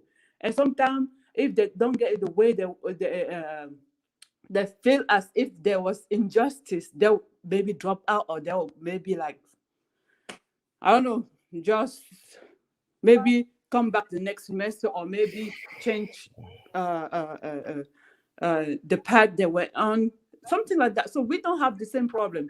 Nobody's better than nobody. Nobody's not right here. If we were put in the same circumstance they were put in, we would behave the same way. If African Americans were put in the same environment we grow up with, they will behave the same way. It's all a like upbringing, just a cultural issue. Nobody's better than anybody. So let's African not brag about doing well. You should be doing well in your own country. Yep, you should be doing well right there. You should not have to come to America for America to uplift you, to create an environment where you're gonna grow, where you're gonna flourish, where you're gonna reach your potential and brag about it. That's ridiculous to me. I don't know why we should even brag about that. That's ridiculous. And then when you reach that potential, who are you serving? Are you serving your own people? Who are you serving? So that's what I wanted to say. For people that hate me, you can hate me all you want to, but that is the truth. Everybody sees it, except Africans. I know what you're Well, getting at. Maisie, you actually got a response, Maisie, from Slayer Jam. Slayer Jam said, this woman's son is going through the same nonsense bullying from other black kids, but she is here deflecting. How would you respond to that? I'm not deflecting anything. I'm telling you, it's on miseducation. Just like Black American bully my children, right? It's the same way that another Black American is bullying another Black American child for different reasons. Even if I'm taking my kids used to go to a private school. There was only white people over there, right? I saw the effect on him. I purposely took him out of there to put him in the school where it was more racially diverse. And I saw the difference. Just because white people are not saying it in your face, my dear, doesn't mean that they're not doing it to you. It's in a different manners. And I think it's later on that you start seeing that, and you start even seeing the way your child perceives life in a very distorted way. You know what? My son came home one day and told me when he was in private school, he was only like, maybe my son was like 2, 3. My son came home and told me he wanted to change skin color. Can you imagine that? How is he going to change his skin color? And I asked him, why do you want to change your skin color? First of all, I asked him, what color do you want? He told me that he wanted a white color. I said, why?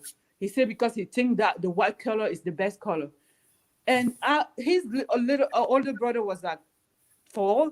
And I went and asked they were going to the same school. I asked him, do you hear what your brother just said? He said he wanted to change his skin color. And his brother said, yes, mommy, I want to change my skin color too. I'm like, why? He said, not only I want to change my skin color, I want to change my hair texture. I'm like, why? What hair texture do you want? He's like, slick. He wants his hair to be slick or whatever he's saying. At that time, I was still struggling. I have to go to get a dictionary and look to see what that means. And I'm like, why do you want to do that? He's like, yeah, that's the best hair texture. I'm like, did anyone tell you at school that was the best color and the best hair texture? He's like, yeah, my friend all have that color and have that hair.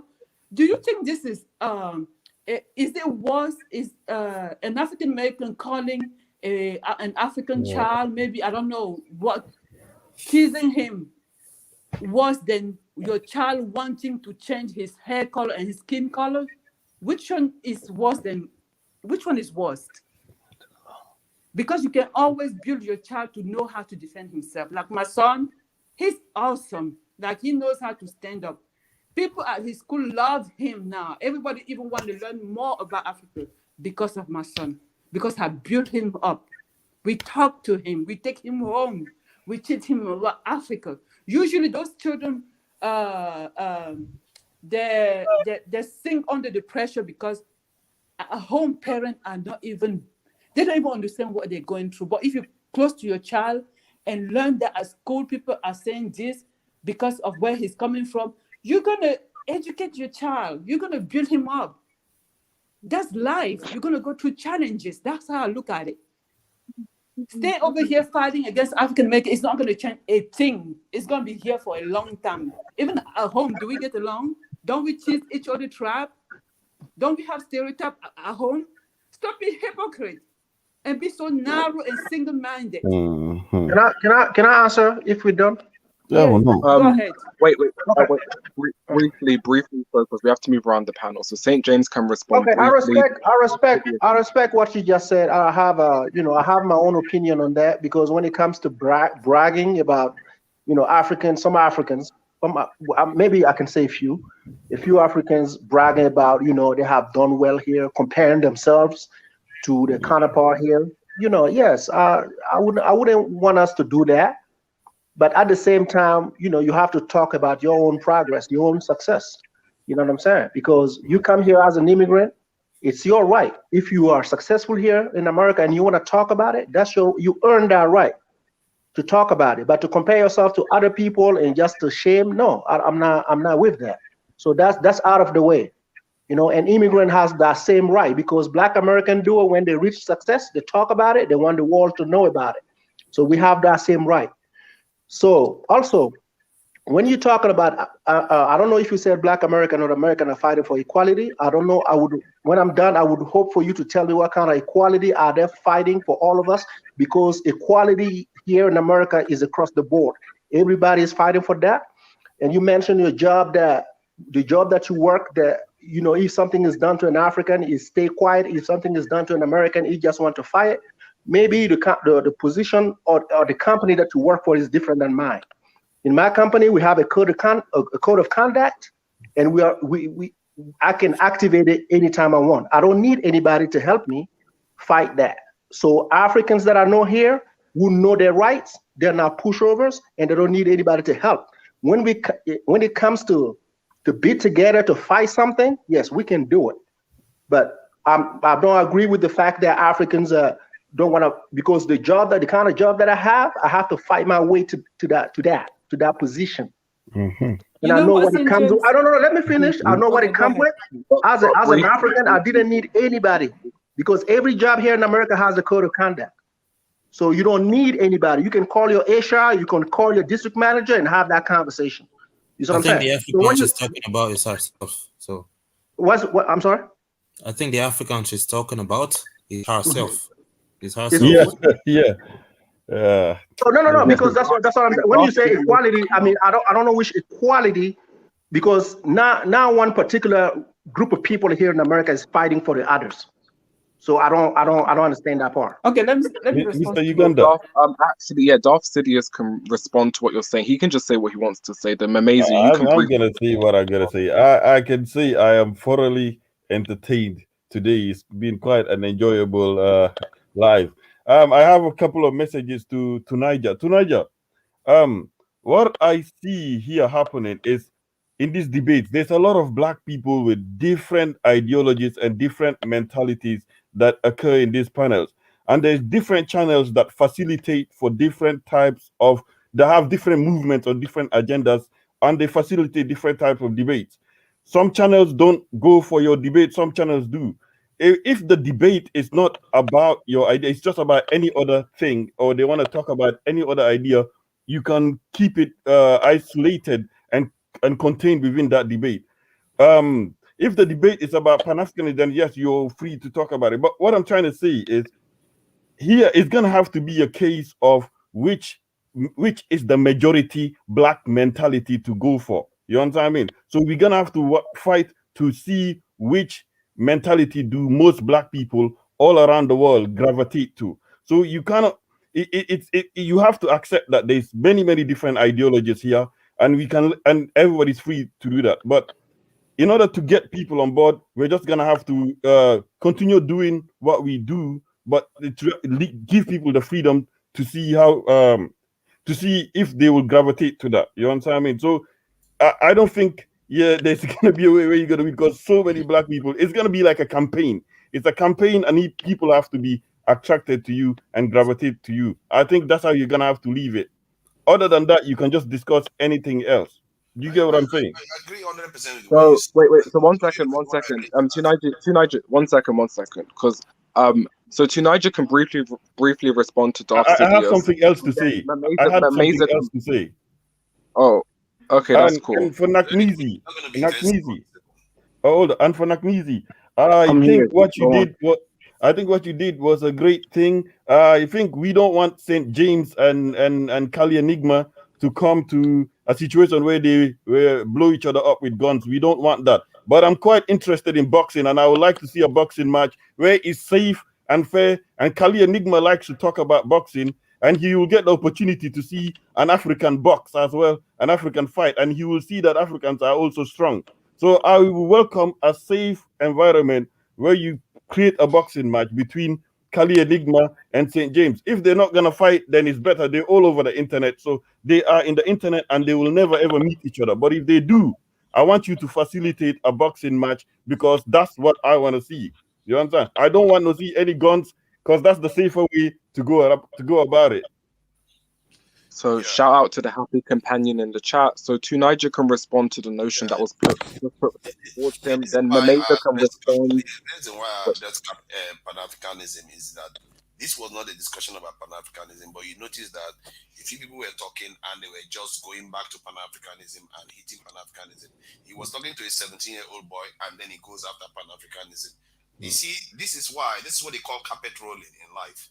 If you let people keep sniping at you, your own position without reply, then other people will understand it, will mistake it to mean acquiescence. That means you agree to what the person is saying.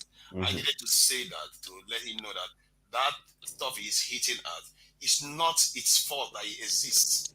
It's trying to fulfill a need for our people to do better. I don't care how it happens. I want African Americans to be gods in America. I want Africans to do us. I don't care what name you call it. Mickey Mouse African. Call it whatever name you like. Thank you. Yeah. Hey, was he talking about me just there? That's like the second time he's mentioning what I said about Pan-Africanism. Was he talking about me?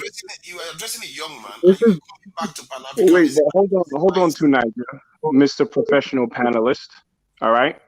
I guarantee, as far as work on the continent and work for Black people worldwide, you couldn't hold a candle to me. That's number one. Number two, when I spoke to the young man, the 17-year-old man, I gave him advice. I tried to find out what made him tick. I never trolled him in his comments. You, when you get on here, you're talking about Pan-Africanism, but I didn't hear you try to mentor that young man. So you have so much time on your hands to click on everyone's channel. I don't have time for that because I'm stacking money. Okay. I'm working for the community. This is becoming personalized, Nakmizu. It's going into the personal sector.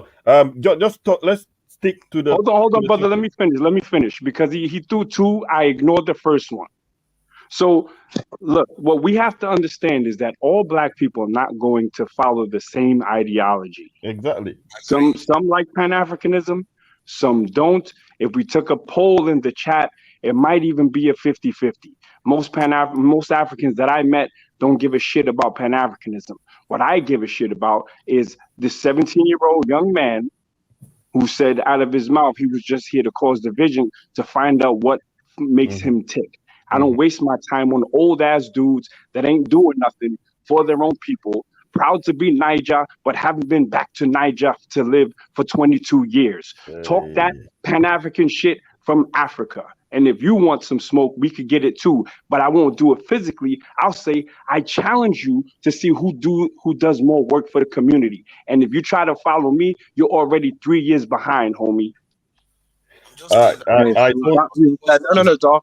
Everyone, no, because we actually have things to do. Like the time duration, it extends well beyond your need to go back and forth.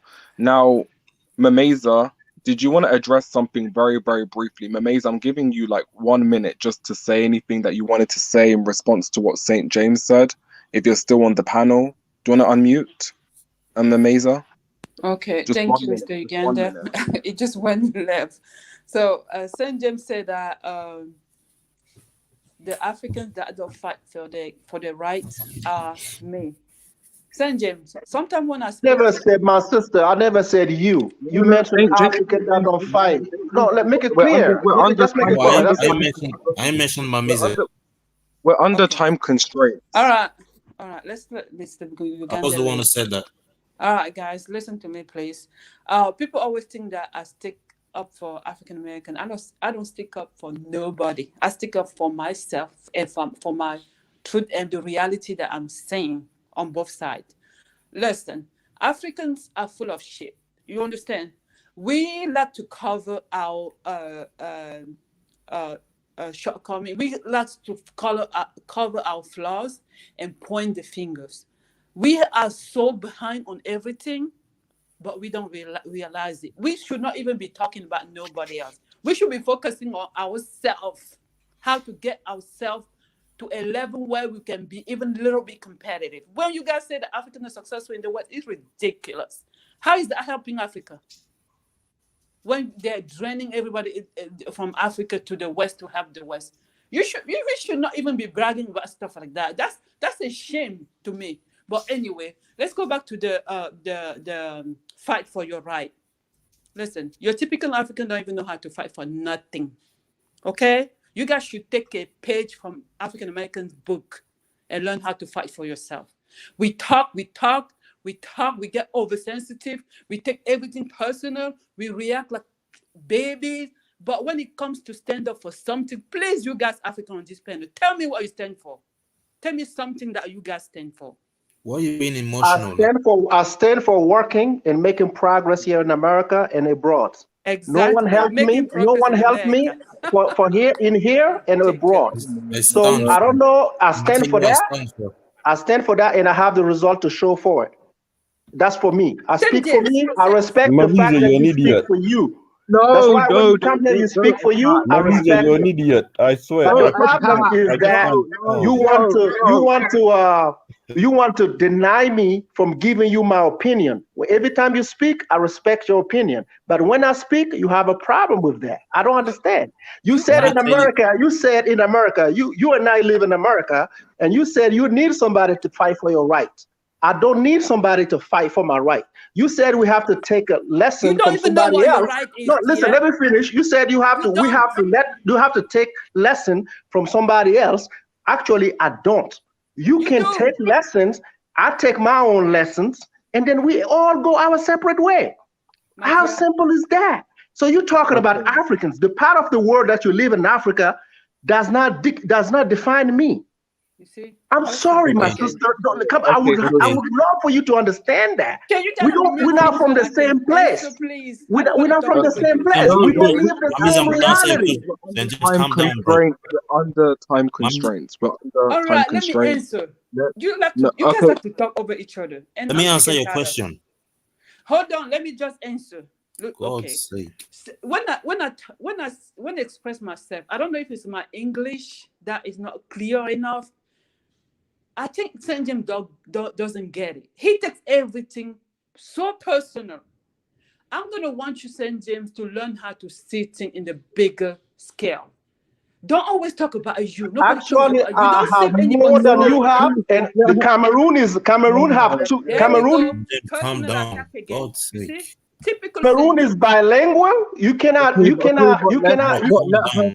my God. Wait, Mr. Uganda, who already said their closing statement? Because whoever said their closing statement, like you need to go. Mr. Uganda, I'll let you go. Bye. Learn how to speak English. You're from Cameroon. That's a shame. You from Cameroon, you can't speak English. Mamize, let me answer your question. Where are you going? There are no questions. I'm listening to you. If I can reason with you, I'm answer. St. James, I don't know. Tell me what did you? What's the question, Gia? What are we fighting for? What rights are we fighting for? I'm going to tell you what rights I'm fighting for.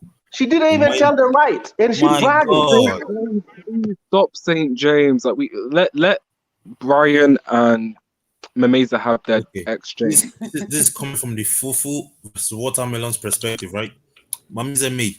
Yeah. Whatever the name is, I will first pronounce. I'll tell you what I'm fighting for. In my home nation, I am fighting for infrastructural development. It's as simple as that. Any way that I can directly impact the lives of the people. I find myself in a privileged position, more especially from a financial perspective, to make a certain level of infrastructural impact on my people. Now I'm starting off with drainage and waste management in order to create a better outlook for the city. That would attract people from the city, locals, to stay in there and develop from a business perspective, and as well attract other investors from other states in the country. Now that's pretty much basic job infrastructures. Okay. Now I'm working with a group of people across 3 local governments in my home city. That's what I'm doing. Okay. Now, show me what are you doing for your people? What? Don't interrupt him. Let him finish. No, I was gonna ask, what are you doing for your people? Because the whole thing. No. Hold on, big shit face. Hold on.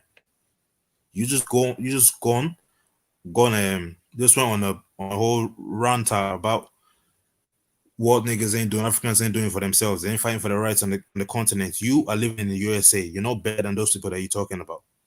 You understand what I'm saying? I'm You're part of absolutely those no people. better than the people I'm talking about. So now I've asked you, what are you doing for your My people? dear, I bet I'm you're not part doing of anything. Africans that are not fighting for nothing. I Fighting don't for hide nothing behind where? anything. It's a waste of time. Don't do it back and forth with her. I've It's told a you, waste of time. I've told you that what I'm doing. I Show me gave your actions. I don't know. I haven't you seen tell anything us what like you're that. doing before I show you my actions. Tell us what I you're was just doing in with your Nigeria red 2 lipstick. years Tell us ago. what I you're doing haven't with seen your red anything lipstick. Nigeria is fighting for. Yeah, they talking here. Mamizi, can you please shut up? Worry. Because I'm not impressed at all. Mamizi, bring your husband. Bring your husband. We talk to him like a man. Like No, bring you your can't even husband if protect you your want to kid. talk. You can't even You have to protect be your able to kid. defeat me. No, before Mamizi, you you can cannot get to protect my your I kid. already house. We are defeated talking. you. I come from a Everybody calm down. French-speaking Everybody calm English. down. I've come from a French-speaking country, but actually speak English better than you. And your country is Good for bilingual. you! How's that? How's that? Good So for how's you! that? My How's pleasure, that? my friend. You want My the pleasure, results? my I'll friend. show you the results. I come My from a pleasure, my friend. French-speaking country, but Do I my can pleasure, my articulate friend. in English better than you. So Do my I already pleasure, speak better than my friend. you. Do my pleasure, my friend. Let's shut the fuck up. Let's shut the fuck up. Do my pleasure. Okay, Let's this is what keep we're gonna do, right? Mr. Mami's and Uganda, me. I This is don't what I'm gonna tell you. care. I'm used to this. Mami's and me. people. Mami's and me, you talk about fighting for your rights. You My not even dear, fighting for your I'm kid. used You to let your you. kid get bullied. I used to all You just talk the delusional Africans. I'm used to all of you. I can take you down one by one. I'm not scared. No, I understand. We want to prove to you that your husband has to bring you here in America. You have to They defeat me call first. family reunion. Because you didn't come here on an F1 visa. They gave it to you. If you came with an F1 visa, they gave it to you. You have no merit. Your husband sent the paperwork to bring you here. So you did not go through a process. Converse But on panel. I didn't Like, even look at- finish. I didn't look at finish. the way we're speaking to each other. Like this, we just have to level it off, okay? Because really and truly, everyone has said everyone has said enough, okay? We've all said enough. We all know our positions.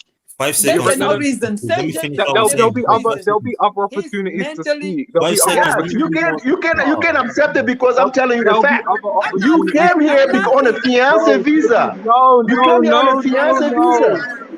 No. I'm that sensitive. You can say anything. come on the fiance visa. No, can everyone else mute, please? I'm actually the moderator over here, and please just mute. Mamaza, yourself included, please. Yeah, sure. Now, I'm disciplined. Mute. God damn. Oh my gosh. Let's calm down, okay? Now we're gonna let African Reacts close us out, okay? Because everyone else has spoken. Okay, So bye, African Mr. Uganda. Bye-bye. Mr. Uganda. Thank I didn't you. finish No. answering the question. I didn't finish that. She's gone. African Reacts. Can you hear me? African Reacts. Are you Yeah, there? I can hear you. Thank you. African Reacts. Okay, thank you, because you are the subject matter of this video. So your voice does take precedence as far as us being able to close out this discussion. Like, what have you learned? Are you willing to take on what Nakmizi said? Because he is the one that I think extended his mentorship to you. So, I mean, how did you feel about this whole discussion? Has your position changed even slightly so? Like, just tell us what your thoughts are, then we can go about our day. And I think we're talking to Kaiser in the background, but I think he wants to continue this discussion on his page. If he does, Mr. I'll Uganda, drop the link. I want to get out. I just want to say one or two things. Just it's quick, and I'm out. It's quick. Okay, no problem. So what I don't want to see two black men get at each other and kill each other from a YouTube internet. You're both doing well in your life. Khalid Ligma is doing well in his life. St. James, you're doing very well in your life, and I don't want it to result to any gun violence or kill each other. But if Nakmizi can facilitate a safe boxing environment between you guys, that will be ideal, and I would like to watch that. And as for Tunisia, there is African Americans that are up for collectivism and African unity, and there's black Africans that are up for that, and there's those that are not up for that. We just have to make sure that we see which majority, which ideology do the majority black people gravitate to. But I understand what you say. You can't let people just get away with sniping at Pan-Africanism. I understand what you mean. But that's what we can do and all that. And Nakmizi, Please facilitate a boxing match with for us. Thank you. Okay, so we're gonna let Dar. African Can I say react. something? African react. Can I say something? Tunaja can please go ahead. And I'm sorry, Mr. Uganda, was there anyone else who didn't do their closing statement? Because we have to go. Let me do Pretty my much closing everyone else. statement and get out, man. My battery is dead.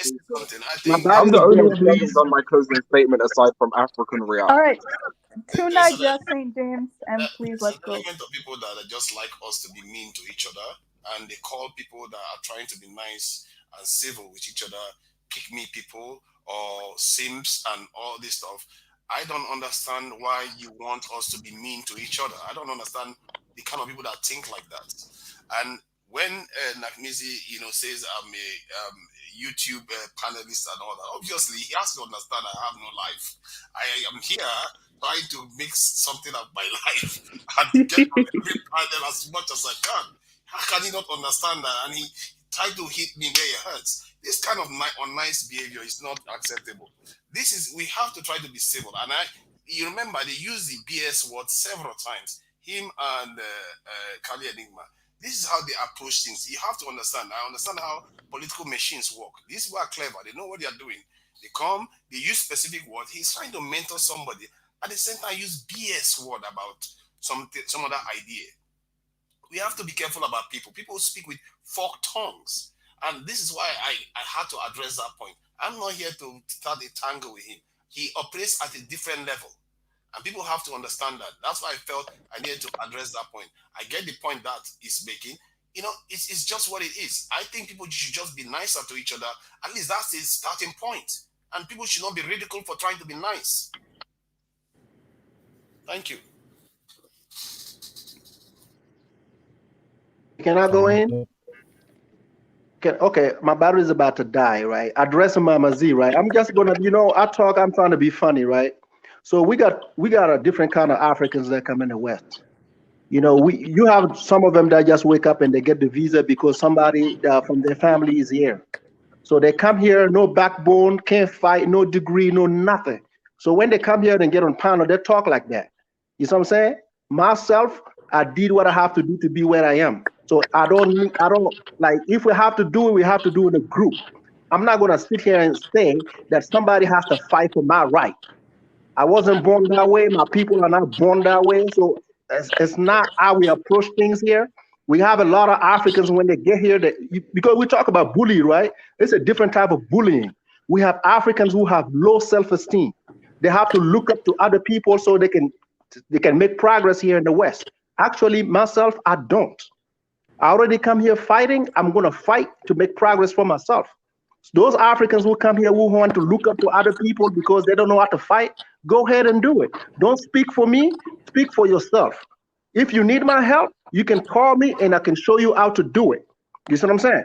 So talking about jobs, next time, if you want to have a conversation about, because we don't brag, let's put our cameras. I can take on Mama Z. She will tell you where she works.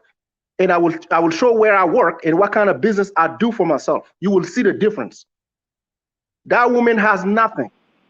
She was brought here by no, listen, she has nothing. She was brought here by a fiancé visa. Maybe she went to school to a community college and it's not working. So they talk like that, those people. I've seen a lot of Africans. No, let me finish. I see a lot of Africans, they want to talk for us. And I'm sorry, we don't go through the same struggle here in the West. Let's make that difference when we here on the panels. My people here now, we're not here to take lessons. We're not kids, we're not children. Your people can take lessons if they want. That's why slavery started in the first place, taking lessons and learning from others and sitting behind and telling people I can't do it. You can do it for me. No, we ain't doing that. We ain't doing it like that. You know what I'm saying? So for my brother, we just spoke about the boxing match and the fighting and whatever. I was trying to just tell you, I'm from a culture that can throw down. I'm not saying I can fight anybody. I'm not saying I can whoop somebody's ass, but I'm just saying I grew up on a culture that can throw down. If you want to throw down, let me know. We can handle it. No one needs to throw down. No one needs Okay, to throw down. Mr. Uganda, you ready for me? I did not come up with that. You ready for me? So you should accept that I'm taking a challenge. I'm not threatening anybody. And my brother, Nakmizi, if you're still listening, Nakmizi, if you're still listening, please facilitate that for me. I appreciate it. Thank you. Yeah. So I'm just gonna piggyback off what you just said there, and I'm gonna do my closings as well. And if these actually be the closings, I see this going on for another hour. But I'll say is this, right?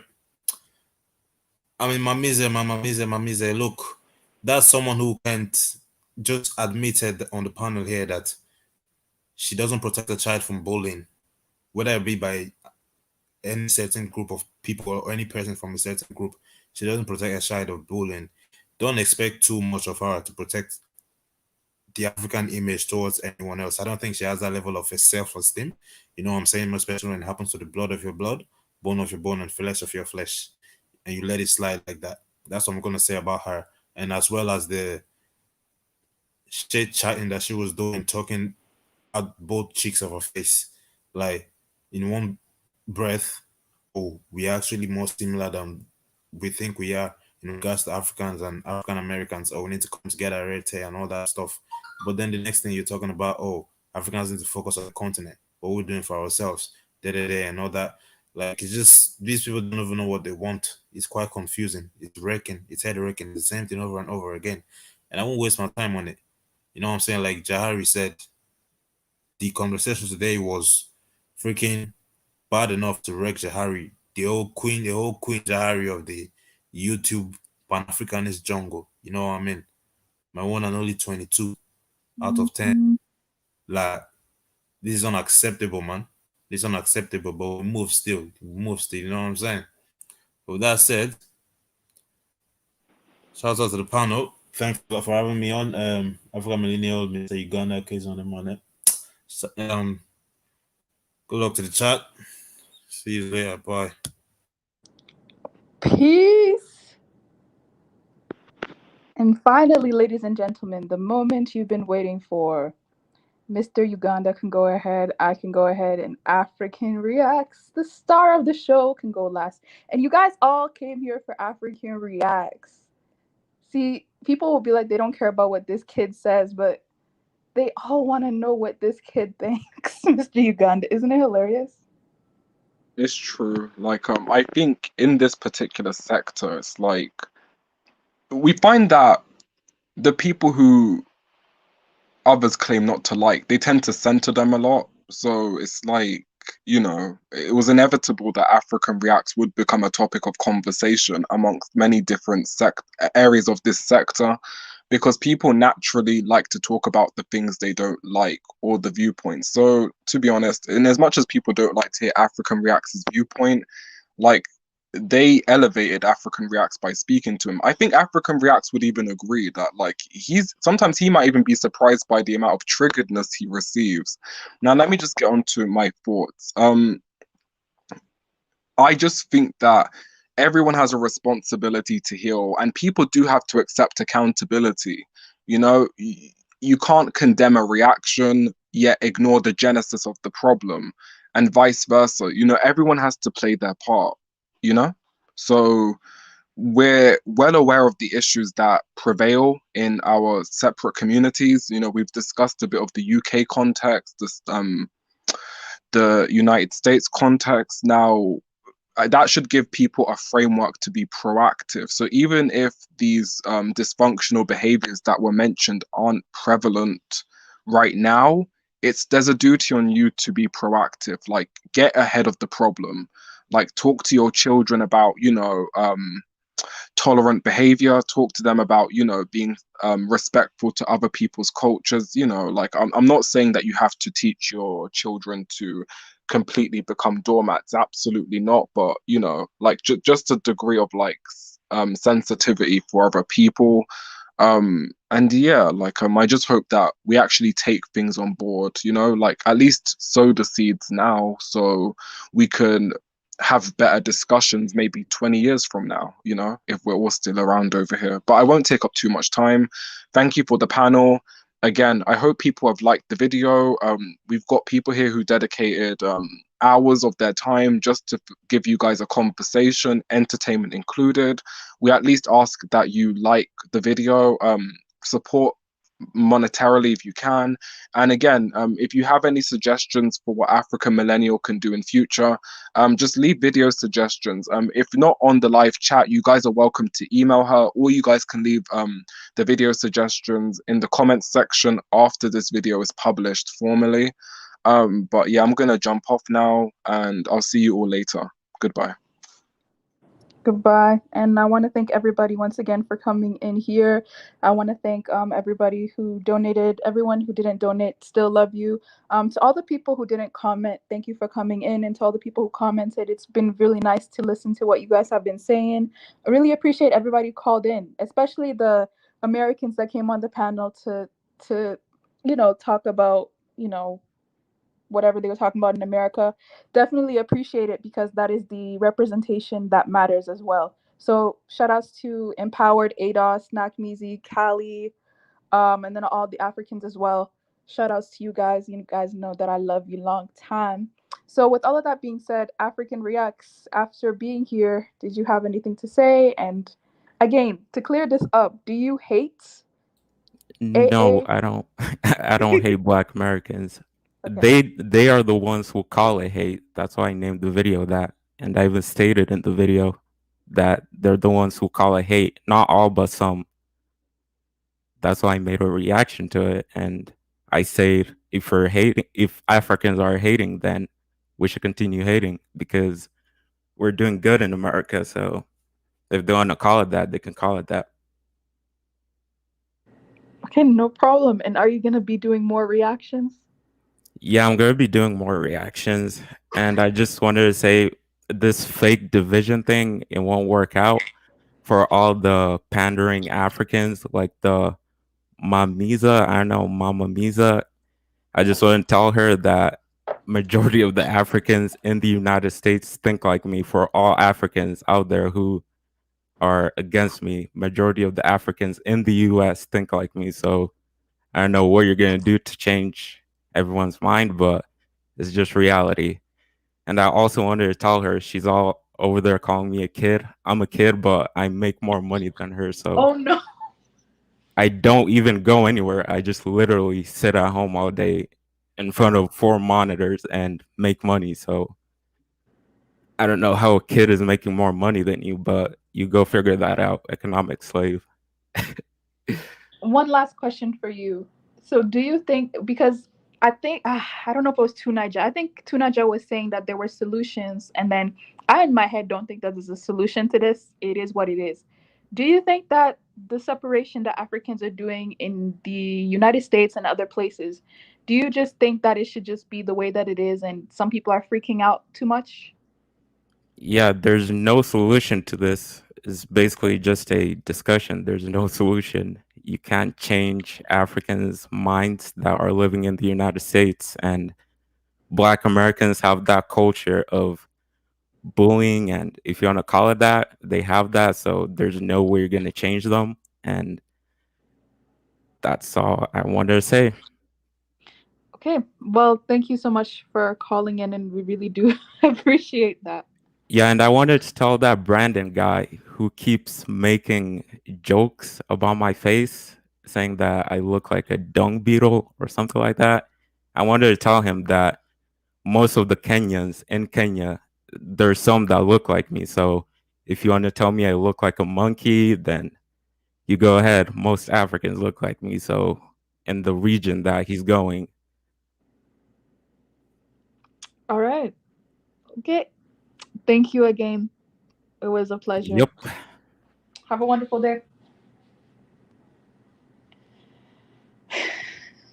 All right. Yo. I can't do this. Anyways, guys, there you have it. That is the video you guys have been waiting for. By the way, Kaizo is having a live stream. Kaizo is I think his channel is on my community tab. So he's having a live stream right after this. You guys can go over there if you guys are still up for it. Thank you, everybody who came in. Thank you to everybody who supported the channel. This was one of the best live streams ever, to be quite honest. Oh, yes, there will be a Quiz C reaction. Some people have been asking for a Quiz C reaction. There will be a Quiz C reaction, but I'm working on the material. I need some more, because Quiz C has plenty videos, right? So I need to compile all of that. But I will see you guys next time. Hope you guys have a wonderful day. Thank you to Kaizo and Mr. Uganda. You guys helped moderate the panel when I was away. And hope you guys have a wonderful day. We're probably going to be talking about this diaspora war that is only online. We're going to be talking about that forever, it seems to be. So, yeah, there's no solution. Everybody claims that they hate everybody, but with the exception of the UK, I really want to know when Africans and African Americans specifically have gone to war with each other. I don't really remember the last time that happened, but apparently these panels make you think that there's an actual war. So,